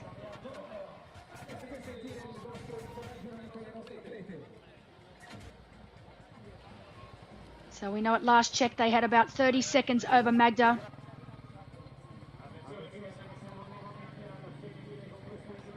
I'm sure Magda will be very, very happy that that descending is now behind her. As more of our age group athletes also make their way out onto the run. All right, and the first of our ladies is now out and running. So Charlene Clavel.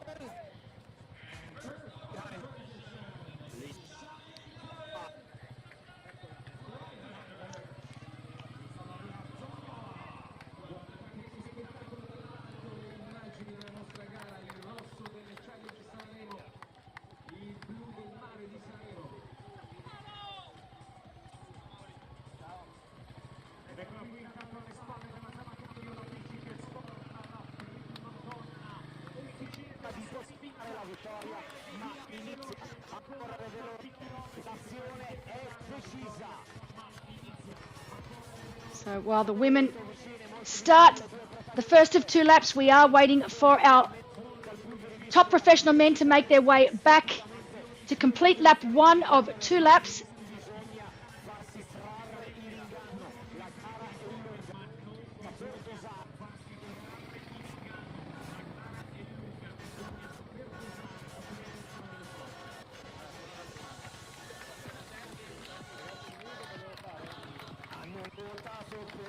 It's a great shot of the run course here in Sanremo. You can see that they're on that specially made bike track.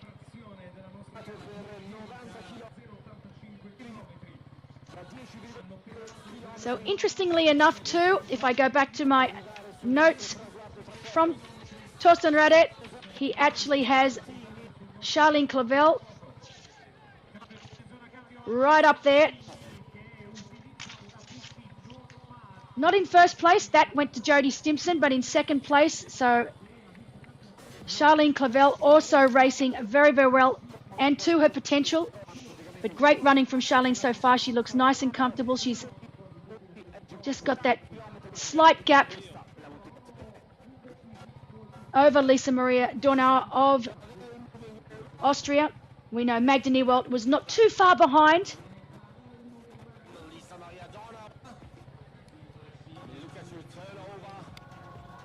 But great racing so far from these two women.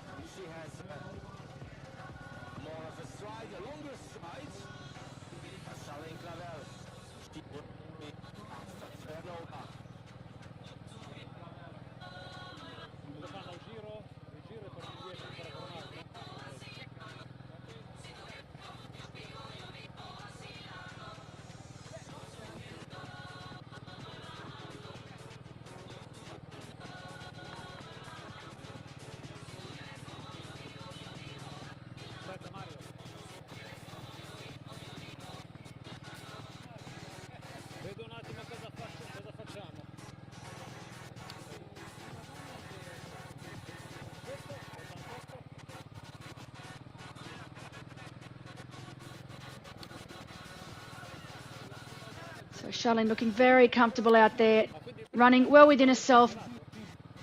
Nice and relaxed upper body, good turnover, lower body. She just needs to keep it ticking along. She's managed to create a little bit of a gap between herself and Lisa Maria.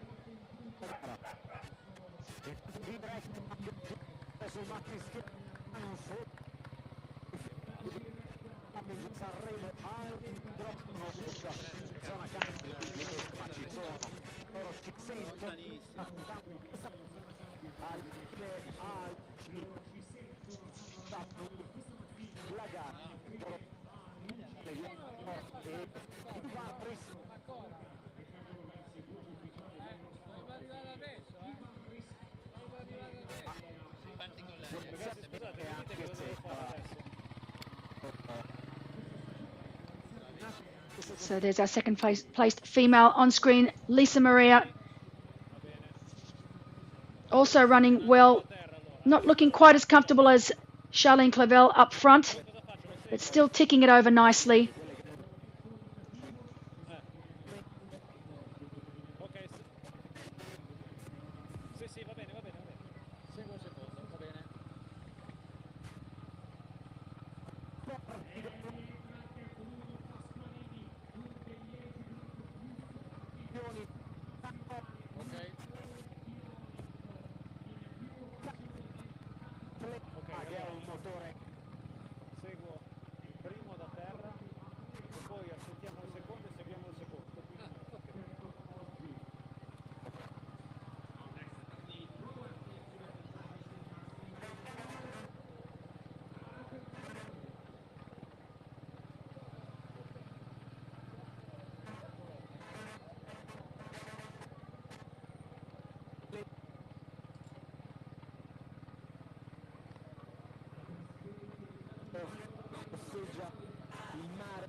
So Maximilian Sperl now making his way back into the finish line area to complete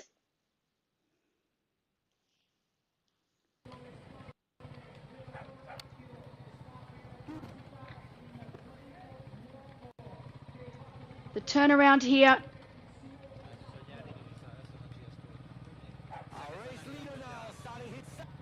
So lap 1 done and dusted for the young German as he makes his way out now to complete the final lap here.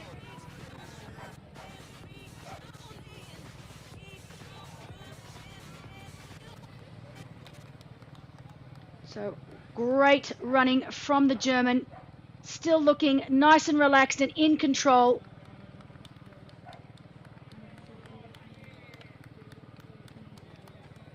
Absolutely love this run course. Pretty sure the athlete's not taking too much of the scenery in right now, but I certainly am. Absolutely beautiful down there.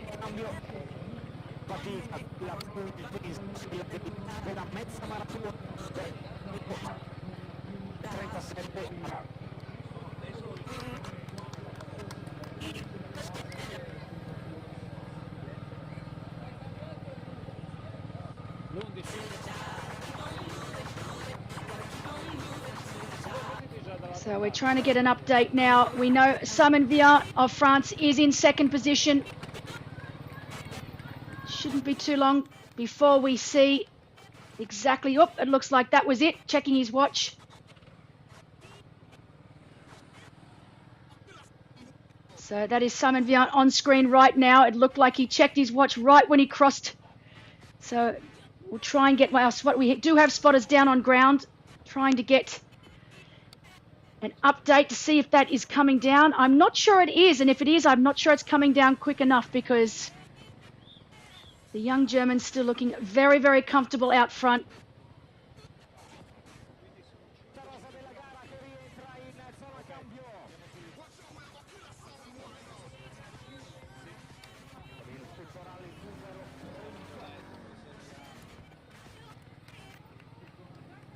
We know Bart Arnouts is around 8 minutes 46 down on our leader.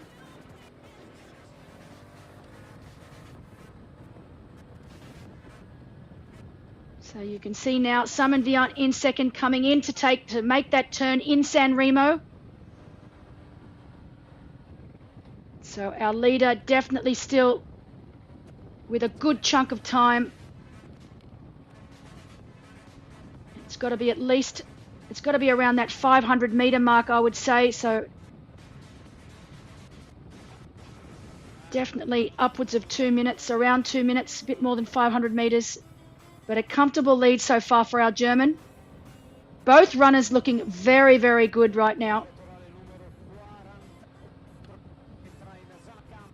We know Christopher Vistagray from Denmark still holding down third position. But we also know that there's a few very, very good runners coming in from behind.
Back with our leader.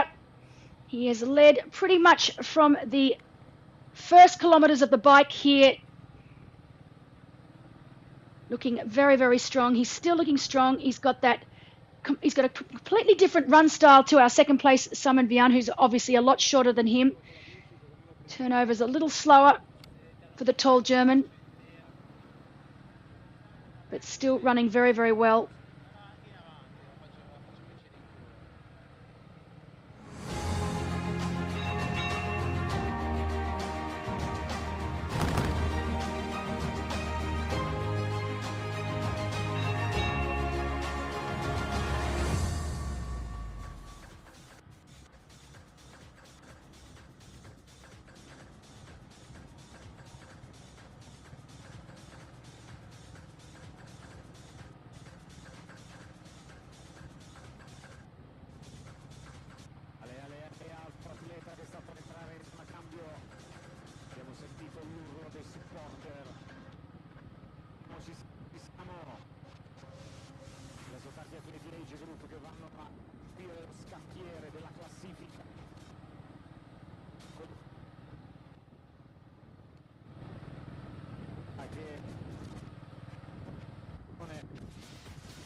So look at that, two completely different run styles, the fast arm action and fast turnover of Simon Viant as compared to that loping, slower turnover, that loping style of our leader, Maximilian Sperl.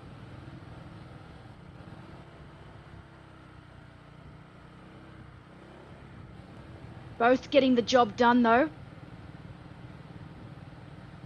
Definitely looking like Simon is the faster of the two, but looks can be deceiving. As we're back with our female leader here, going through the Caponero tunnel for the first time, Charlene Clavel from France. Still looking really comfortable. The beginning stages of this run. We have 2 laps here today.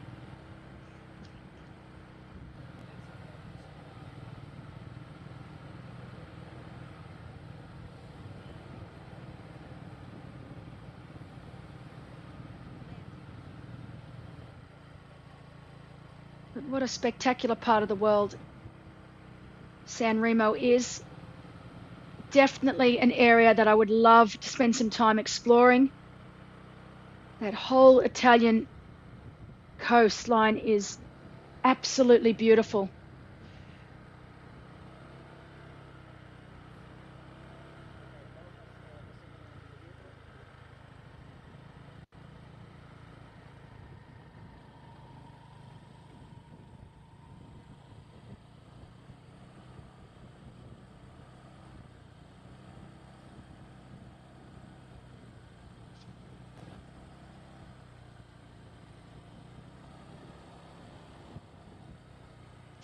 So a little bit of an update further back behind our leader here. We know that Jonathan Wyeth is in 4th place. We then have Vincent Clavel in 5th.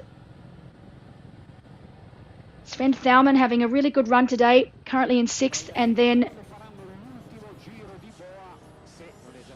so great to see all of these men running well.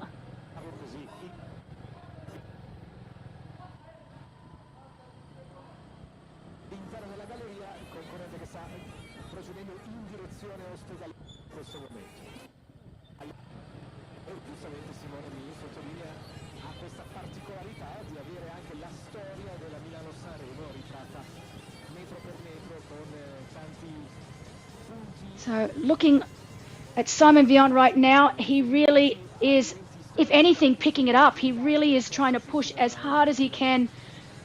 I wonder if he's been given some splits or he knows that that time is coming down between himself.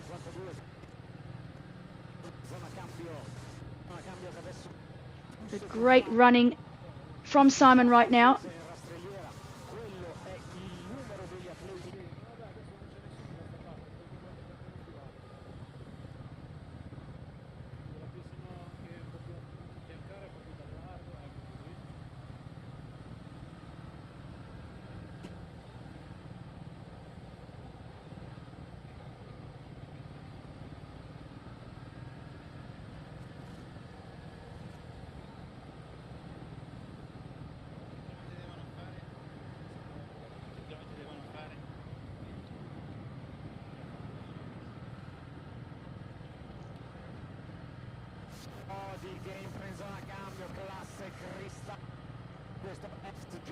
Continually checking his watch to make sure he is running exactly where he wants to be.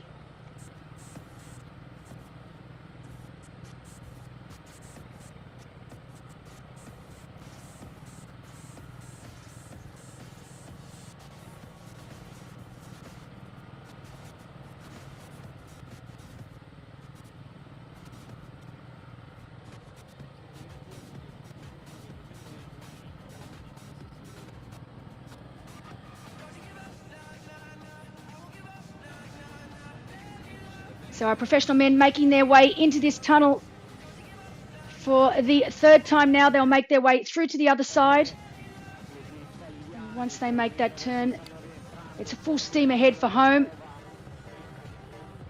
Charlene Clavel from France still leading the way for our women. Still looking very, very comfortable.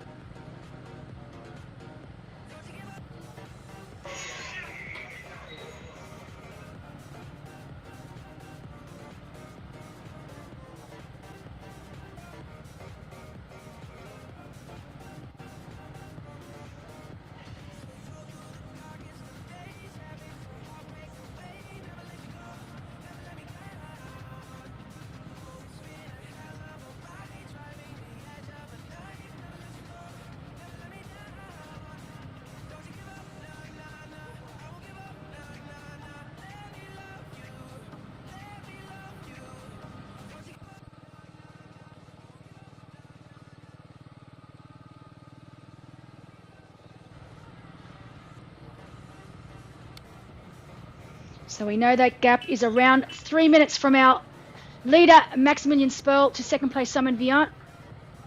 Right now on screen, Charlene Clavel, our leader for the women's race. We know behind her is Lisa Maria Donau, trying to get you a split back to Lisa Maria.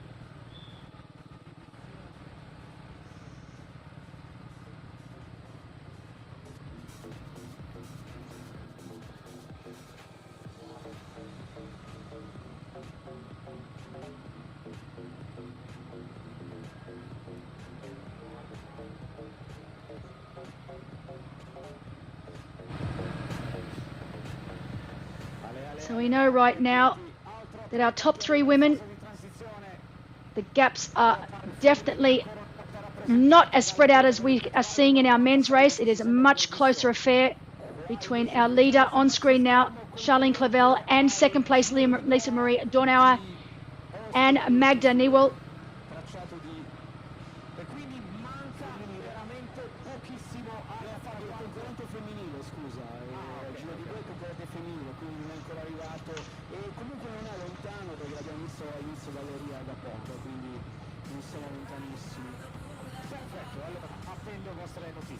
So we know Charlene Clavel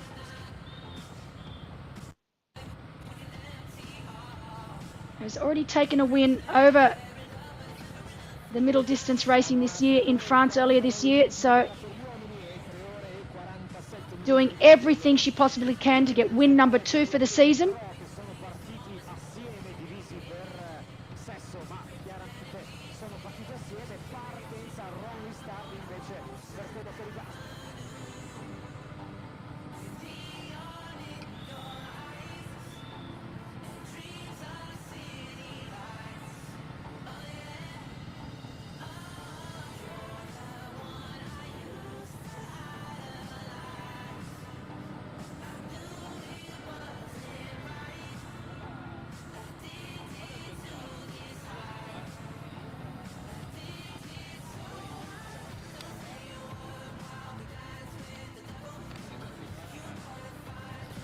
So Charlene Clavel has now made the turn at the far end of the course.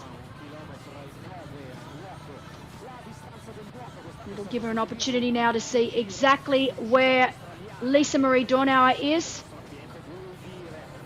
As she makes her way back towards Sanremo to complete lap 1.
So starting to get really busy down there on the boardwalk. We do know that while Charlene Clavel from France leads our women's race, there has been a little bit of a change behind. Magda Newell has made her way up into second position. So great running from Magda to now take second spot. Lisa Marie Dornauer now moving down into third place. As you can see, our leaders crossing paths. Our lead male heading back out to complete lap number 2, while our lead female heading back towards Sanremo to complete lap number 1.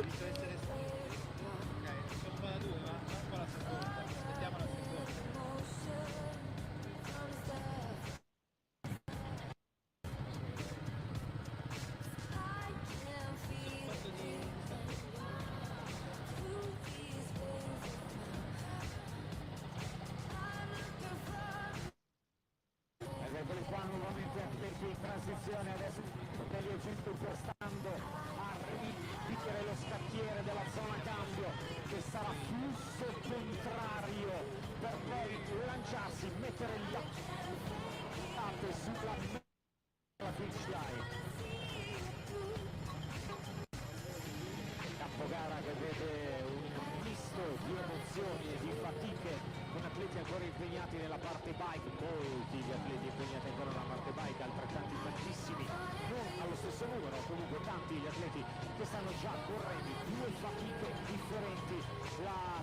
So Simon Vian still chasing hard, trying desperately to take some time out of our leader, Maximilian Sperl.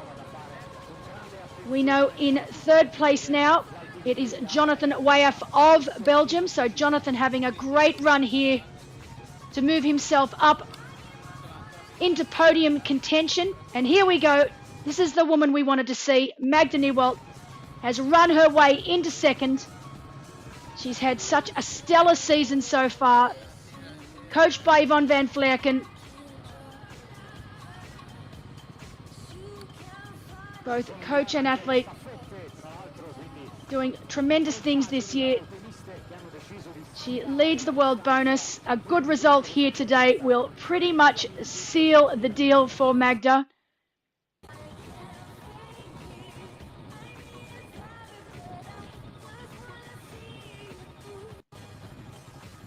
Fantastic racing from the South African.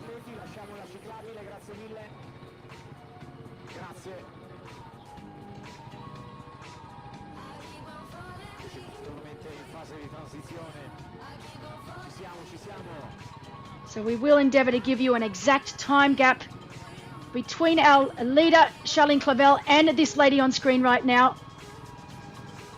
We know that Lisa Maria Donauer is holding third, about a minute 12 down now on our leader. So Lisa Maria has definitely dropped off the pace, allowing Magda to run past her into second, but I'm sure Magda is not stopping there. She will want to try and catch Charlene. We will try and get you a gap.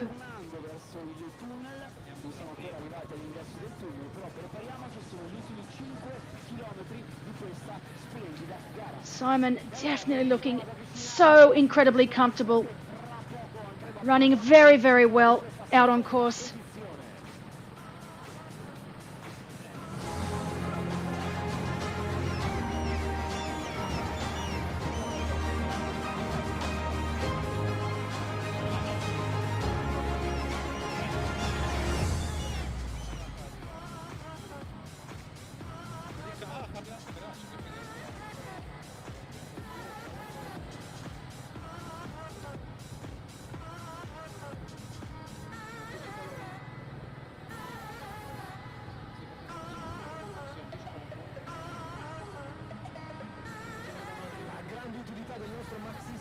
Ci regala anche qualche momento di ombra qui dal nostro palco, visto che il sole a quest'ora picchia perpendicolare qui della zona del nostro podio, dove vi ricordo che alle 14 procederemo con la premiazione di tutte le categorie della Triathlon Sprint.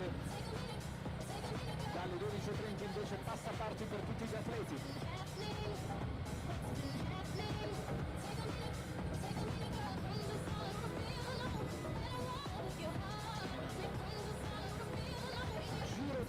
Per il secondo concorrente nella classifica maschile e invece passaggio in galleria per la battistrada della classifica femminile.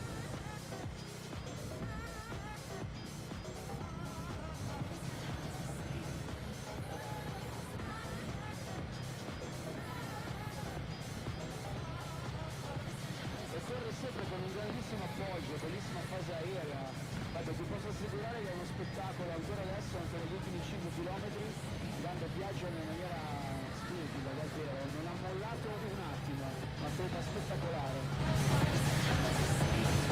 Guardate che meravigliosa cartolina della nostra Riviera con le immagini che stanno facendo il giro del mondo della nostra diretta streaming, le immagini in diretta dalla gara. Abbiamo vissuto le emozioni della gara nell'entroterra e adesso stiamo seguendo in diretta il passaggio dei ciclisti, dei concorrenti della zona della pista ciclopedonale.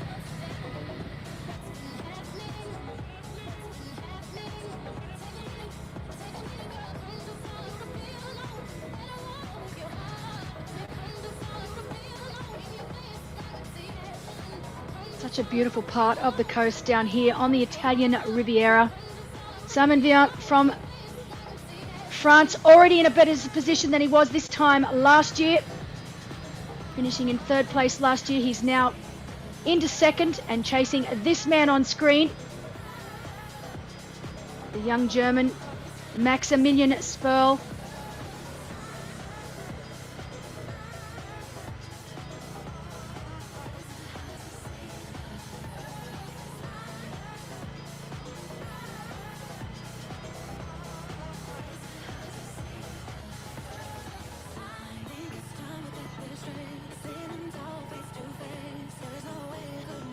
Could not ask for a better backdrop if you tried for a race location.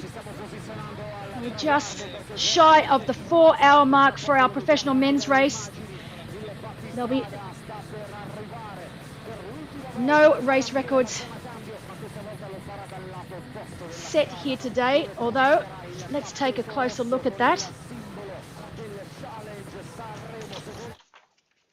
We know that last year course record could be set. Course record was set last year, of course, the first time the race was run by Gregory Barnaby.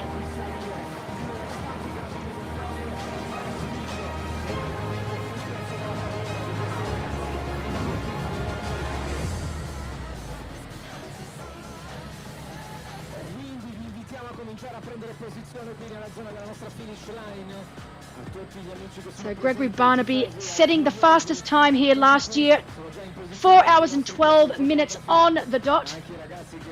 We're currently sitting at 3:59 and change. So maybe I spoke too soon. We'll see what sort of time Maximilian Sperl is able to set here today. We know it's been great conditions, very little wind. It's been warm, but not too hot. As we are back in the Caponero tunnel with our leader.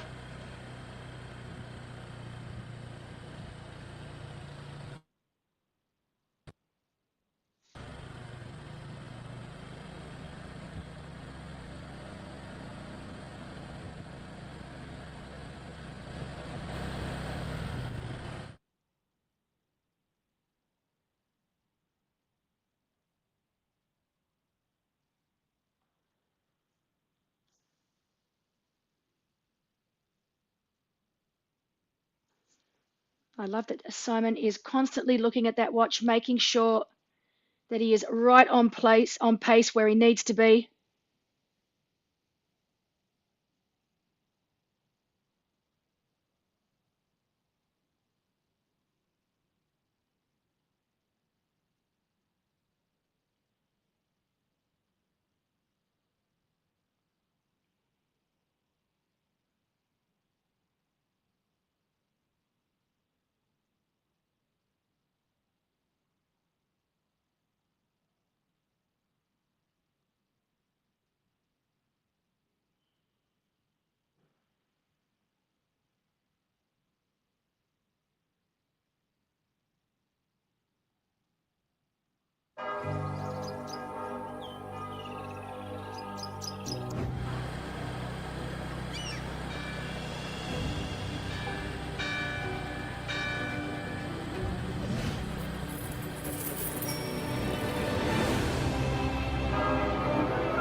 So right now, Charlene Clavel leading, but we have been given an update out on course that Magda Nieuwelt from South Africa is a mere 21 seconds in arrears. So Magda really running exceptionally well right now. Only 21 seconds down on our leader. Magda came into this race so incredibly focused. She knew that a good result here, a win here, would give her an extra 250 points towards the Challenge Family End of Year World Bonus. Would extend her lead out even further, making it virtually impossible for anyone to catch her. She talked to me only a week ago telling me what a difference $25,000 will make to her career, to her life as a professional athlete. And one thing I really love is watching professional athletes set themselves a goal and then execute to perfection. And that is exactly what Magda has done this season. She set herself a goal. She stuck to it through thick and thin. If she's been thrown a curveball, she's made her way around it. She's reset, refocused. But the goal has never changed. And right now, she's running in second place, but really looking good to take the win. It's going to come down to the end of this run, which is what we want. Lisa Maria Dornauer still holding third place, but losing time.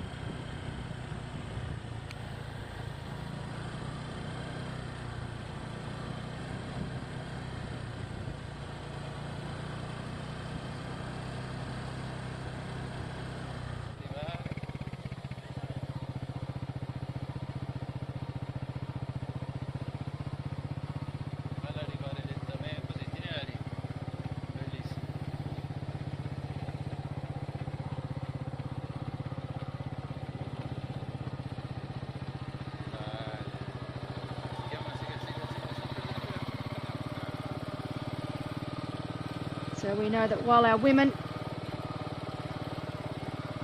still have a fair way to run here today, our men are around 4 kilometres from the finish. So our lead male, Maximilian Sperl, around that 4 kilometre mark to go.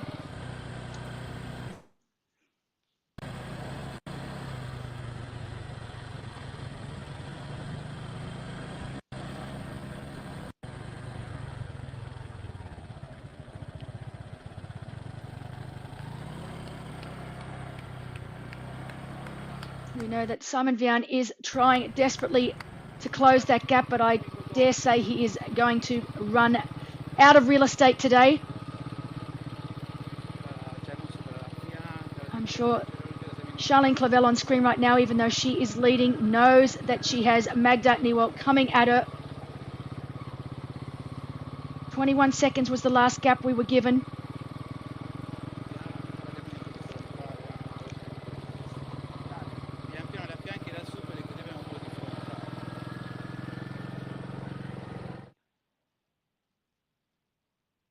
Behind third place, Lisa Maria Dornauer. We know Julia Scala from Germany has made her way into fourth, so great racing from Julia to make her way up into fourth position.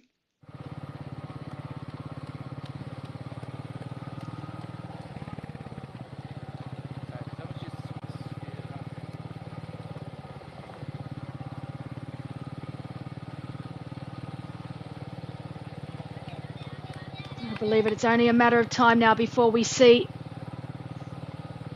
the likes of Magda Newell right up on the heels of this lady on screen now. We know it's down to around 10 seconds.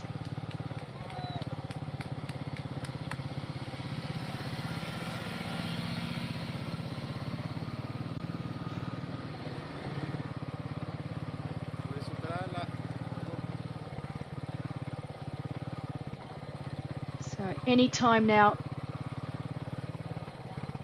and we will see the pass being made.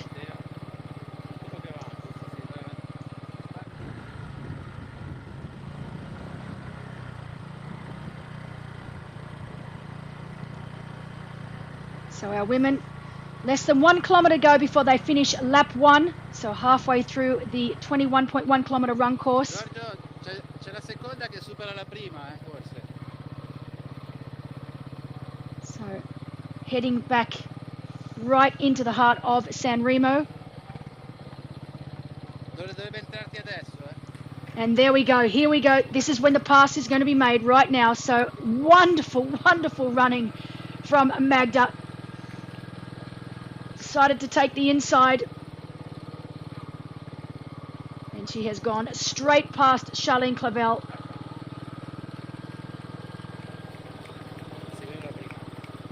I'll be honest, I wasn't sure whether Magda could pull off the win here today. I know she's in scintillating form. She's been racing well all year. But I wasn't sure that this course was going to suit her strengths with all the descending. She admitted that she technically wasn't. Technical courses were not, her strength. But wow, has she proven me wrong. Such a beautiful, technically perfect run style. Very, very clean runner. Doesn't waste any energy. So, funny little story. While Magda is racing here now for the win, currently holding first place, I do know that her coach, Yvonne van Vleuten, has just managed to run the Berlin Marathon, coming home in a time of 2:39.02. So bravo, Yvonne van Vleuten. 2:39.02. Brilliant run. There was a reason she was called the Flying Dutchwoman. Still flying to this day. And I'm sure she will be very, very happy to know that her athlete, Magda Newell, currently in first position here in Sanremo.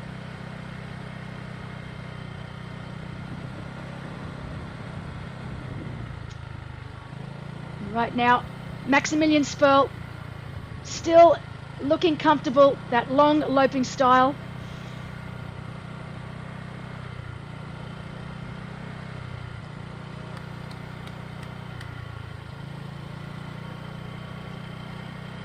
Torsten Rader had him down for the win here today. So far, looking the goods. But it is this man on screen right now, Simon Viant, who is trying desperately.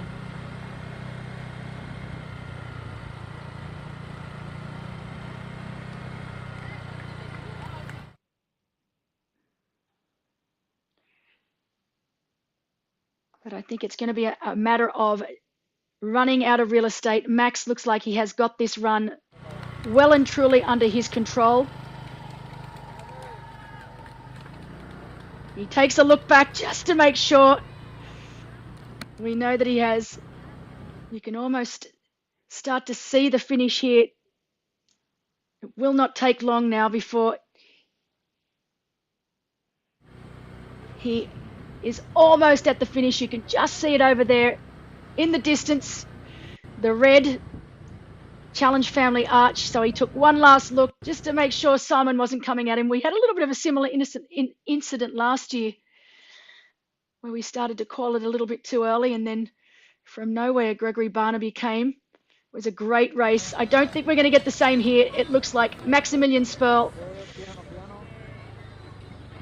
has pretty much got this race won and done. Wonderful racing from the young German. He got himself a lead on that bike that was impossible to catch. So as he makes his way down through the Wahoo Arch and onto the red carpet. Fabulous racing from the German here today. As I said, took control on the bike early and never really looked back. Looked nice and comfortable on the run. Torsten Rad had him pegged for the win. His stats turned out to be spot on. And we crown what is now our second Challenge Sanremo male champion, Maximilian Sperl from Germany. Bravo.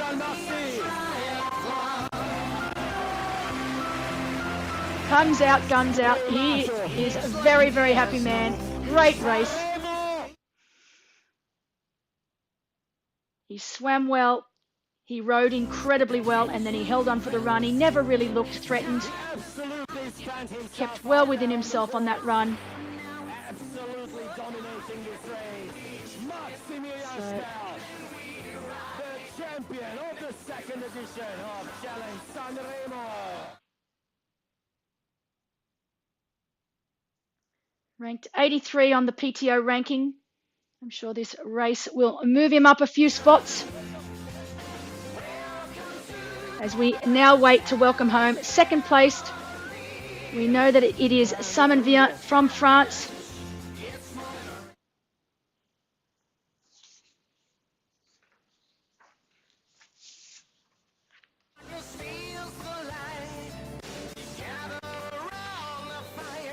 So of course, got to get the obligatory photo. That was Juan and Fernandez from our core team down on ground. How did you like your day? It seemed like a really, really tough day in the office. So, yeah, if there's the race next year, I'm definitely going to come back.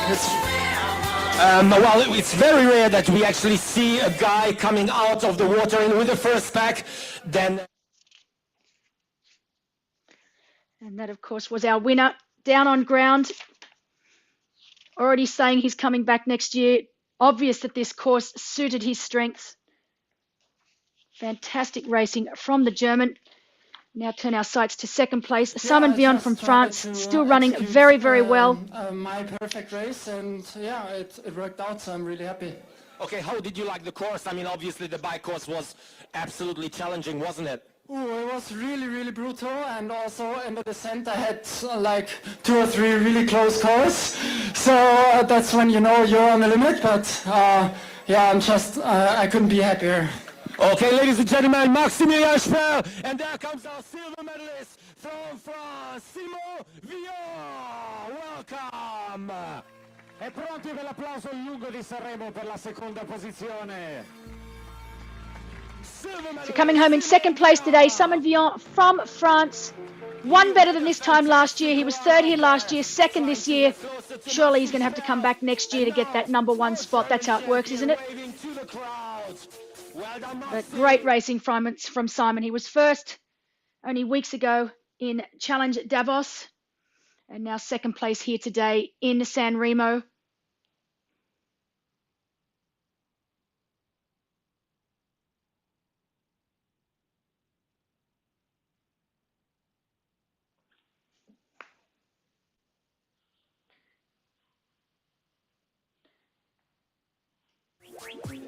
Come sempre il grande rispetto tra gli atleti.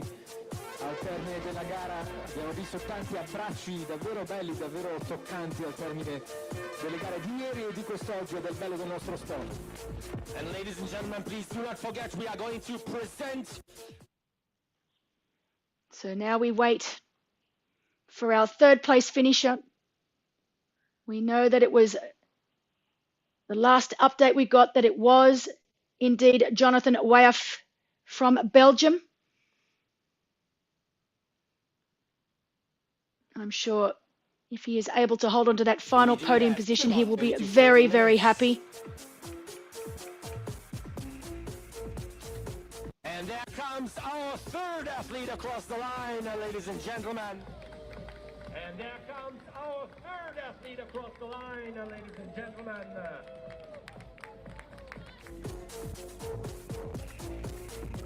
No, that is not our third athlete. That is indeed... It looks like it's probably one of our...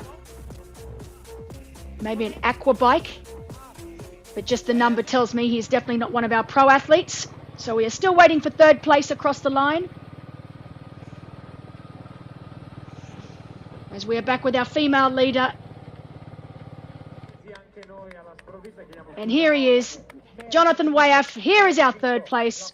Coming in now to take third across the line here today. Our final spot on the podium. Jonathan Wyeth. Great to see this man doing so well. had a bit of a rocky start to the year. He crashed in a race early on in the year in April. Took him out of the sport for a little while. Nasty injury. So great to see him back. He will be very happy with that final spot on the podium.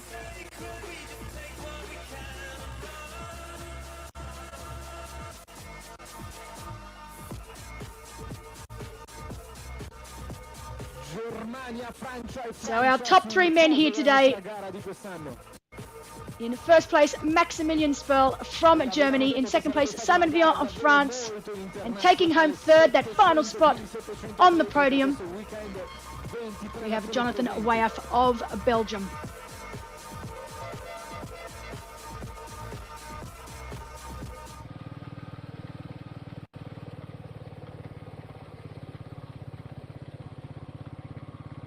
So our professional women, 4 hours, 16 minutes and 22 seconds they have now been going. As we get that classic shot of our top three in what has been only the second running of Challenge Sanremo. Here down on the Italian Riviera, excuse me. Beautiful day. Picture perfect day, as they say.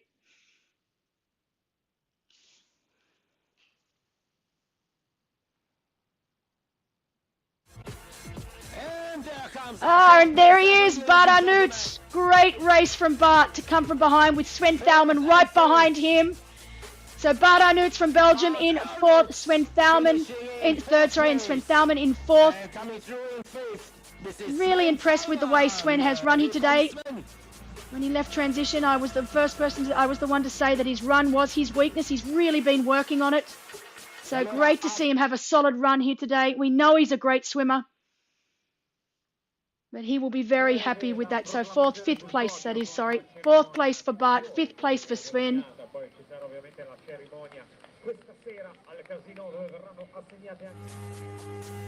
And completing our top six, ladies and gentlemen, there he comes, Christopher Vistigray from Denmark. Christopher Vistigray, he was one of our top three out of transition onto the run.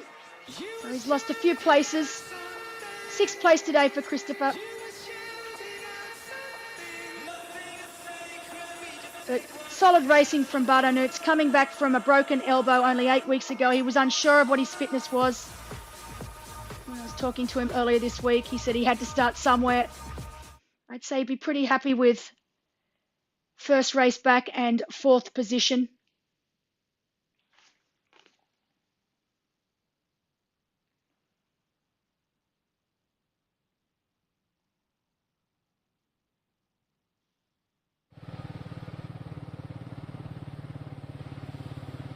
So while our top six professional men are already across our finish line, we're now waiting for our professional women. We know Magda currently leading the way. She has 38 seconds over our second place, Charlene Clavel of France. So 38 seconds is the gap now between our top two professional women on course.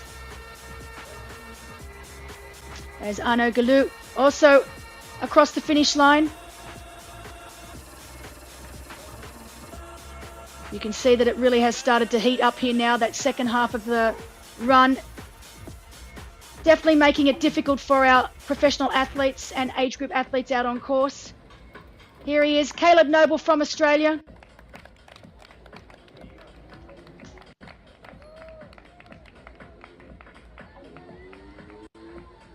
I'd say that is around 8th position for Caleb.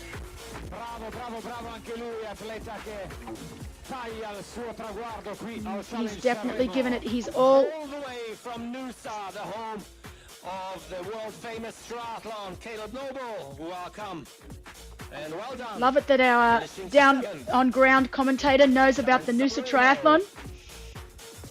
Definitely one of the things that Noosa is renowned for, celebrating its 40th anniversary this year, so it's a big deal. Caleb Noble, of course, residing here in Noosa, where I'm from.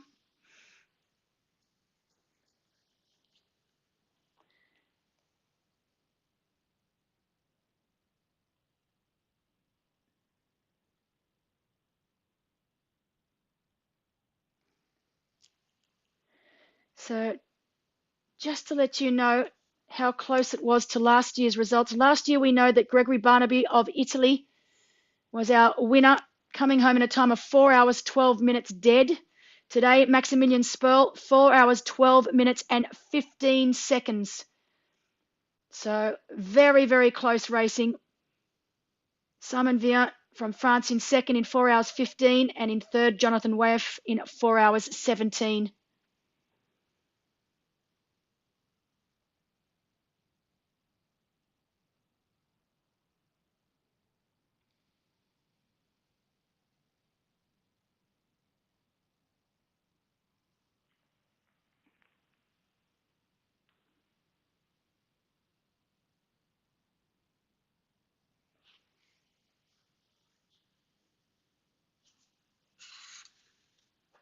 Con una corsa sempre sul ritmo, mai un cedimento, mai una sbavatura.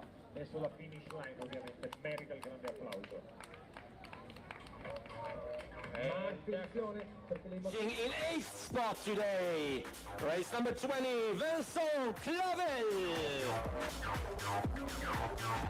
Anche per lui l'applauso di Sanremo. So Vincent Clavel home in 8th.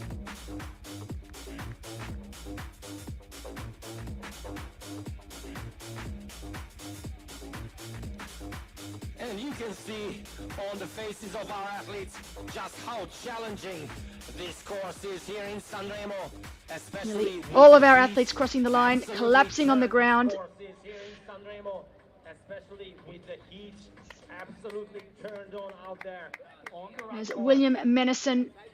He was second here last year to Gregory Barnaby, not having quite the race that I'm sure he expected, or that we expected him to have. Coming home in 9th place. And there he comes, William Menison on the podium last year. This time finishing 9th, so still a top 10 finish. What a performance by William Menison from Monaco. So tough day out there from William. Del territorio hanno deciso di venire qua a fare la performance e devo dire la verità, ci sono riusciti. Molto alto il livello.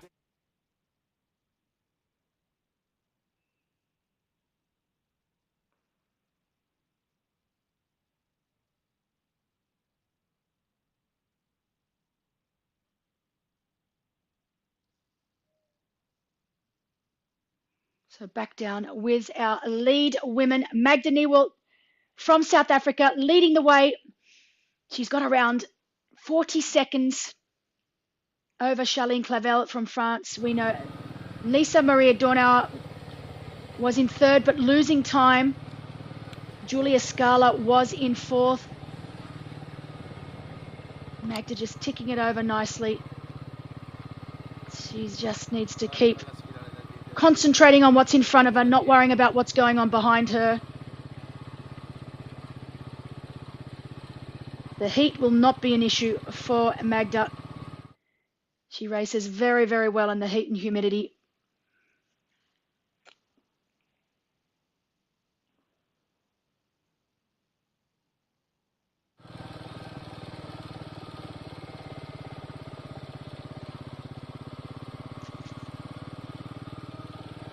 Our winning time for the women last year was 4 hours and 50. Emma Billum from Switzerland took the honours here last year.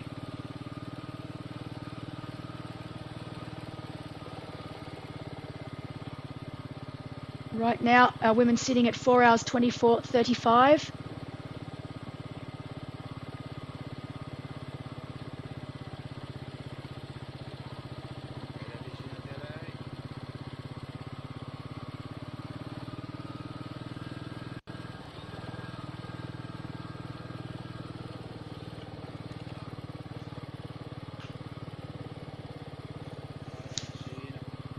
Magda, with every step, looking more and more likely to take home not only €3,500 in prize money, but 250 points towards the world bonus.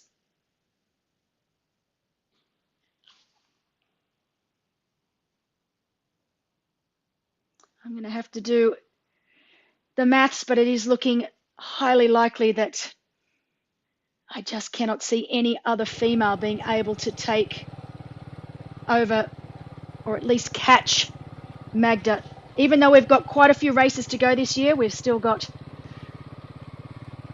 Challenge Santa Marta, Challenge Barcelona, Challenge Peguera Mallorca, the new one in France, Challenge Vibaku, Challenge Ignacia Tri, another new one in Italy. I love that we're getting so many great new races in Italy. And then, of course, Challenge Florianopolis and Challenge Canberra, the very last race. Or actually, Challenge Salinas is the very last race. So still plenty of racing to do where athletes are able to get points. But I cannot see anyone catching this woman on screen right now. I cannot see anyone catching her here today in Sanremo, and I certainly cannot see anyone catching her at the end of the year for the World Bonus.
So one of the cool things to happen today in the race was the Sanremo Symphonic Orchestra. So the Symphony Orchestra of Sanremo were actually playing this morning for the start of the race.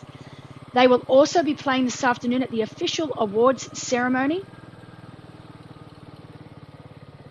So this morning they played the Italian national anthem before the swimmers took to the water. And they will be playing once again this afternoon for the official awards ceremony. A very cool touch for the race here this year.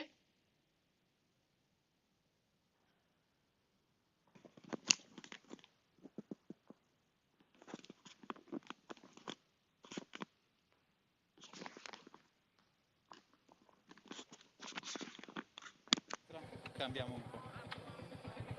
No, ma forse non ci riusciamo adesso, vediamo.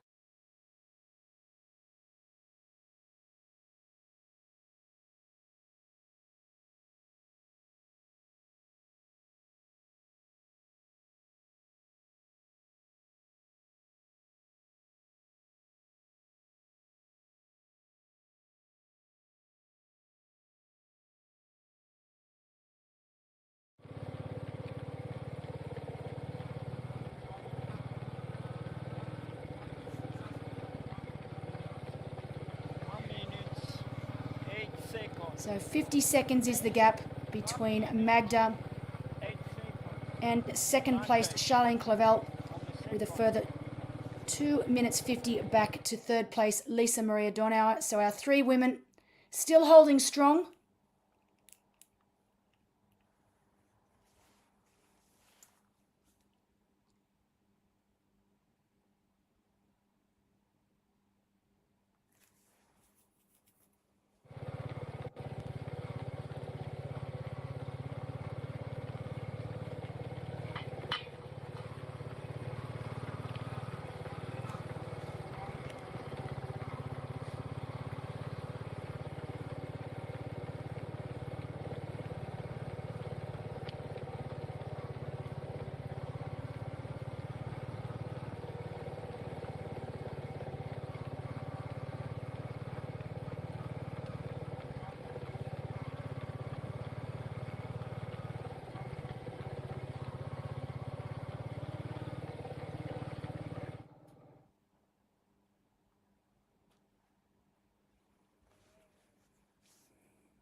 So our women making their way back now into Sanremo.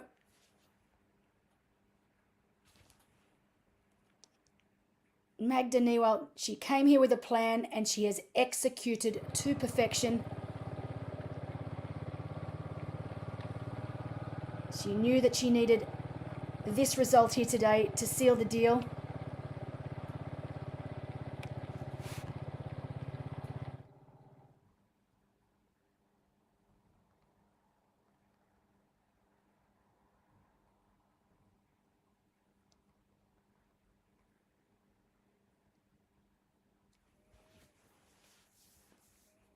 She did have a plan in case things didn't go quite the way she wanted today, but she was prepared to stay in Europe a little bit longer and race one more event. I think she was thinking about going to challenge Ignacia. But right now, in the box seat to take the win here today in Sanremo, to take home an extra 250 points.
So Magda Newell, our leader in the female race today, making her way back through the Caponero tunnel. Once she makes her way through this tunnel, she is on her way home to the town of Sanremo and the finish line. So not long to go now. Vai sulla sua sinistra, sì. Tanto siamo sganciati, sto culo che mi faccio...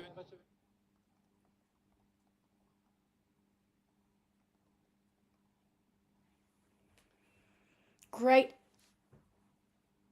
overhead shot of our transition, full of bikes now as our age groupers also make their way out onto the run.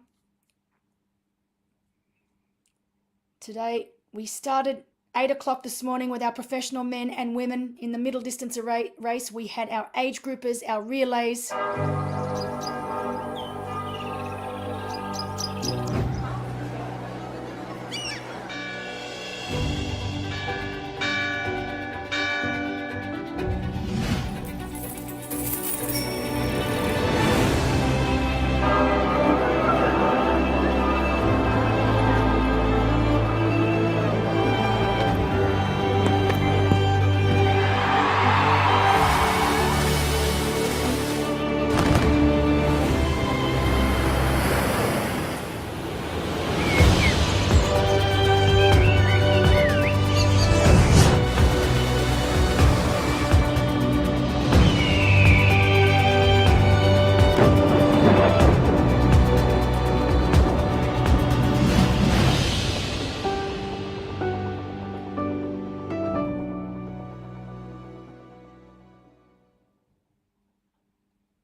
So now waiting patiently for our professional women to make their way down the red carpet. That looks like Jodie Stimpson down there on the finish line. So not sure what happened, but Jodie obviously unable to finish today, which is a real shame. Her first race back in a long time. I was really hoping that she was able to have a great day out there today. I'm sure, no doubt, that she will regroup. And there will be another race around the corner for Jodes. It's always tough, that first race back when you've been out of it for so long. But she has a lot of support behind her, so I have no doubt that she will regroup, find that next race, and try again.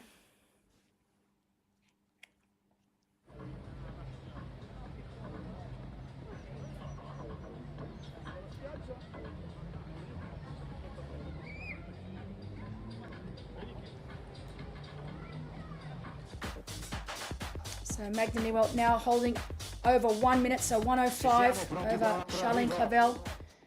It's 2 minutes 30 back to Lisa Maria Dornauer and about 12 minutes back to fourth place. Julia Scala from Germany. So significant time gaps opening up in our women's field here today. Un 5 a tutti, si taglia il traguardo. As the last of our professional men make their way towards the finish line. It's Kevin Brand of Switzerland across the finish. Welcome to Kevin Brand. Well done. 4:40, così stava guardando se c'era il cronometro, glielo diciamo noi. 4:41, chiedo scusa. 4:41 e 08 il tempo degli uomini, mentre per le donne siamo a 4 ore 39 e 20 secondi. Fabio, a proposito di red carpet, sai che questo è il nostro red carpet di Sanremo, perché quello del festival, per motivi di red carpet, sai che questo è il nostro red carpet di Sanremo, perché quello del festival...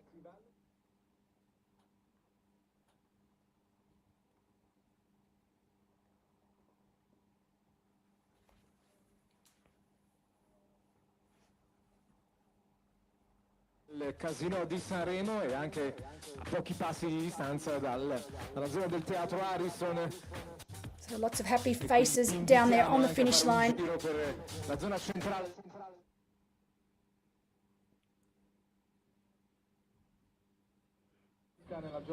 Sure, lots of people talking about the race, dissecting the race, talking about the day. We have a full transition now, full of bikes as everyone is out there on that 21.1 kilometre run. That's Jonathan Wyeth, closest to screen. Third place here today.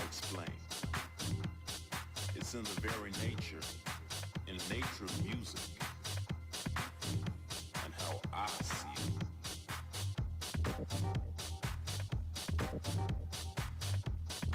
Ritmo.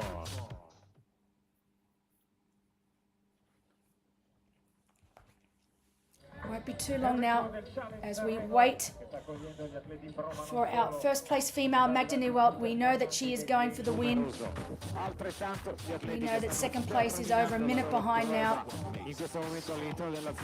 So looking highly unlikely that those positions will change. Magda still looking very much in control, checking her watch, just ticking it over perfectly.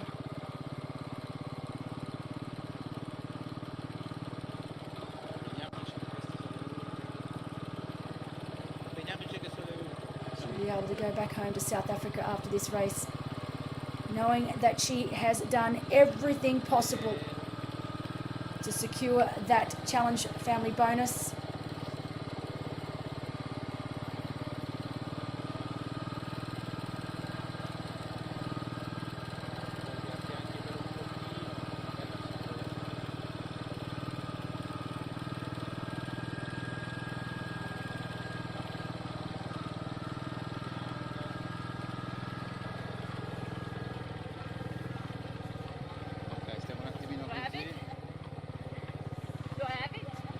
Do I have it? She's just asking. Just to make sure. Hey Magda, you've got it. You've got it. Don't worry. Oh, she's a funny one. 33 years of age. She won Challenge Frejus this year. She won Challenge Davos, both middle distance races. She won Challenge Gunsan full distance race in South Korea earlier this year. She was also second at the inaugural Challenge London. Another fantastic event. And looking highly likely to take the win here today in Sanremo.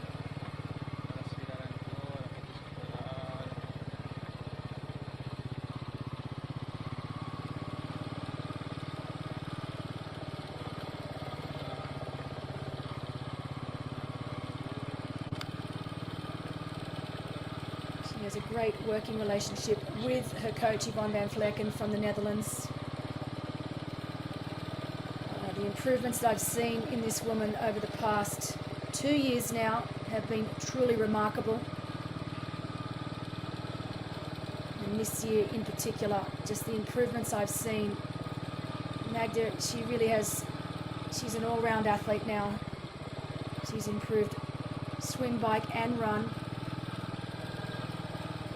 And she's just such a fierce competitor. I love it when someone sets themselves a goal and just goes for it. There's no excuses, no deviations. She just set the goal and she went for it, and she's now reaping the rewards. And as I mentioned earlier, Yvonne van Vleuten just completed the Berlin Marathon, which was also on today. 2:39 she ran, so still running incredibly well. We know that in the Berlin Marathon a new record was set, so a new women's world record set today, 2:11:52. I cannot even comprehend that time.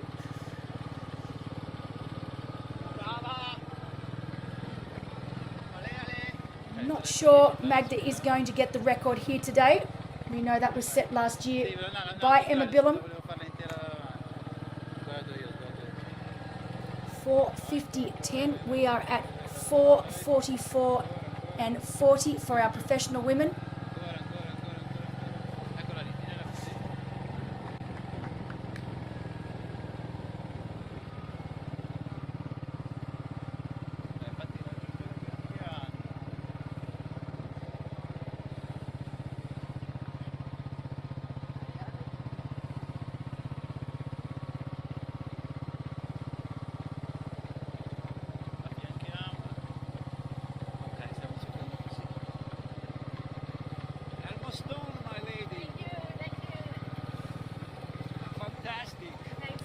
Love it, people on the sidelines cheering her on, giving her the thumbs up for a job well done.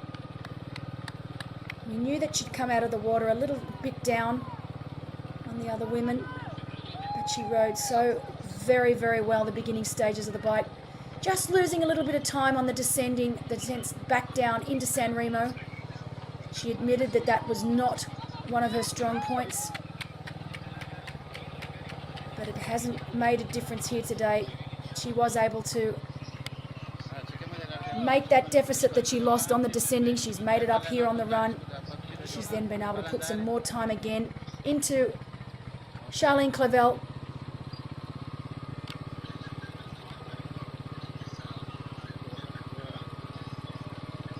As she makes her way now back into Sanremo and onto the red carpet.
Just that last little quick look around just to make sure there are no surprises in the background. We know that she's got over a minute now on Charlene Clavel, but when you're racing, your mind plays tricks on you. You can be told 100 times that you've got it in the bag. But there's that little part of your brain that just doesn't quite trust that it's correct. And you need to make sure for yourself that there are no surprises lurking in the background. There will definitely be no surprises for Magda today. She is definitely going to take the win here in Sanremo.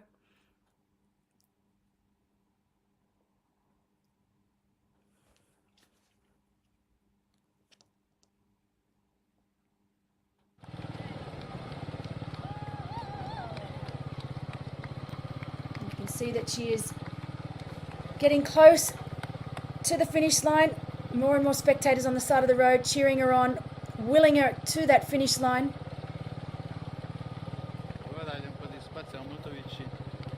We are inside the last kilometre of the run here today.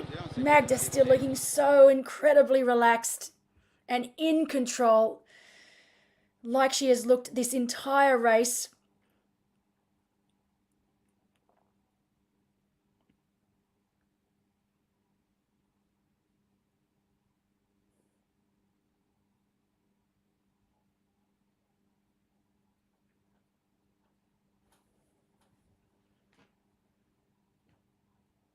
Beautiful scenery down there.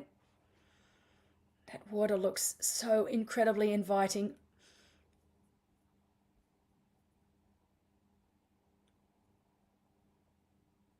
And you can see now, not long before she takes that right-hand turn down onto the red carpet, she knows she's got it now, of course, as she makes her way down.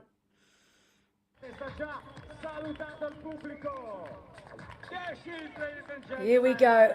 Big smiles all around. I'm so happy for it. She really has worked so hard this year. Wonderful race from Magda. Your winner, the Challenge at Sanremo 2023. Look at her smile. Brilliant performance, brilliant run. Che gara, ci ha creduto fino al termine.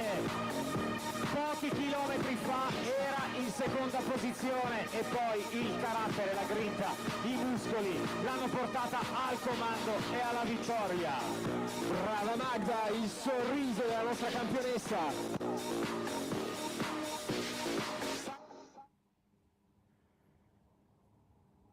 So wonderful, wonderful race from Magda Newald from South Africa.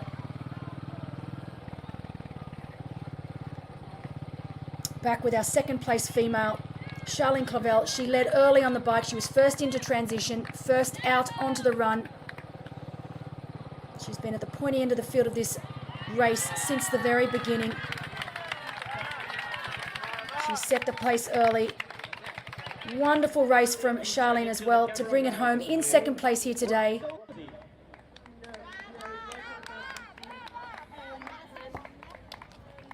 I think Monday was really big for me, but the Italian people, they're amazing. I love it. Okay, thank you very much, Magda. And there we have our silver medalist, ladies and gentlemen. Welcome to Charlene Clavel from France. Welcome, Charlene. Magda, gold medal. Charlene, silver. Che gara queste ragazze.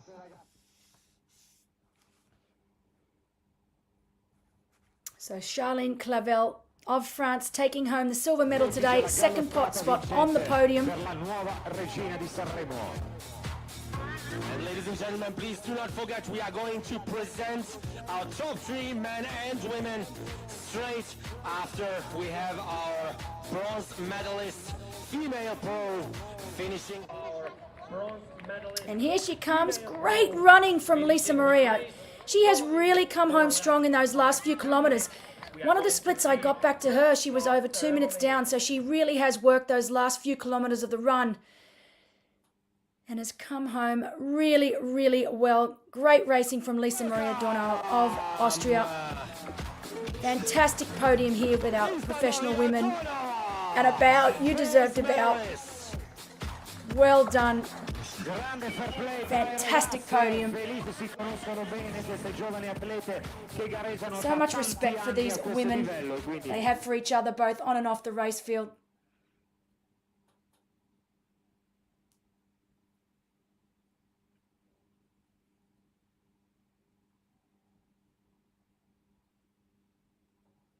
Tutti pronti per la fotografia insieme per le nostre tre campionesse.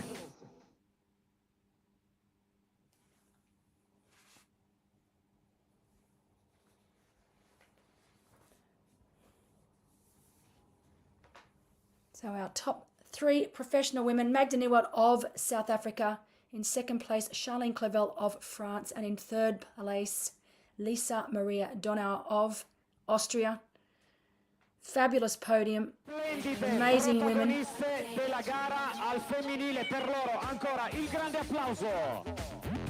Can't wipe that smile off Magda's face right now. Second place and silver medal to Charlene Clavel. And first place going to Magda.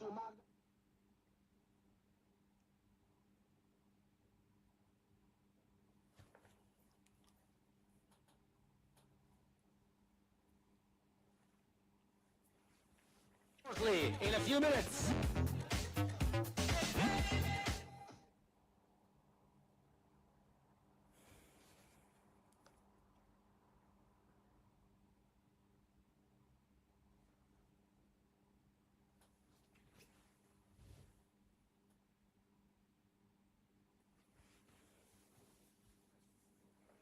So our top six professional men and women taking home a share of the prize purse, €19,000 in total, paying down to sixth place.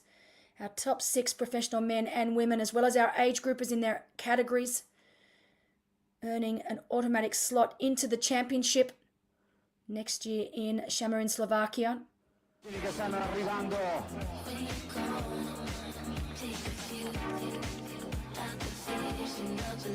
Our second finisher in the aquabike.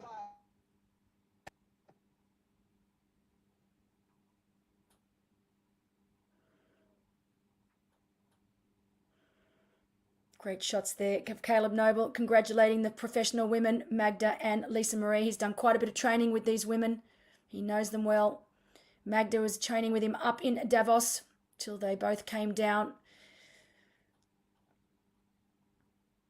Great to see Jodie there on the finish line, even though she didn't have the day she wanted, still down there to cheer on and support the professional women.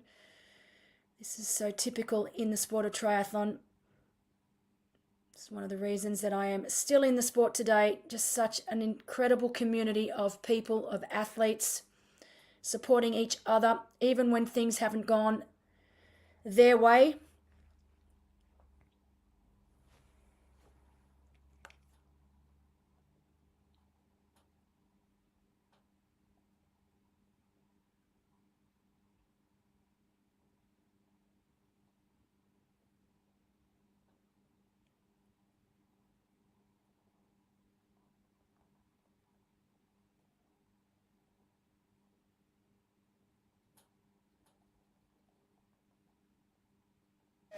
Possiamo chiamarlo con la A maiuscola, Bruno Pasqualini, uno dei nostri più performanti age group, ma non solo, nella sua carriera giovanile.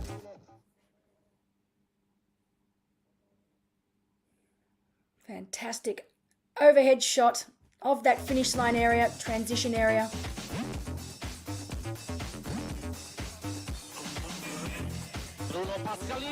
Official awards taking place later on this afternoon.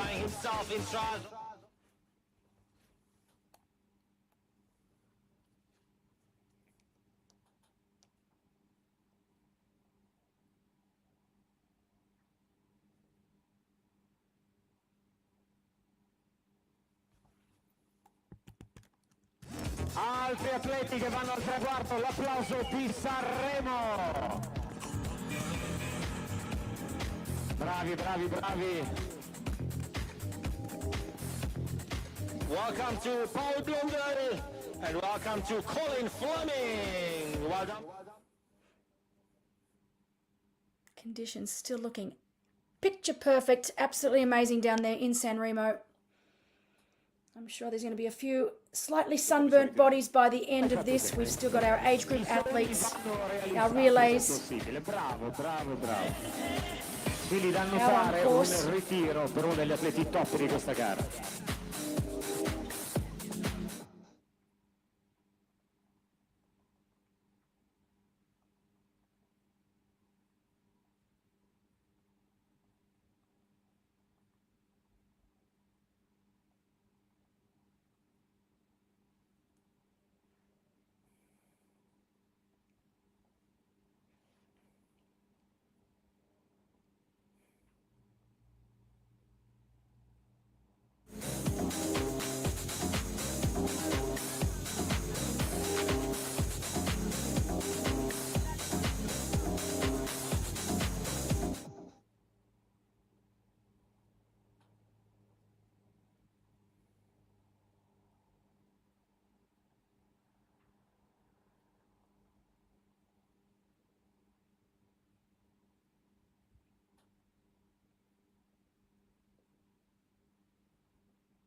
So we are waiting now down on ground for the official flower ceremony for our top 3 professional men and women.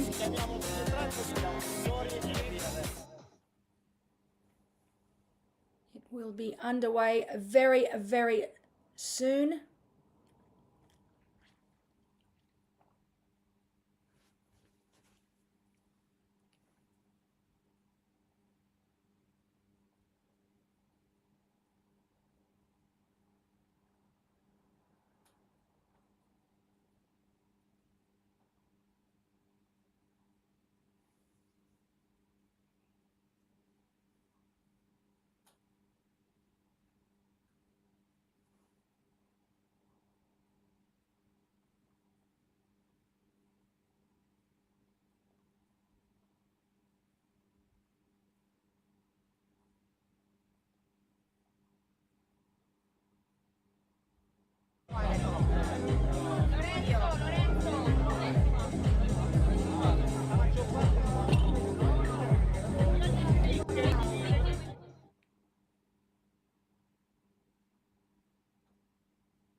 Official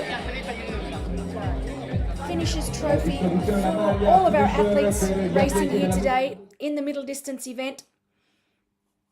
We've had just on 800 athletes racing over the event weekend. Yesterday and today. Yesterday we had the youth triathlon, the junior triathlon, as well as the swim run. Today, of course, the middle distance triathlon being the main event, along with the aqua bike and the sprint distance triathlon. We could not have asked for better conditions for a race than today. Just wonderful down there on ground in Sanremo. Currently sitting at around per la cerimonia di premiazione al maschile. Ladies and gentlemen, now the medal presentation. We are going down on ground now for our flower ceremony and official presentation for our top 3 professional men and women.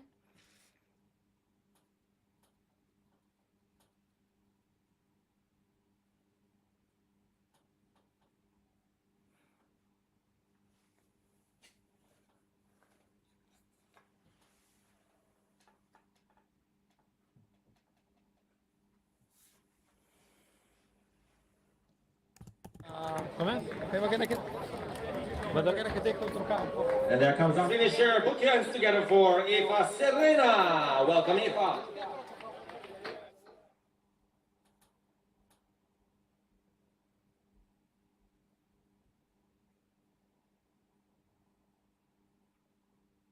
Atleta sì, che ha partecipato ieri alla gara e che oggi coinvolgiamo per la nostra cerimonia di premiazione. E anche l'ispettore Luca.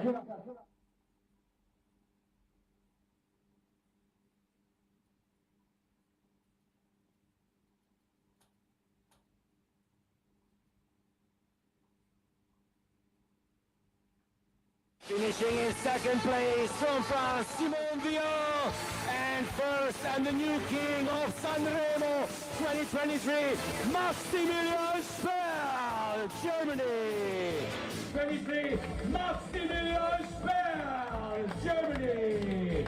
Fatemi sentire il caro.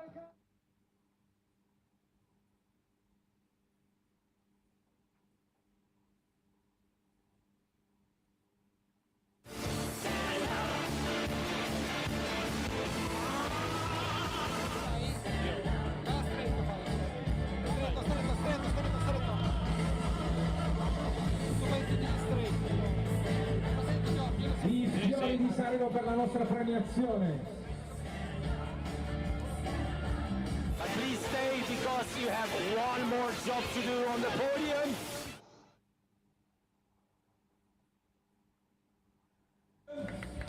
We have some beer arriving, which you have to spray. First, make your picture and then run and hide.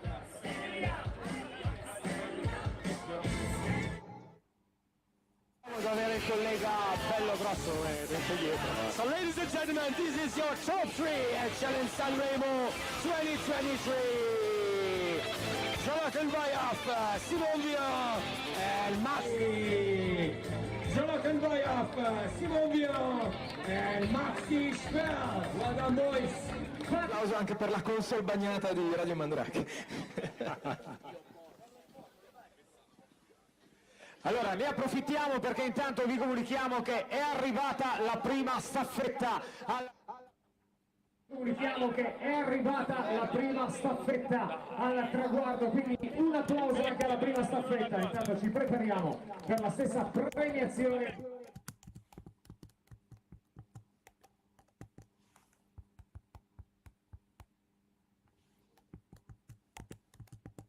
In second place from France, Charles Clavel, and in first place, and the new queen of Sanremo, Magda Neuwald.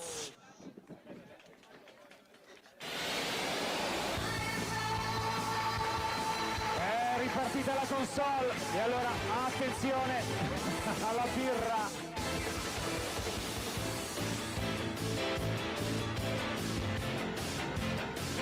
Dai Sanremo, fammi sentire le mani al ritmo per queste splendide ragazze!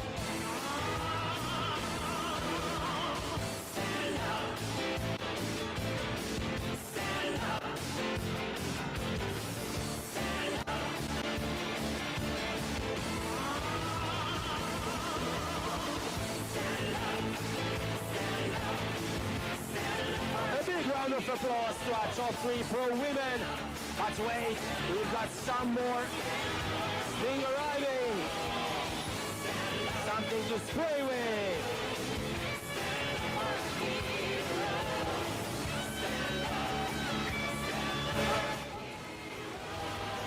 And there we go, ladies and gentlemen.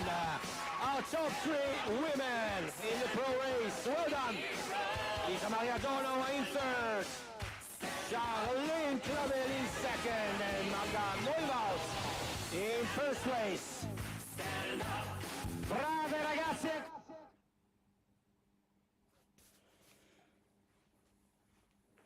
So that was our flower ceremony. Incredible racing here today. And I have to tell you, the finishing time for Magda, 4 hours 50 and 10 seconds. That is identical to the time of Emma Billum winning last year. So who would have thought? Anyway, wonderful racing. Our top 3 men, our top 3 women. Beautiful day down in Sanremo. Plenty more racing yet to come with our age groupers still making their way around the run course here. But I'd like to take this opportunity to say thank you very much for tuning in. Sorry for a few of the issues we had with the blackout points during the bike ride, but we were happy to bring you what we could. And until next time, it's goodbye from me here in the studio.